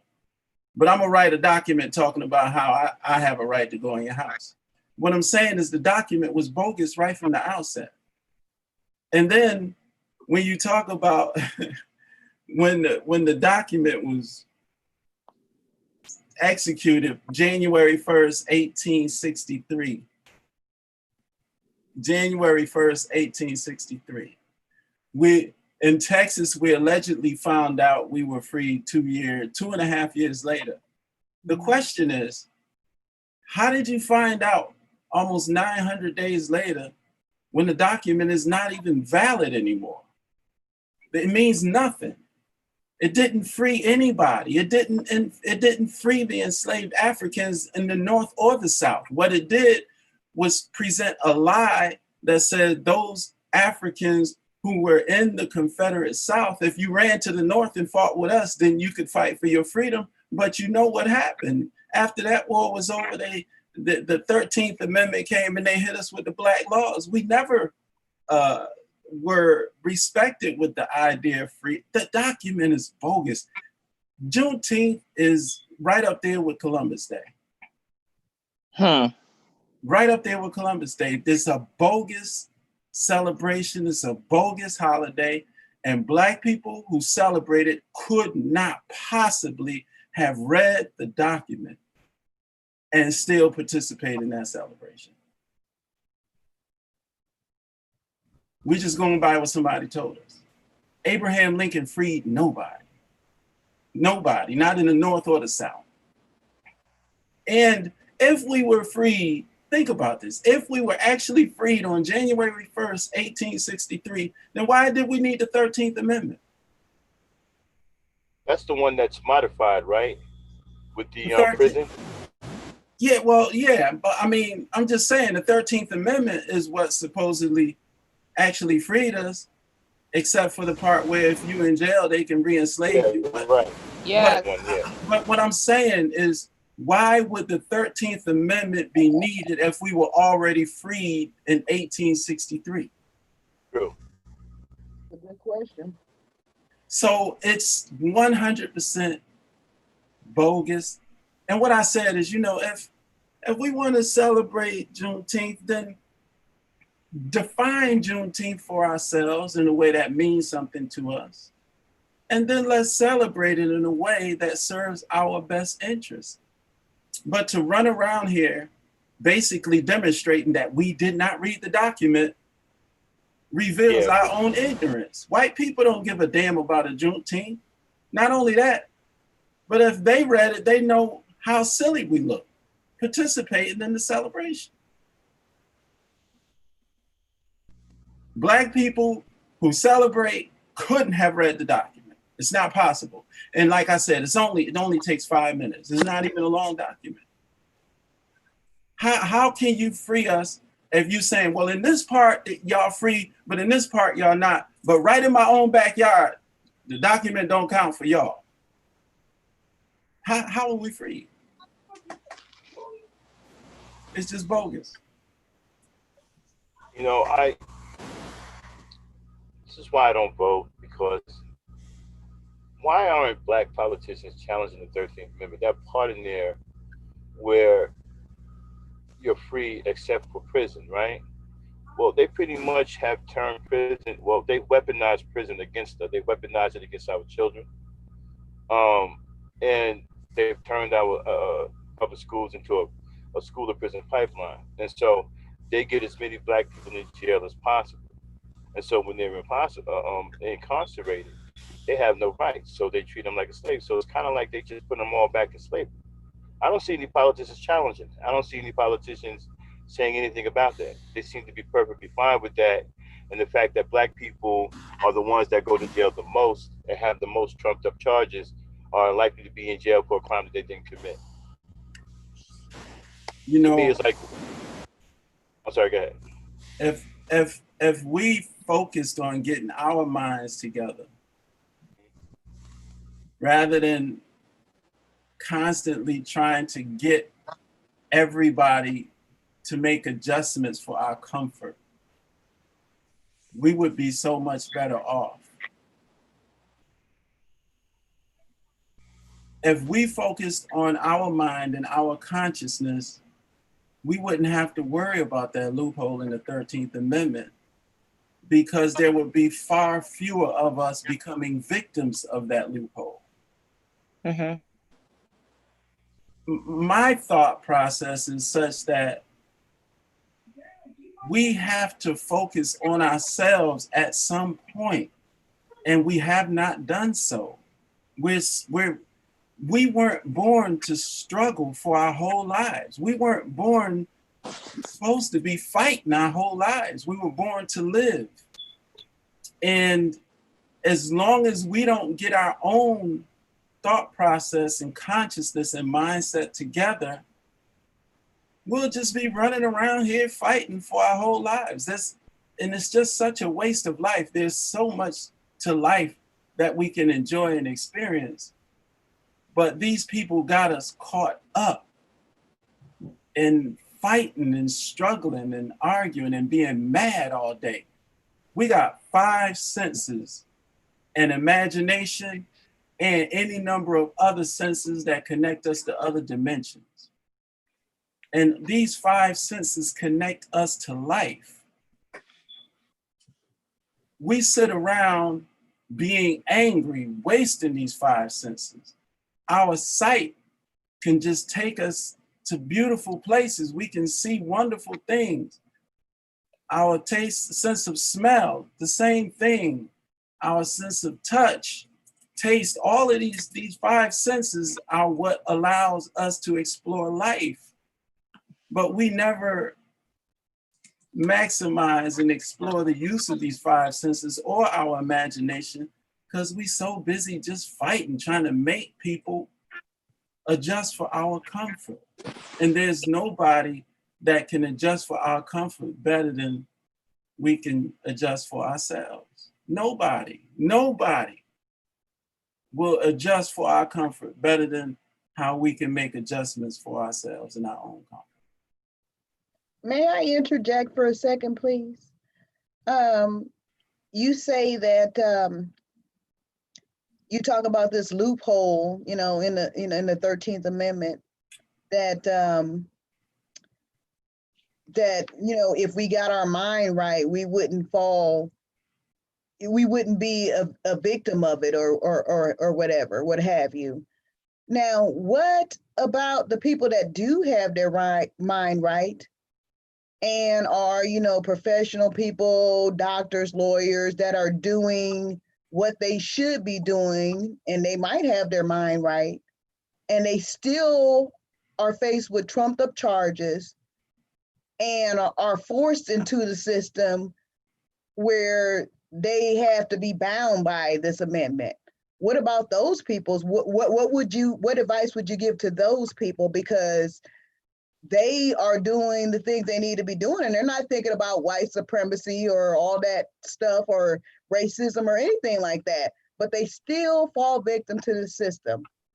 How does this help them getting their quote unquote mind right? I mean, I'm not trying to be facetious or anything. I'm asking genuinely. I don't receive you as facetious. Okay. I receive you as asking a question, and it's a legitimate question. The white people had a 200-year head start to set this whole thing up. Mm-hmm. It's like they were playing Monopoly. They bought all of the property. They They put hotels on everything. They bought the utilities, all the railroads, they controlled the banks. And then after 200 years, they said, okay, y'all can play now. Everywhere we land, we catching hell. So what I'm saying is what I'm talking about is not gonna guarantee that we're not gonna land on some property with a hotel. It's just part of how this thing is set up. I have no control over how it's set up. We can look at it from a standpoint of the way the Constitution is set up, or we can look at it from the standpoint, a universal view as it relates to how a forest is set up. And so my point is you can be as safe and do all of the right things in the forest, but you can step the wrong way and a snake can bite you or a lion will eat you. It doesn't change the fact that the more you know about the forest, the better you know how to navigate the forest, the lesser your chances of being a victim of the forest. So the way this system is set up, there's always going to be victims of the setup.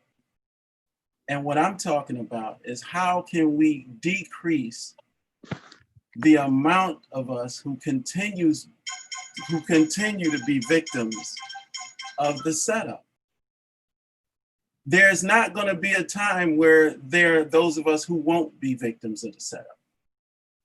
That's not realistic because we didn't sit in the meetings when this was all put in place. And not only that, it's not a system that's created to benefit us. Right. So I'm only saying that the better we are for ourselves, the less we'll become victims of the system and the setup. There are all kinds of individual situations. I watched a brother a couple of years ago. His patient had kind of escaped and he was trying to find his patient. He found his patient and the police rolled up on him. Somebody called the police and didn't know the black man was dealing with his patient who was mentally challenged. And the police told him to lay down and the brother laid down and put his hands flat out in the street. And the police still walked up and shot him laying in the street. There's no guarantees in no setup that we're in. I just believe that if we focused on ourselves and improved the quality of our consciousness, then the number of times we would become victims of this setup would diminish significantly in our favor. Well, thank you so much for clarifying that because people seem to interpret from your previous statements that you thought that there was no system in place, you know, and we didn't believe that you were alluding to that at all. But, you know, it was good that you clarified that, yes, there is a system, but you're saying that things that we can do for ourselves can mitigate the risk of us having to deal with or to be bound up by this system. Or becoming a victim of the getting system. our mind right and getting ourselves together personally. Yeah. Yeah. Thank you so much for clarifying that. You're welcome. Yeah, that was powerful, man. Still thinking about it. I don't know what to say right now. Let's let it that way. And I understood completely. We pretty much understood what you were saying, but you know how some people kind of get upset because they think, oh, he's saying that we don't have any problems. You know, we knew it wasn't like that, but it just needed further explanation and exploration, and you provided that. Thank you so much for that. You're welcome. Well, you know, brother, you know, Alfonso, you know, you always say some powerful stuff. You know, we have to. I don't know how we start though, man. I just the stuff you're saying is great. I just don't know how we start. I don't know where to start.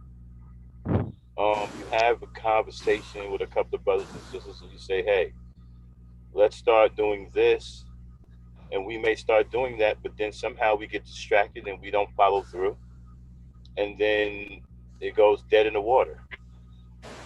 You know, and then we're right back to square one. Well, I think is what happens is, and what's discouraging for many of us sometimes, is we've been trained to believe you have to have a leader, Right. Yes. a Yes. charismatic guy with a fancy suit on and some nice shoes, and he's very good at articulating himself, and Um, he leads us, and we follow him and we follow his instructions, or her for that matter. But that is faulty training. True collectives are made up of individuals who have developed the quality of themselves and their consciousness to an extent where they travel their assigned path. And the collective happens naturally because they find themselves in the same place where others are thinking the same and traveling the same path. That's how a true collective is formed. That's a universal reality as it relates. And we do it all the time. It's just like tonight. We were at many different places in our life during the course of today. And we find ourselves here today having this conversation. There was no charismatic leader who organized us to be here. There was a series of events and actions and conversations that took place, and because of our mindset and our consciousness, we found ourselves in the same place as a collective. That's how it naturally happens.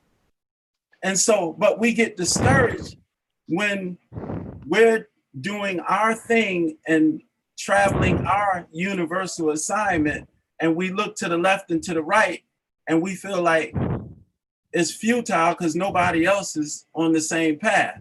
That's because we've been taught that we travel as a group following the leader, and that's just not real. It doesn't stand. The reason why that's not real is because once the leader goes down, then the whole collective is done. But when we're functioning as a collective with a common consciousness and direction and objective, then even if one of us in the collective goes down, the collective continues. And so we can't get discouraged when we look to the left and to the right and our people aren't functioning in a certain way. We have to continue our journey because we'll find ourselves in the company of a common collective and a common consciousness doing whatever is necessary for us to do. Yeah. It's actually like having a hive mind, like bees, we just have to learn to keep going, and follow that same pattern.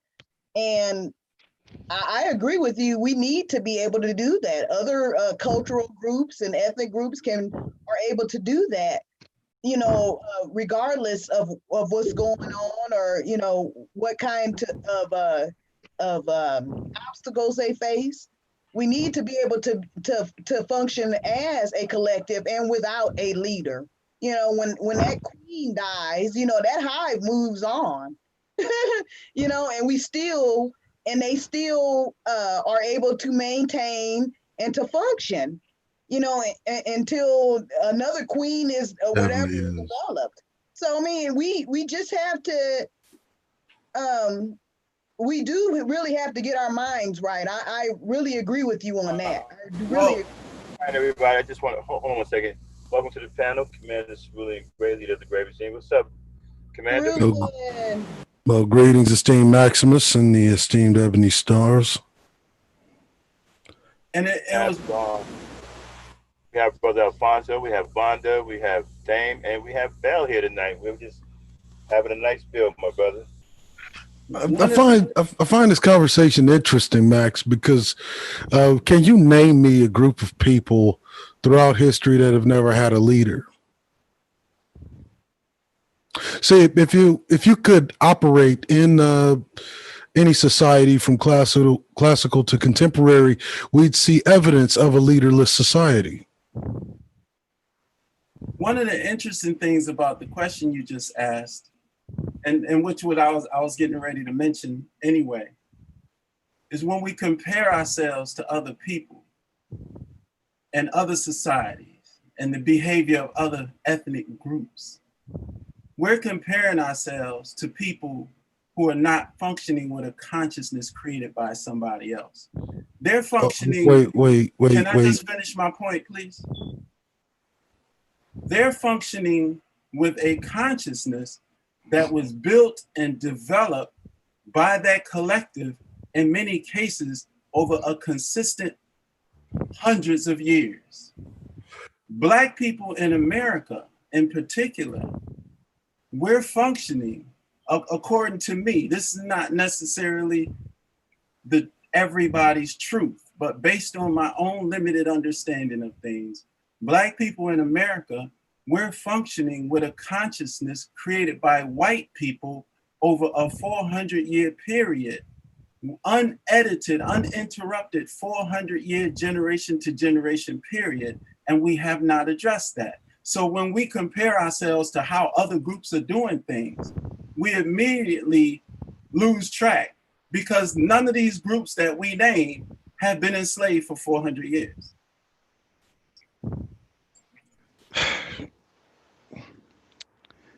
Where do I begin? So, do pray tell what manner of consciousness you're operating in. I mean, you're wearing an Indian head wrap. You were speaking to me as if there was some kind of extraterrestrial controller that we cannot thwart. Secondly, by your own limited understanding, I didn't mention anything about ethnicity. I didn't say you mentioned anything about ethnicity. I was speaking independently based on my attempt to help you understand where I was coming from. So my statement didn't reference anything you were saying. It was just me trying to share a way to help you understand where I was coming from. I never look for agreement. I just share my thoughts. I just share my thoughts, and people can do what they want with them. It's cool. It's a real plain and simple kind of thing. See, for any of that jibber jabber to be true and accurate, you would have to see some evidence or what they would call proof of concept throughout history, and you've never seen that. And so whenever you're telling me about consciousness in the creative will of people, of individuals, humans are naturally collective creatures. There is no escaping that. There's no such thing as rugged individualism. In fact, there's no such thing as consciousness. In fact, the consciousness that you're talking about is nothing more than a series of electrical impulses that stimulate your brain matter. And that brain matter should be able to tell you who amongst you is leader worthy, just as in the case with bees, when the queen of the hive dies, the bees just don't scatter. In fact, another queen is actually erected to that position. Which is what I said. And may I interject for a second, please? I have a question to ask or to pose a question. As far as having a leader all the time, they've taken out all of our leaders. Therefore, wouldn't it be in our best interest to try another mode of operation since all of our leaders are being taken out? When we want to try something different, isn't the definition of insanity trying or thinking the same thing and expecting a different result? And yes, that's exactly what we've been trying for the last 5 decades, is to have a leaderless resistance. It has not worked. All it has done is lull Negroes to sleep with this idea of being woke, conscious, changing the consciousness. Other such nonsense is really simple. In this society, you need 6 things. In modern society, all humans require 6 basic elements of life: food, clothing, shelter, education, employment, and security. The one that is prioritized in modern society is security. It is the one thing that, if you look throughout Black history in America, is the one thing that we have been slacking on. And it is the one thing in modern society that you have young people averse to, because you've been telling them for the last 4, 5, 6 decades that everything is right and equal. Oh, this is just the way things are, their nature. You've been educating them about the sun, moon, and stars, and nothing about how to pick up a gun, break it down, clean it, fire it, and hit their targets.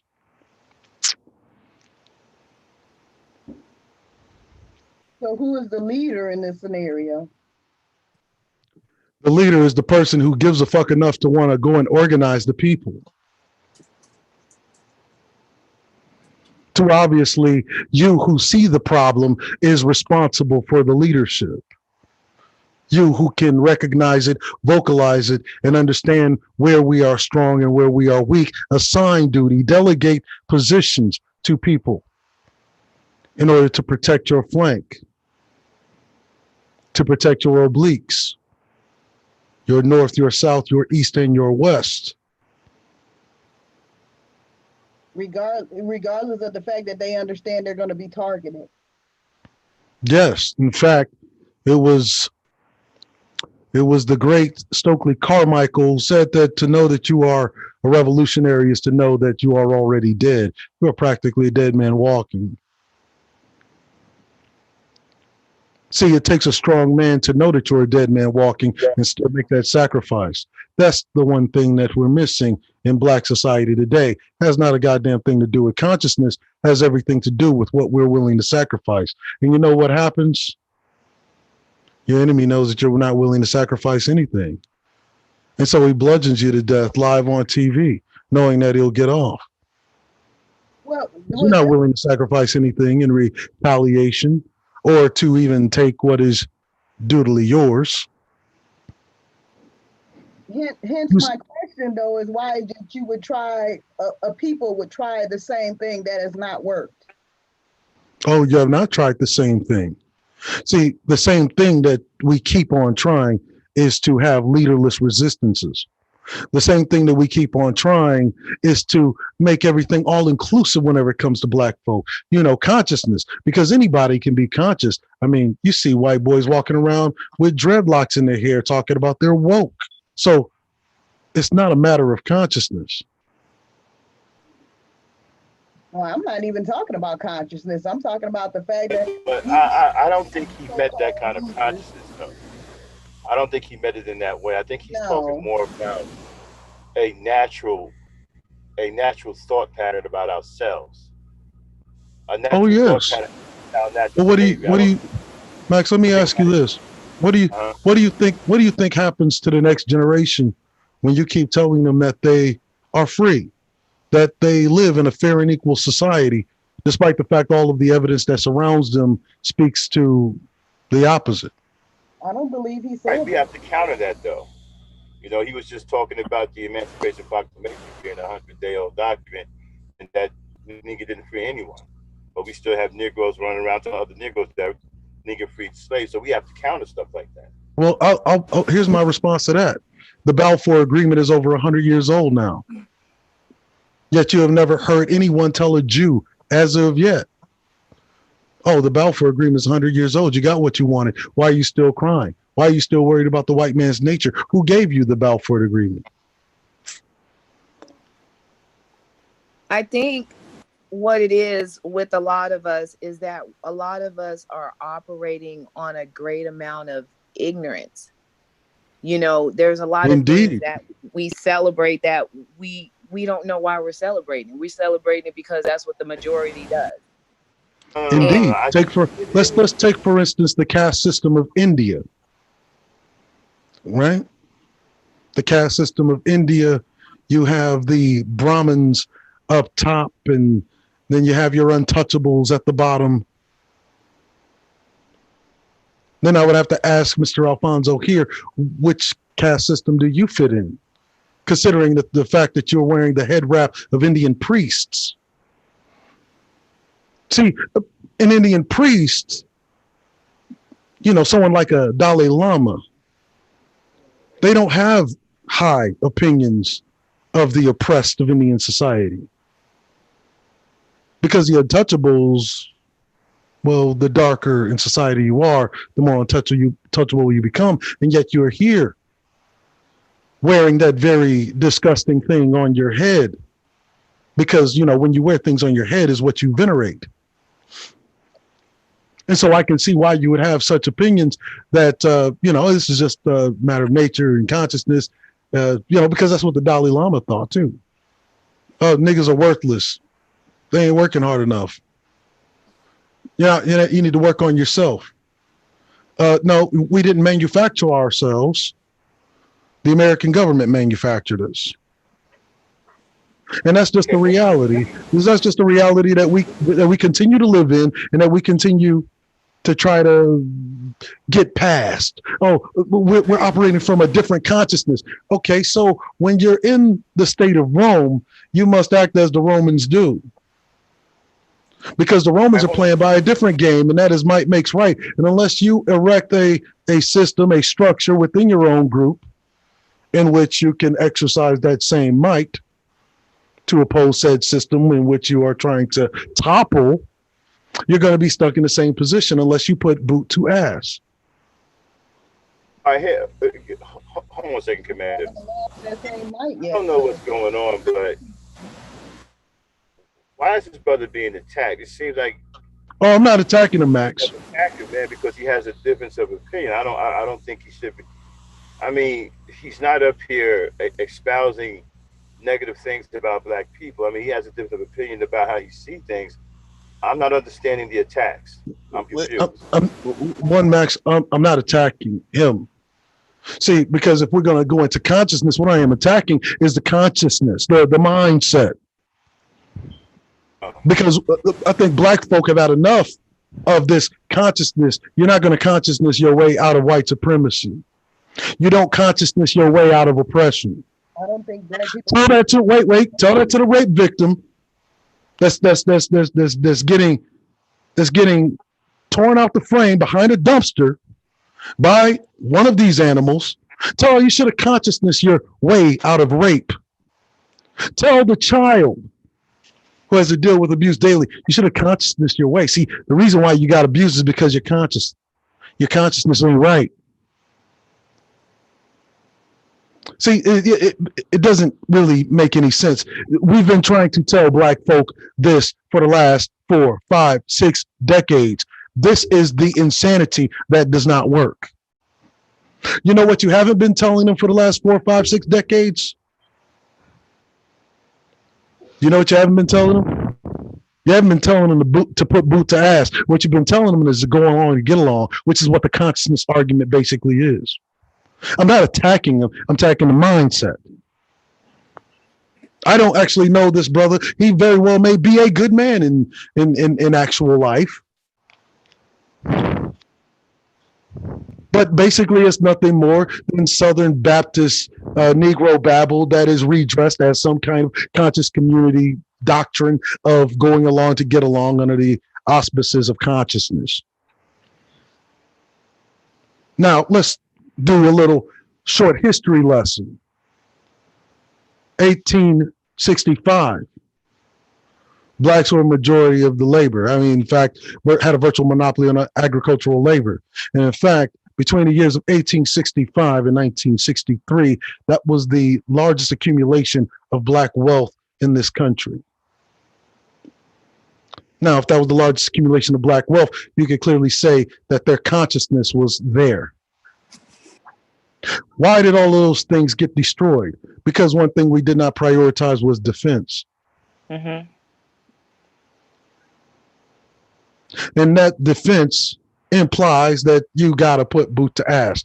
See, in an actual revolution, it's 2 parts. One part is diplomatic, the other part clandestine. See, we've done all the diplomatic solutions that we can. We're still doing things in a diplomatic way. Even today, Black Lives Matter, rather mild compared to Black Power.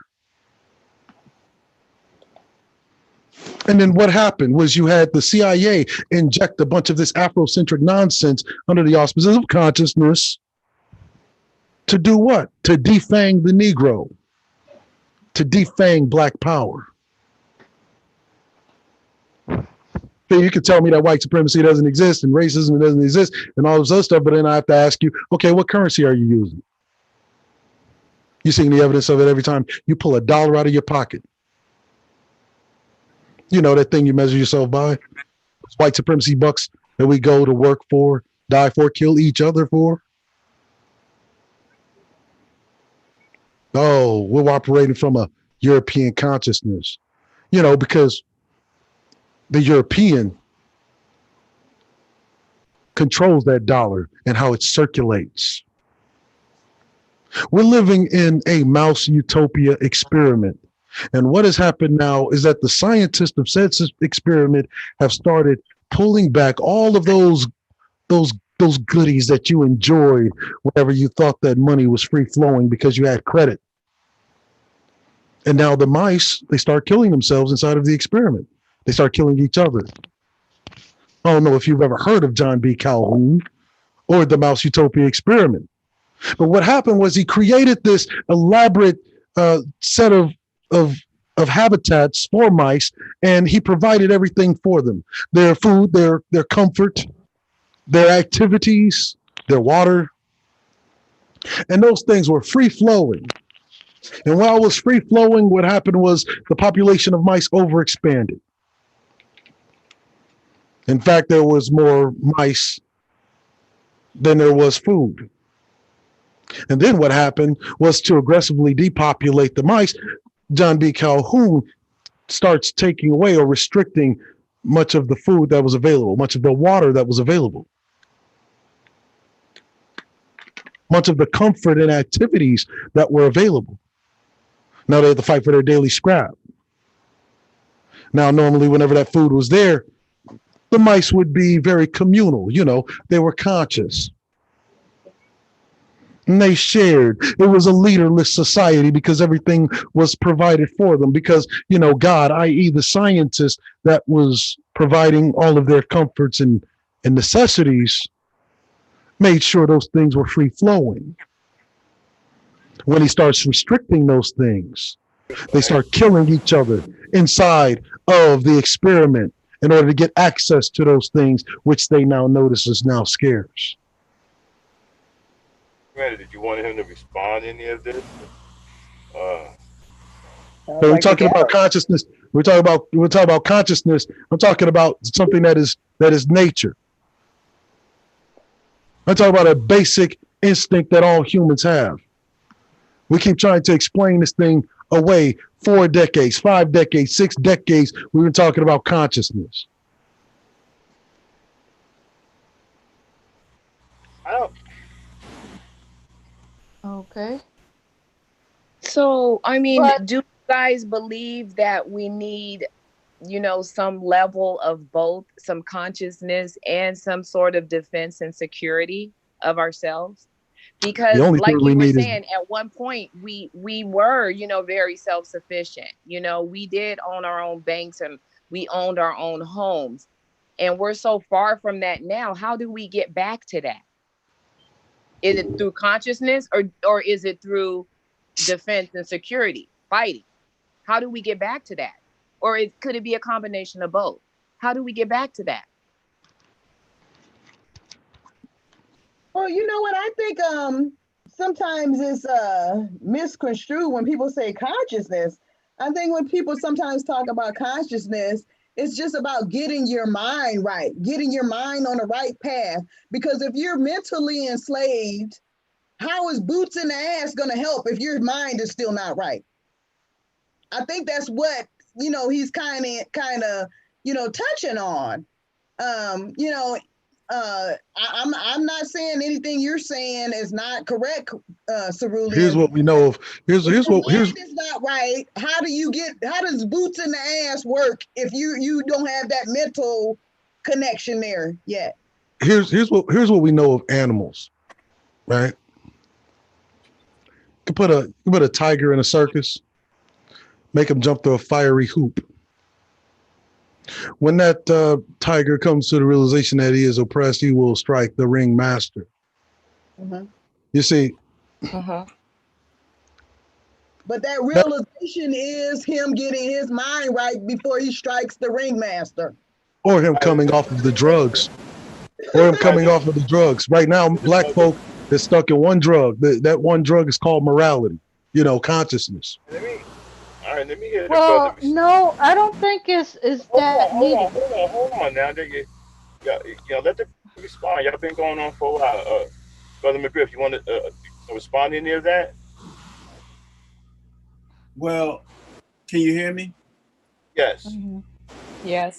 I was just going to say, when I'm speaking about consciousness, I'm talking about the quality of our mind and how we think.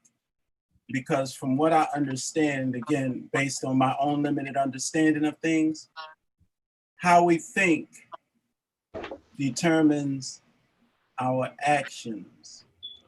That is Now, incorrect. Environment determines your actions. There is no species that exists on this planet in which environment does not determine actions. Yeah, they talk about the quality of life. That I don't think there's anything wrong with black folks' mindset. to be quite honest, I would As like far as our minds go, if there was something that is crippling black folks' mindset, it would be fear. I would like to finish what I'm saying, sir. Is that okay? I didn't say anything while you were talking. I listened. So I believe when I'm talking about consciousness, I'm talking about the quality of our mind, because I know that how we think determines our actions, and our actions determine pretty much the quality of our lives, in spite of what's going on around us, because the quality of our decisions in life, the way life is set up, no matter how we live, there are always going to be challenges. No matter what else is going on, you can't live without challenges. So it is my understanding that the quality of the decisions we make during these challenges is what determines the quality of our life. So in my lifetime, much of our complaint has been about the quality of our lives. And it is my understanding that we have much of the quality of our lives in our own hands when we focus on improving the quality of how we think.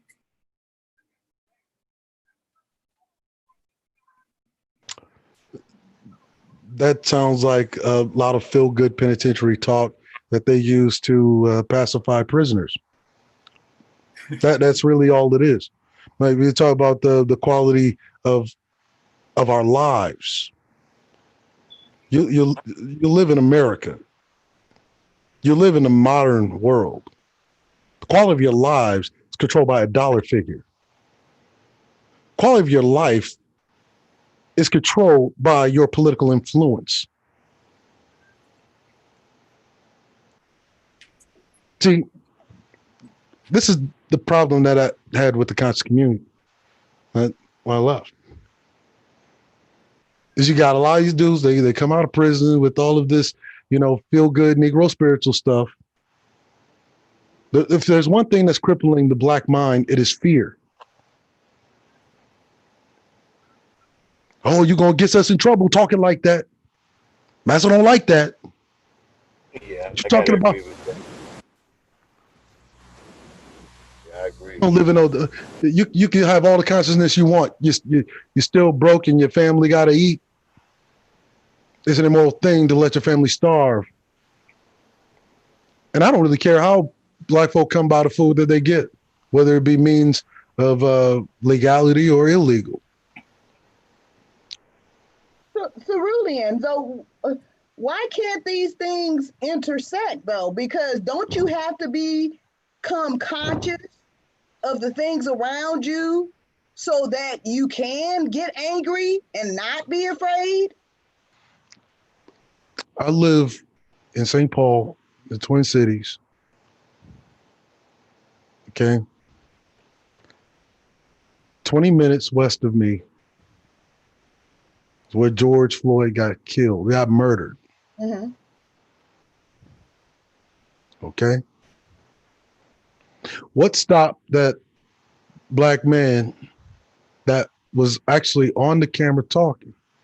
He was a young man, about 27 years old. Mhm.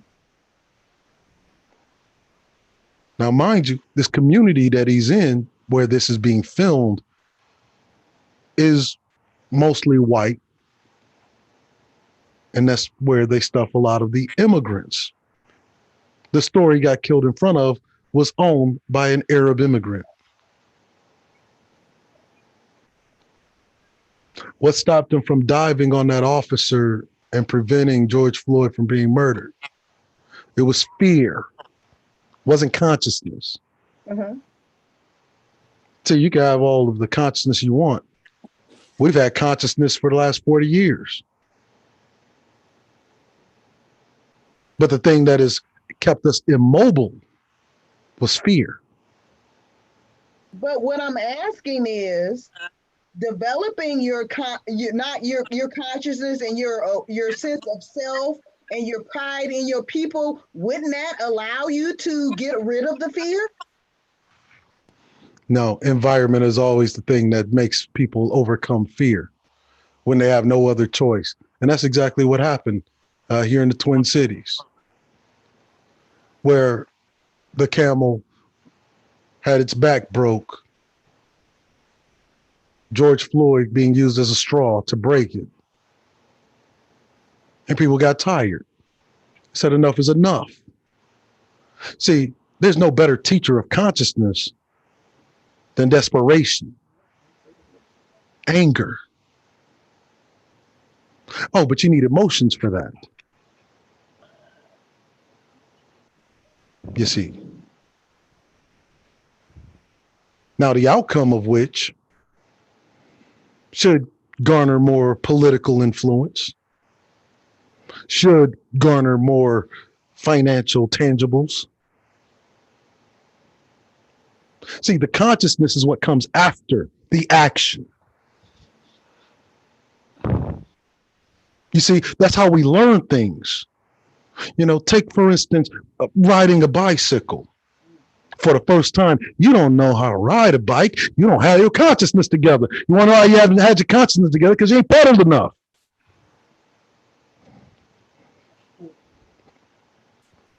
Reason why your consciousness ain't together, because you ain't been putting that boot to that motherfucker's ass enough.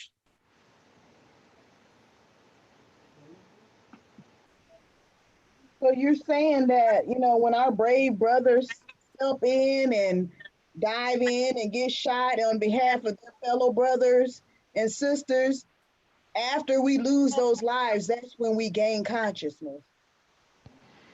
Yeah, there's nothing that helps you get your fucking mind right like somebody that you know or love getting killed right in front of you. Yeah. I don't think everybody requires that, though. I don't think No. everybody requires that. One more thing, guys. All right, thanks for a lot for coming through, Brother McGriff. We'll holler at you tomorrow night. Appreciate all of that. Um, Come by and sharing your perspective. All right, fellas. So, man, that was pretty intense. No, Max, I'm not. I wasn't attacking them. See, it's this mindset that we keep going through this mindset where we're trying to go along to get along. We're trying to find ways to vocalize going along to get along. Just say you want to go along to get along. You don't want no. You don't really want no smoke with this white man. You just want to remain in this pacification too. Yeah, I don't think that's what he was saying, though. Mm-mm. When you're saying something, the quality of our life is determined by our mindset. He's telling us the same thing that a dirty foot immigrant would tell us. Well, you got all these opportunities here. How come you ain't been using them?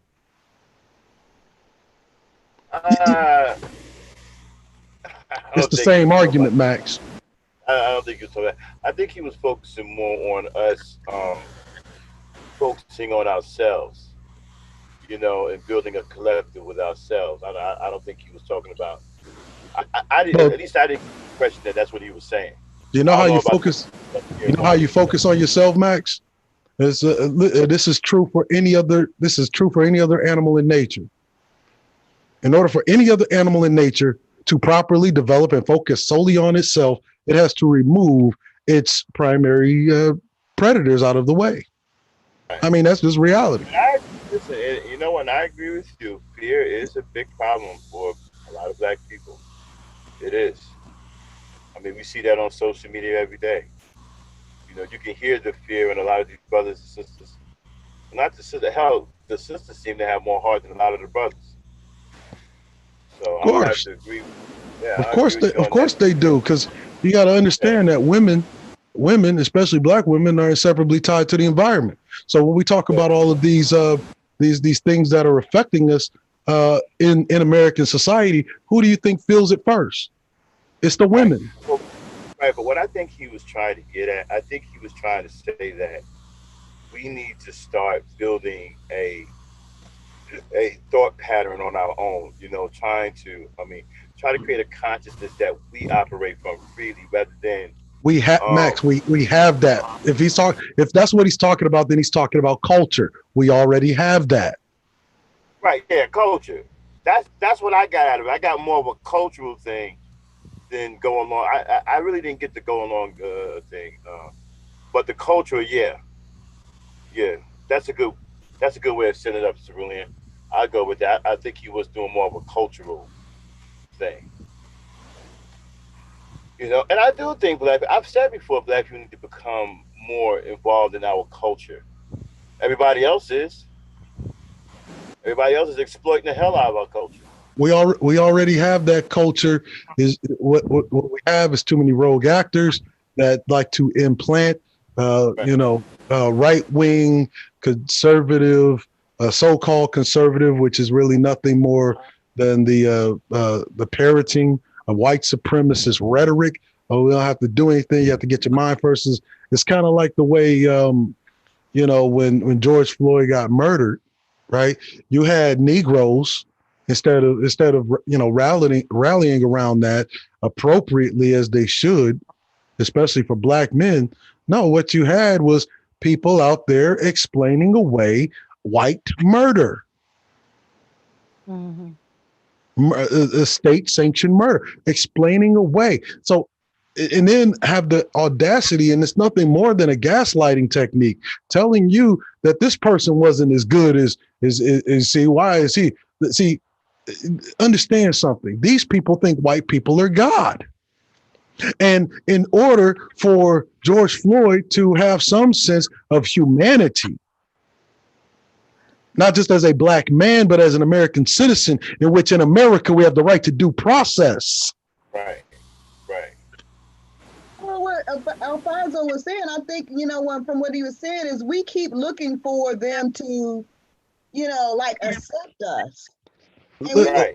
Understand this. ourselves Why would you say black folk we need to get our consciousness together? That is the same shit that Herbert Hoover was telling Negroes back in the 1920s, if you understand what I'm saying. Back in the 1920s, Herbert Hoover ran on the black vote. He did. Why did he run on the black vote? Because black folk had a near monopoly on agricultural labor. They sure And did. he may and have then when he got into office, listen to what I'm saying. When he got into office, he told black folk, "Oh, I don't owe you anything, even though you were my biggest supporter to get into this office with all the campaign promises that I've made, and thank you for all of the charitable donations that you gave me. But you got to pull yourselves up by your bootstraps. That is what we got to operate in a different consciousness. That's what that is." Well, he may have articulated it in a different way, but what I got from it is that don't expect them to ever see you as equal to them, and you need to move on regardless. I'm not telling anybody to get white folk to see them as equals. I'm saying don't settle for equality. What you want is superiority. Well, that's what a lot of these coons want. That's what they want. They want to be seen as equals, and we're just as good as you, and we're equal to you, and all that. He don't Mm-hmm. believe in white supremacy, but he did acknowledge the control and the grip that white people have on this country and what kind of environment that they've created for us. And he was just merely trying to tell us how to navigate around it and Mm-hmm. deal with it. They tell that shit to prisoners that are locked down in the system, so that they don't feel like they're as imprisoned as they are. Their minds are free inside of while being locked down in a 6x6, where their toilet is right next to their fucking bed. That's the type of shit that they tell them in jail. Why you think you got these niggas going into jail and they come out and next thing you know they're Nation of Islam, they more science fiction temple, and they're conscious and all of this other nonsense. Well, you know what? Since consciousness is not going to work or whatever, or whatever, since consciousness is not the way to go, then I'm looking for boots in the ass, and I better not be disappointed. Because I'm sick of people talking about consciousness is not the way to go. So then I want to see this boots in the ass. Then that's what I'm. Yeah, and there's a problem with the boots in the ass because this is feeding on anger. Anger eventually stops. And that's what we got to worry about. Yes, that anger is meant for one thing. And unfocused anger. I mean, right now the anger is spread across the board, and it's not focusing on the main things. No. See, anger is meant for one thing. It is meant to get your point across. Now, when our esteemed family here in the Twin Cities tore this motherfucker down, the point got across, and now you see that it is a global epidemic of black, even though a lot of it is fake black love. But your point got across, and now that you have the world's ear, you have to make your needs and demands clear. Exactly. See, that consciousness dog just don't hunt. When the things that you need in modern society is money, sustainability.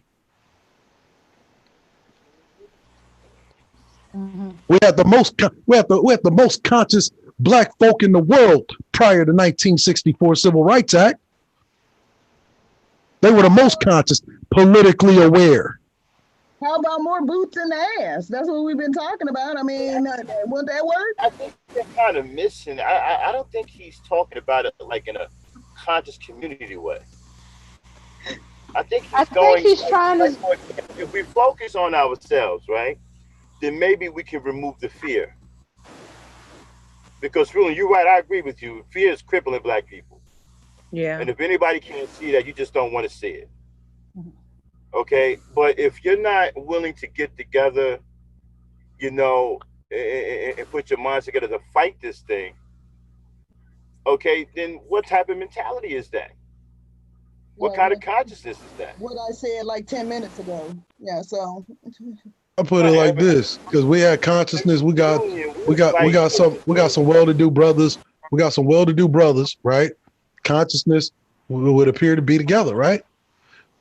Would appear to be together, but you have a conscious brother like take for instance Skip Gates, right? Accosted by police right in front of his house like he was a fucking kind of criminal. Claimed that he was breaking into his own shit. Consciousness ain't helping you there. You had two black kids that were Georgia University students, had their tires slashed, windows broken, drug out, suffered bodily damage. Consciousness ain't helping you there. These are people that have never had a mark on their criminal records. Not only are there people that had a mark on the criminal records, one of them was a valedictorian at his high school. These are all lives matters people. Let me ask you this, these are not conscious people. Okay, so Commander, if you look at the situation happened with George Floyd, right? Now, black people were very busy being crippled by fear. But what if they all converged on those cops? Wouldn't that be a collective consciousness? Yeah, again, that's nature. See, nature dictates that's what you do when you see people like you, animals like you, animals of your kind and species being attacked. Nature tells you to swarm the motherfucker. Right. But see, fear to survive as well. So which one do you obey? Fear has a way of crippling that natural instinct, and that's what it's done. The only thing that's standing in our way is fear. Yeah, I agree with that. I agree with that 100%. I see that all the time. I've been seeing it almost all not all my life, because in the '70s things were a little bit different. Black people were more willing to fight back and put themselves in harm's way. But today, man, it goes without question. It's without question. You know, that's 100% true, and we got to get. That's what's stopping us. That's what won't make us turn up against these white folks. Fear. Yeah, well, I still believe that fear will be assuaged if people feel that more people have their back. If people are all on the same wavelength, on the same mindset. It's like this, Bell. When I was when I was espousing initially the Gray Faulkner Initiative, right? Mm-hmm. I had black men who stand to benefit the most of the initiative, telling me it wouldn't work. They ain't gonna let us do that. We gotta make the military ours. Stop saying fuck the police and become the police. But you see, that's what I'm talking about. Look at the mentality of most of the black people in our community. For some reason, they can't think that far. They can't fathom something like that. That seems like an impossibility to many of them. Let me So ask you, Mac. I'm not surprised you got people saying, "Well, no, they ain't gonna let us do that." Let me ask you, Max. How many times have you heard this statement? Well, they got all the guns and the weapons. Yeah, I hear that all the time, When I and was they over in don't have Minne- guns when and I was weapons. over in Minneapolis, right? Back when all this shit first cracked off, when I was over here in Minneapolis with my North Side niggas, none of that shit mattered whether they had all the guns. Yet, Right. look. Close friends of mine came out there, from the motorcycle club, came out there with shotguns and whatever else strapped to their fucking back. Okay, them having all the guns didn't matter Well, because they had enough. I think sometimes it's more, it's not as much fear as disillusion. If you think that you're surrounded by a bunch of fucking coons that ain't gonna back you up, why do you feel like you need to act? I think That's that's where people's mindset is. Well, see, that's the danger of the coon in modern American society. The most dangerous element of black society isn't the gangbanger, isn't the dope boy, isn't even the murderer. It's the fucking coon, because the Yes, coon I keeps. understand that, and you understand that as well. And believe me, other black folks understand that. That's why they refuse to act, because they feel like they're not going to have any backup. They're not going to be justified in their actions. And why react? And somebody's going to be like, oh yeah, they did wrong. They shouldn't have done that, which most black people will do. Let's be real about it. That's what they will do. Yeah, but black people shouldn't be thinking like that. We shouldn't be thinking that these coons are only lines of the. See, that's the problem, right? That's problematic right there. Why are we worried about coons? Why are we relying on coons? Because like Cerulean just said, they're fucking dangerous. They're fucking dangerous. Yeah, and they appear But to we be shouldn't be everywhere sitting and they here talking about. influencing Yeah, but wait a everybody. minute. We shouldn't be talking about some. Well, we can't do this because the coons don't have our back. Of course, they don't have our back. I don't even understand why we're even worrying about coons having our back or not. Because the way they don't have our back is to appear to have our back. No, because you're gonna be sitting there by your fucking self, and And you're gonna be that's no the different one than going saying down for you something, shove, no, and you nobody's shove in gonna the have your pushing, you back. pushing, and you shove it. Look, 1999, Mm-hmm. 1999, the U.S. Army was about 36% black. Uh-huh. You've heard me say this dozens of times that I suspect that it was military service that actually saved the black community from the crack epidemic. Yeah, I believe that. Yeah, Yeah. yeah. Now that 36% was offset by a single policy. Do you know what that policy was called? No. DACA, Oh, deferred gotcha. action.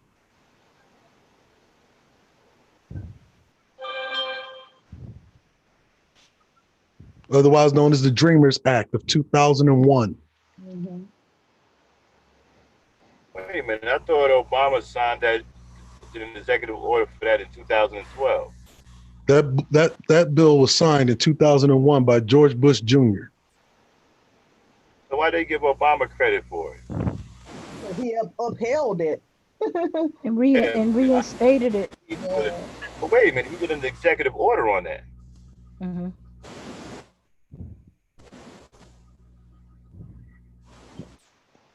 Yeah, they give him credit for that. The Dreamers, DACA. That's what Yeah. Trump's trying to get rid of.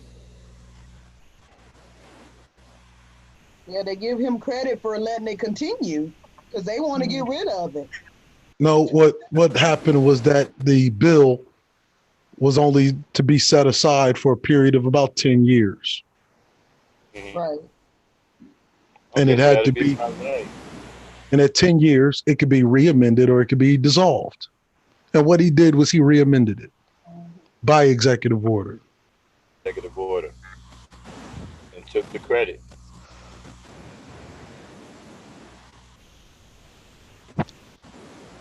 But that was a George Bush Jr. policy.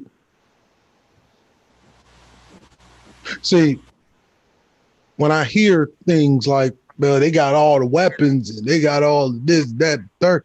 See, you join the military now, that's your shit. Mm-hmm. Those weapons become your weapons. Right. What do you think puts you in a better defensive position than being in the best offensive position? So, Commander, what was your take what was your thoughts when Trump said that he was going to bring the military on American soil against his own people, and the reaction of some high-ranking military officials who pretty much told him to shut the hell up? I was disgusted as most veterans who wore the uniform were, Yeah. because that's not what the military is for. But see, that's another thing that we have to fight, right? Because guess what happens if the National Guardsmen that showed up looked like you and I? You'd have a different, uh, you'd have a different outcome. Yeah, I don't even think there would even be a clash. I think brothers and sisters would just naturally start calming down. I don't even think there would even be a clash. If they were white and showed up, I think there would be some problems. But if they were black, no, I think brothers would feel. I think brothers and sisters would feel a little safer, and they would just probably just naturally start calming down. But to be in the best possible defensive position, you have to be willing to go into the best possible offensive position. And that best possible offensive position is the military and the police.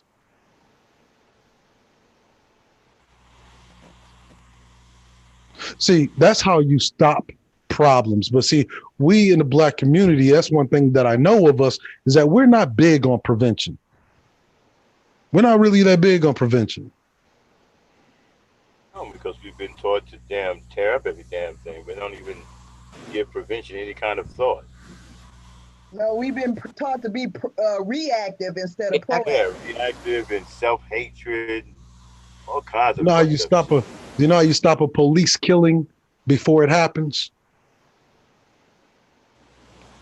White police officer about to kill a black man, black police officer there to stop him.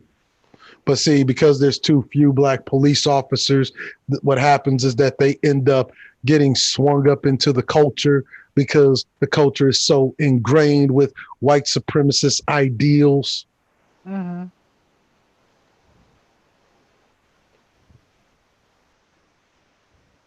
But fight for equal treatment and not uh, equal opportunities and pipelines. You know, the pipelines like those Asians got, like those Latinos got.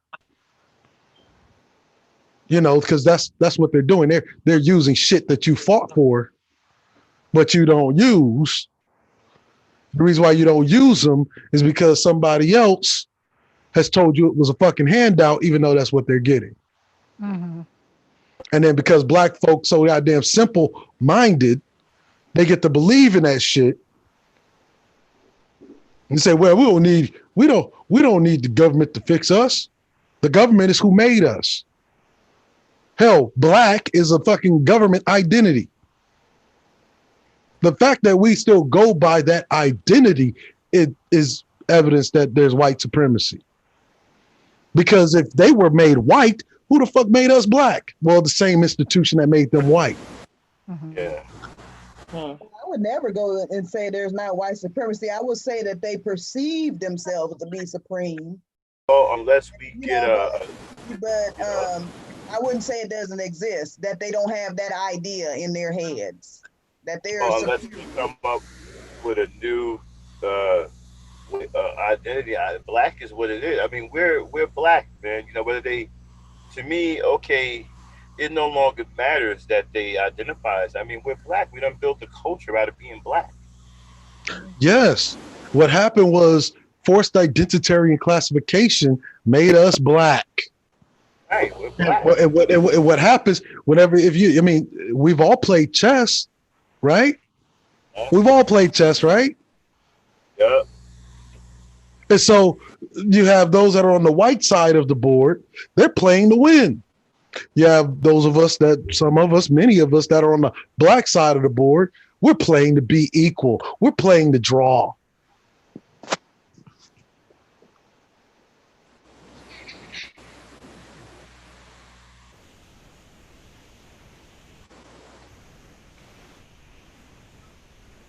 And that's all that go along to get along shit really is. It's the playing the draw, man. Like don't make too many waves. You know, don't worry about that black man that just got killed again, telling us not to react to what nature would dictate, right? Don't you worry about that black man that got killed. You gotta focus on your consciousness and your mind. Well, I understand what you're saying, and I agree with you, but I really, in all honesty, do not believe that is what Alfonso was saying. I think you guys. Yeah, I didn't get the go along, get along thing. I didn't get that at all. Mm-mm. I think you're really having a different interpretation of what he was saying. I didn't get that at all. I think so.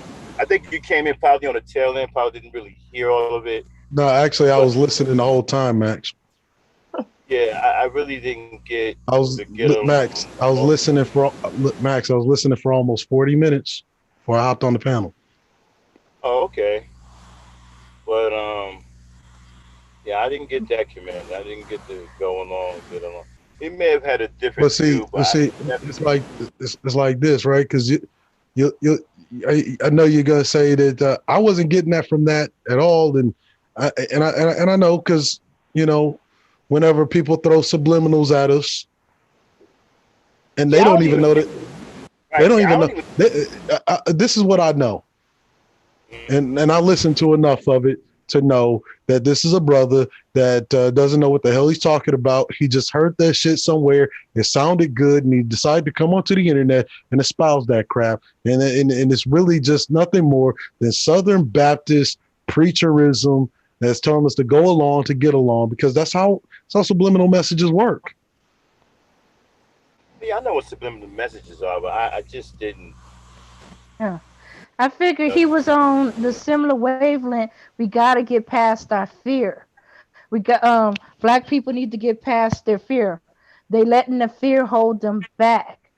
Their fear of what the white man's going to do, the fear of what the white man's going to think, the fear of them thinking that we're savages or monsters or beasts or whatever they designated us to be, or they stereotype us to be.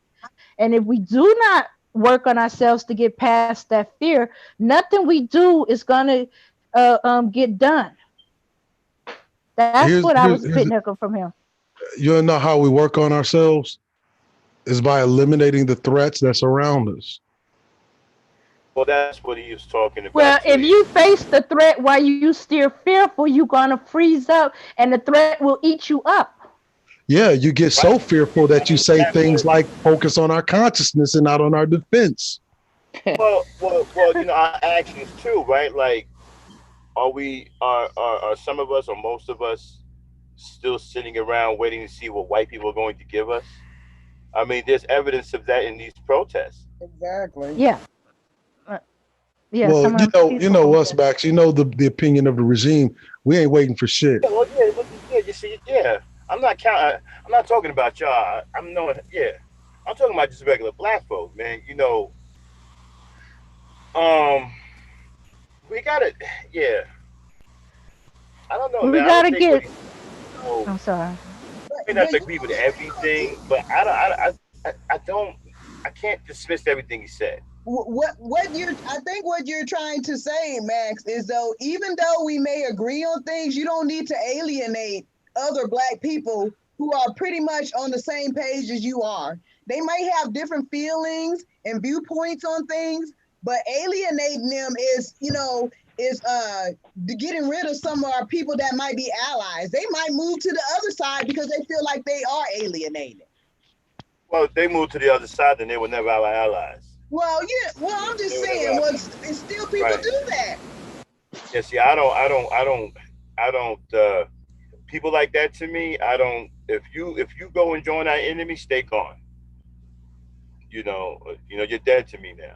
Well, if the people feel unwelcome, what are they supposed to do? Well, then if that's what they're gonna do, then they Here, make sure they don't.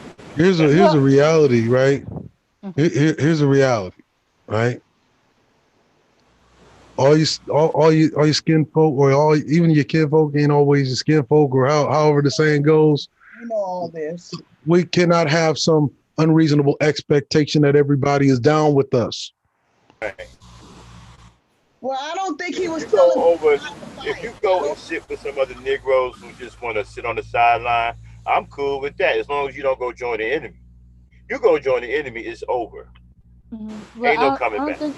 I Well, don't think that's what that's I what was he's talking doing about, sitting on the on the sidelines. side. I don't believe he was telling people not to fight. I think he was telling people just to get their mind right, not have this defeatist Hey, attitude that yeah. you can't accomplish anything and you won't be Oh able no, to you got. accomplish anything. Okay, you confused me there for a minute. But I thought you were talking about something else. No, no, no. No, Yeah. I think he was telling black people to act, but he was saying it in his own way. I right. definitely don't. I definitely didn't get go along to get along. I didn't get that at all. Oh, I didn't get that at all. Mm. That's Yeah. exactly what I got out of it. Because I've been listening. Because I've been listening to that crap for a long time. I've heard that coming from the Yeah. conscious community for a long time. Well, maybe Oh. you listen to it so much that you expect to hear that from everybody, but maybe that's Mhm. not No, what no, no, no, no, no, no. Uh, Yeah. let's Listen just look to at it from things for my what they perspective. are, right? Because one thing I'll agree, black folk aren't in their natural mind. That's just one thing we can agree on. Hmm. And So at some point, the fact that we listen to anything, especially coming from somebody that's up here with an Indian head wrap on, like he's the goddamn Dalai Lama,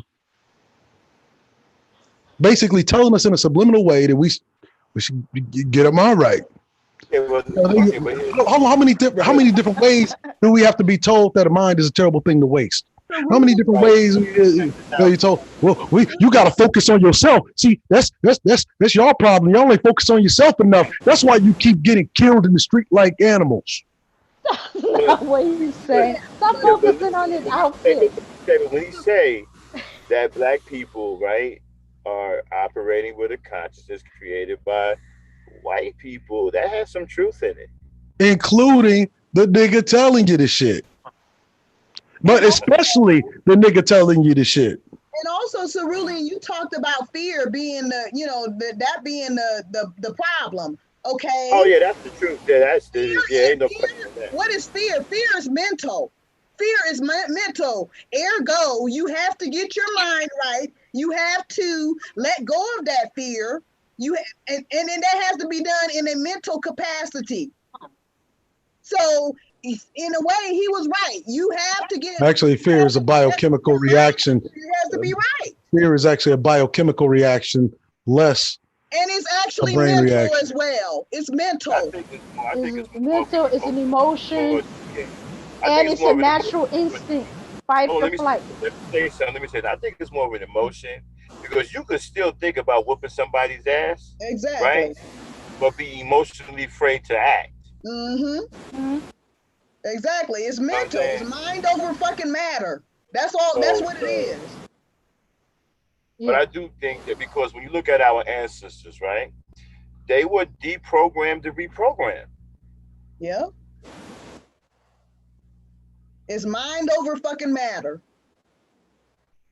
Once So something that click, aspect, once something click. I'm gonna put $2 down on that one and raise it $3 and say that there's a lot of truth in that one.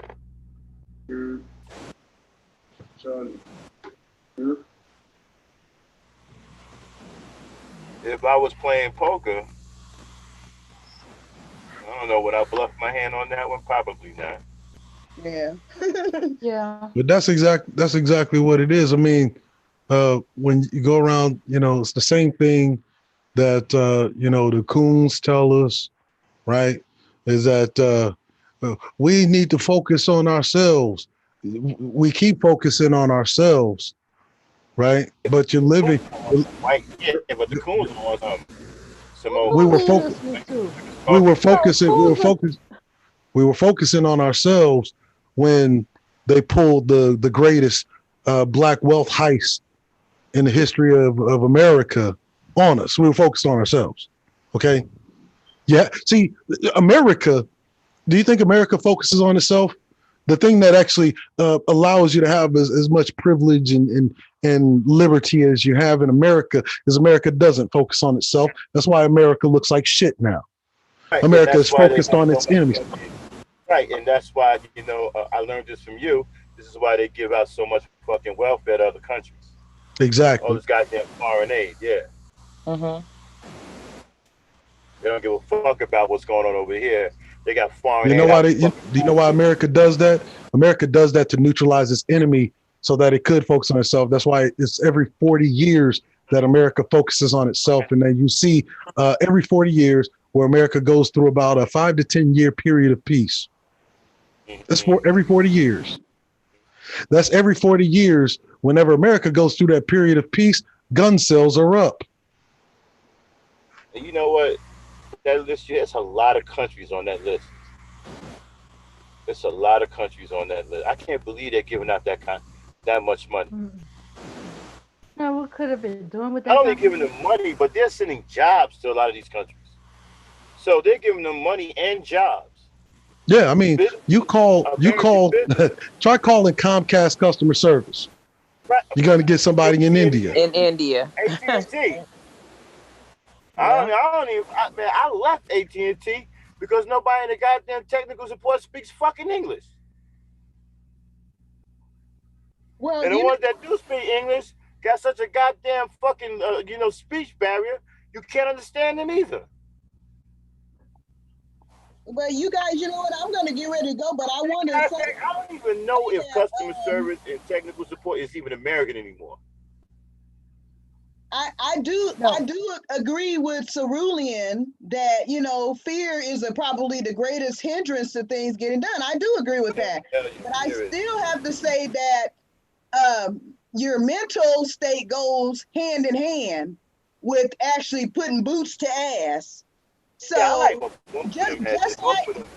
just like Yeah, just like Harriet Tubman said, she could have freed more slaves if they would have known, you know, They if were they would have slaves. known in their mind they weren't slaves.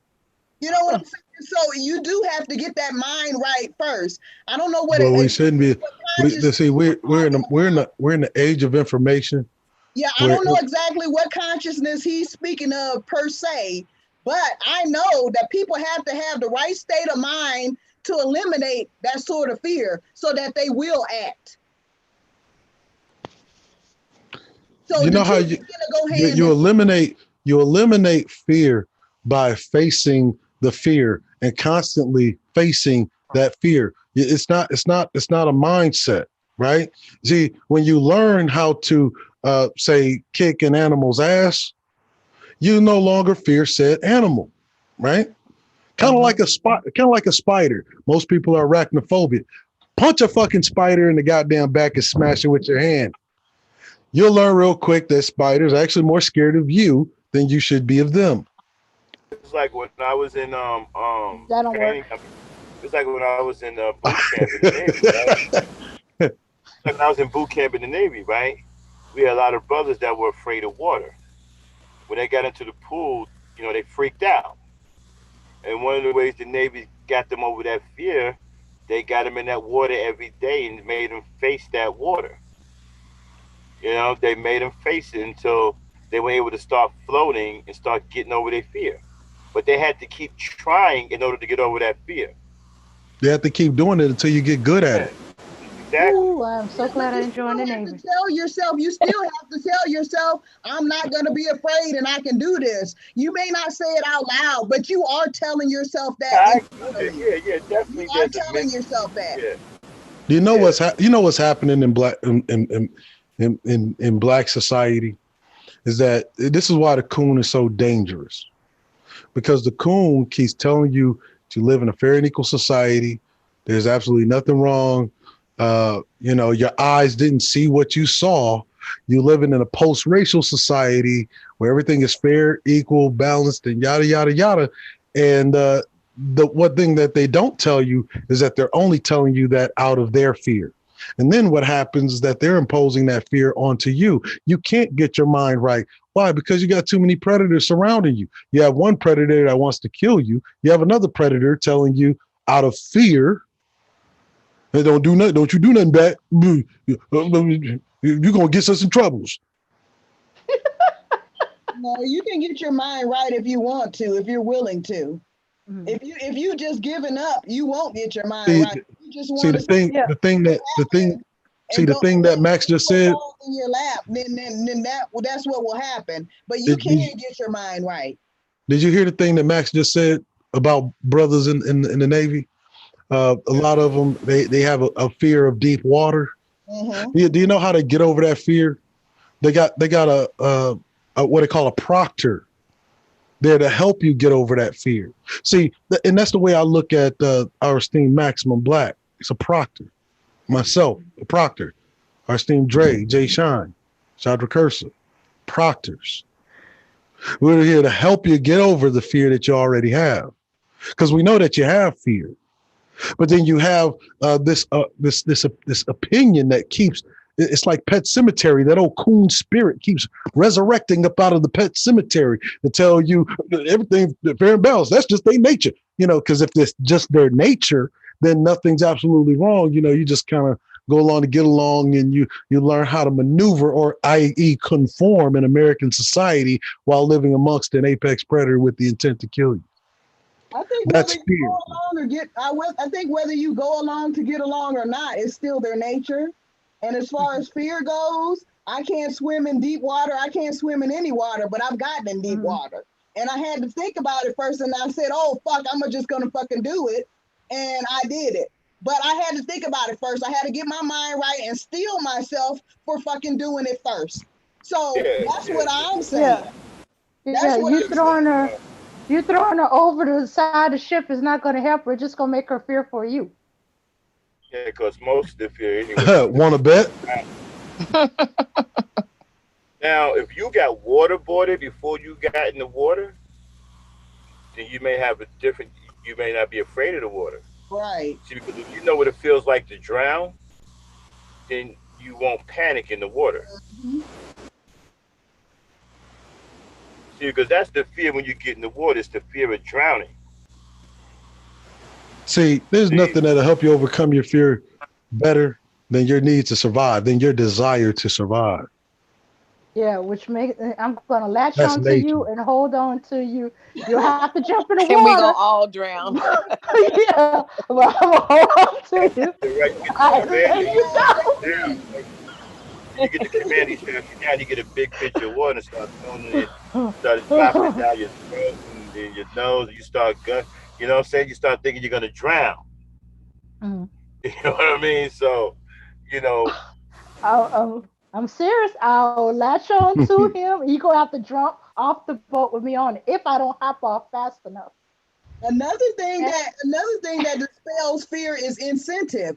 If you have an incentive for something, you'll do something. Somebody told You me know I what? couldn't do I'm gonna tell you. somebody told me I couldn't do a backflip off of a tree stand too, and I did it because I was supposed to get $5 when I was a kid. You So know what? another It's like thing, incentive, it's incentive. like tear gas, Yeah, that's right? something that we talk about all the time is It's like tear incentives. gas. It's like tear gas, right? In the military, when they put you in that room and they drop that tear gas in there, a lot of guys choke right out of fear, out of pure panic, because it was what they was told about tear gas. They never experienced it, right? They're only seeing people choking from it. So as soon as that tear gas, as soon as they dropped that tablet and that tear gas came, everybody started freaking out. Not everybody, but most started freaking out, Yeah. right? But when you remain calm and just breathe normally, the tear gas has absolutely zero effect on you. But they had to learn that. Yeah, it's mind over matter. Yeah, you see, they had to learn it. See, they had a false, they was only afraid because they saw it on TV, people choking. They heard from other people, oh, tear gas, blah, blah, blah. That's where their fear came from. You know what I mean? But people who didn't have any knowledge of tear gas did not get affected. You know why? Because they did not panic. They had no idea what was going on. They just stayed there and just continued to breathe normally, and the tear gas just cleared their sinuses.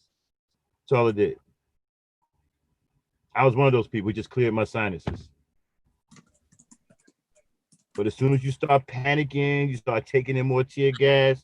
Now it's all in your throat. You start choking, and once you start choking, more panic starts to get in. You know, Indeed. now you're in a full blown hysteria. You're freaking out now. And Oh that's yeah, what tear gas. and by the time you come through that gas chamber, Mm-hmm. you're breathing that shit in as if it was fresh O2. Yeah, Mm-hmm. but See, me and Cerulin, we'll go to a gas chamber and come out smoking cigars. You know what I'm saying? We know how to get through it. You know what I'm saying? Because we know what's going on. But see, most people will go in there and probably choke because of fear.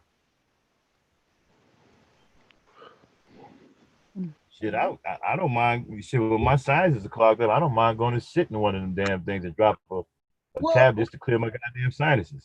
well, Max, though that speaks to though what I'm trying to say. Like you said, people go in there because of fear, and they go in there and choke. But Mm-hmm. if they know different, i.e., their mind is right and they're set on the right path, that is just mind over matter, then But they you can know what? function properly. Right, but if you had no knowledge of tear gas and you went in there, you might not choke Yeah, you because you might might not. not freak out. You might not. Okay, because tear gas is only effective if you're freaking out. Now, I'm not saying all gas. Now there are some gases that will harm you, but tear gas really isn't one of them. It's not. Yeah. It's not. It's not going to do it. It's not going to really, unless you start panicking and now you're taking in more of it, and it's burning your chest, your eyes, and you think you're choking. Now you're freaking the fuck out. Then it's effective against you. You know, if you just sit there, just breathe normally, just clears the sinuses. yeah. But I'm gonna get up out of here, Max. Yeah, man. Gratitude for letting me up. I want to say salute to the esteemed Ebony Star Network. Appreciate it, Uh, Commander. Keep it a good word. You're still going to see me around. I'm still on hiatus, mind you. But there's Uh-huh. some things that whenever I see it, I just can't fly because I've heard enough of it to know what people are actually saying. Mm-hmm. I've been decoding politics and rhetoric for the better part of 15 years. Okay. Right. Is a lot of, and they come up, and this is the thing, they come up with these little slick ways of injecting this false mindset, this go along to get along thing into our conversation. As a matter of fact, why do you think you see Democratic Party members like Nancy Pelosi walking around in kente cloth? Why do you think that happened? Because they thought it was going to be a clever way to kind of inject that. You just go along, get along, because we see what you're going through. No, no, no, No, no. no. Well, Cerulean, if that was his purpose, though, we clearly weren't getting that, so he was unsuccessful then. Yeah, So, yeah, he you definitely know, was. what We I'm didn't saying, get we that. weren't Yeah, getting that at all. yeah, I didn't get that. Yeah. Yeah. And Besides, I'm suspicious with any nigga wearing a damn Haji head wrap. I'm suspicious of any nigga wearing a Haji head wrap. Mm. all I know, his outfit just makes me want to laugh, but I just ignore it. Yeah, well, like I said, if that's what he was trying to Yeah, convey with his message, it didn't get to us at all because we yeah, wasn't he getting that wasn't part very at good at it. all. Yeah, he wasn't very good at it. We didn't get that. Yeah. But Yeah. gratitude for letting me up. Salute to the nation. Anytime, Commander, you know you got carte blanche anytime, Yeah, brother. even though you might not see me right in the chat, don't mean that I ain't watching. Okay, Oh, I know. I Big like to Gray. listen to I it know like we a protected podcast. by the. I know we protected by the big gray machine, bro. I know y'all always watching our back. Yeah. And Thanks salute for to Yeah. the coming through, nation. Cerulean. Nice, Cerulean. Yeah. All right, All good right, night, y'all. And Good yeah, all right, and night. I Commander. know I'm not You going know what swimming we'll with be, you, man. We'll be in Cerulean. You're gonna try Discord. to throw me into the pool. Yeah, we're about to wrap it up anyway. We'll be in Discord. All right. All right, ladies, y'all want to give y'all that because I'm getting ready to wrap it up here. No, I have nothing more to say. All right. We had a good discussion, though. Mm-hmm. Yeah, yeah, it was great. It was great. And Alfonso just texted me, said he's looking forward to tomorrow night, so he'll be back for the ladies' night tomorrow night. Good. Mm-hmm. Good. Yeah. So he enjoyed hanging out with you ladies, Mm-hmm. and It was a great discussion. Great discussion. great Mm-hmm. Mm-hmm. discussion. Yeah. All right, Yeah. everybody, thanks for tuning in to this. We wasn't going to do anything tonight, but Dame talked me into it, so it's her fault, blaming her. And He don't throw you you under the know, bus. well, then I got some final words. Men, uh-huh. don't worry about what women wear in their hair, their clothes, any of the other TMI stuff. If she ain't in your If doing she's not what you like, yours, keep moving. If she ain't yours, keep moving. That's none of your business. You Right, you and you interfering in another man's situation. That's a big no no. right, and so yeah, Dame talked me into it. And Vonda was over there eating some cookies, home mind on business. He heard about it and got triggered, so she showed up to jump in. And Belle was back there with us when I we had all all them talked barrettes in about my it. Yeah, hair. I had all them barrettes right. in my hair, and he Yeah, I showed a picture, and he couldn't resist. yeah. Belle had the barrettes and the Robert pins in her the hair. robber pins, yeah. Yeah, yeah. So she Robert came over. pins. Yeah, Yeah, you know what I'm yeah. saying? So if you learn how to use the Robert pins to unlock the doors in your house, that's what we use them for. I still say Bobby is another name for Robert, but who's No, no, what's the in the Bobby name? it stands for bobbins. Good thing we ain't. The good thing it ain't no Oh, so door. it's a bobbin pin, not a bobby pin. Well, because it's dealing with hair, they sometimes over the years it got changed to Bobby All because right, it's everybody. dealing with Thanks. your hair bob. All Help right. you secure Okay. your hair bob. All right, everybody. Thanks for tuning in. Don Quieto. What's going on, Aunt T. Wanda? Thanks for the super chats, everybody. Thanks for being a strong supporter of Every Star Network. We will continue to bring you new content. We're getting better. You know the cool thing about us, folks, we still don't even know what we're doing yet. We're still figuring these things out. So we're just gonna get even better and more creative. Okay, so it's gonna be some exciting things coming down the pike in the future. All right, keep hanging out with us, keep supporting us, and we're gonna keep bringing you that entertainment, and we're gonna keep building this nation. Want to say peace, power, unity to everybody, and good night. Peace, power, unity, everybody. Mm-hmm. Peace, y'all. Good night. Yep. Good night, Earth and Nation people. See y'all in Discord.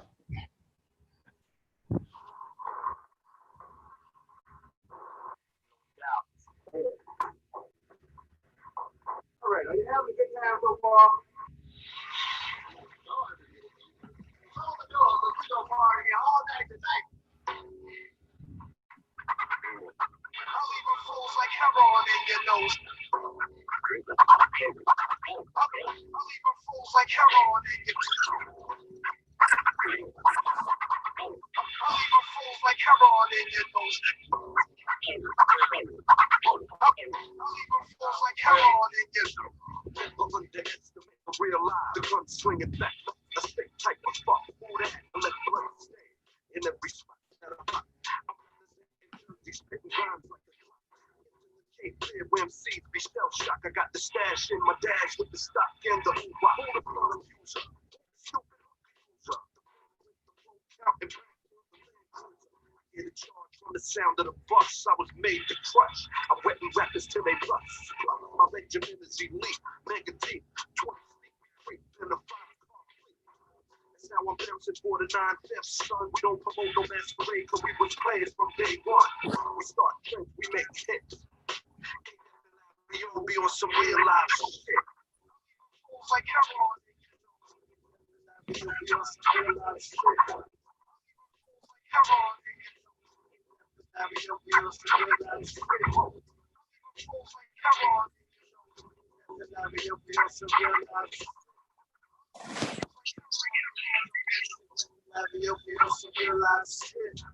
Tinted windows cause I'm moving with heat. I got a mean ass broad in my shotgun seat. Give up any day of the week. That nigga Larry be making rappers with two. You know it like my kick is on my tail. I pull up your block, I let the haze like black hell. Six the blast clowns off the planet in cold blood. My heart is made of granite. Counterpart, the K to the death, yeah. Wicked big nigga, mass murderer with his left. Game locked, so bricks on hold like a pimp on his throne. I'm busting caps in the sugar-coated rap, yo. This is a lyrical terrorist manifesto. Sipping the Remy, getting lit. I'm hit. Split, I'm on some real live shit. Fools like heroin in your nose. Fools like heroin in your nose. Heroin in your nose. Like heroin in your nose. Once more, for my niggas with the encore. One last verse to blow the spot. Then I'm cause I'm on some low shit. All the niggas on that ghetto pro shit. Settle for less. True that. I wanna live mega fat, pushing bands like a diplomat. Automatic text. Lazarus around my neck. Engineering shit with Corleone respect. International world class dog came to rain on hip hop. I can't be stopped. I shoot the breeze with expertise. It's like a toast when I rhyme, I squeeze.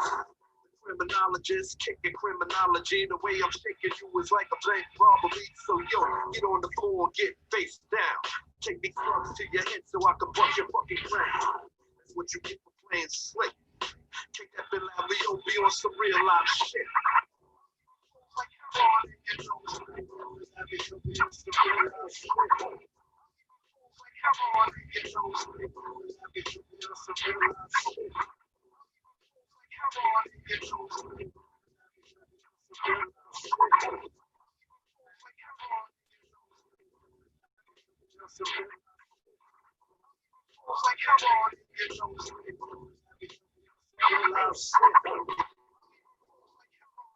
nose.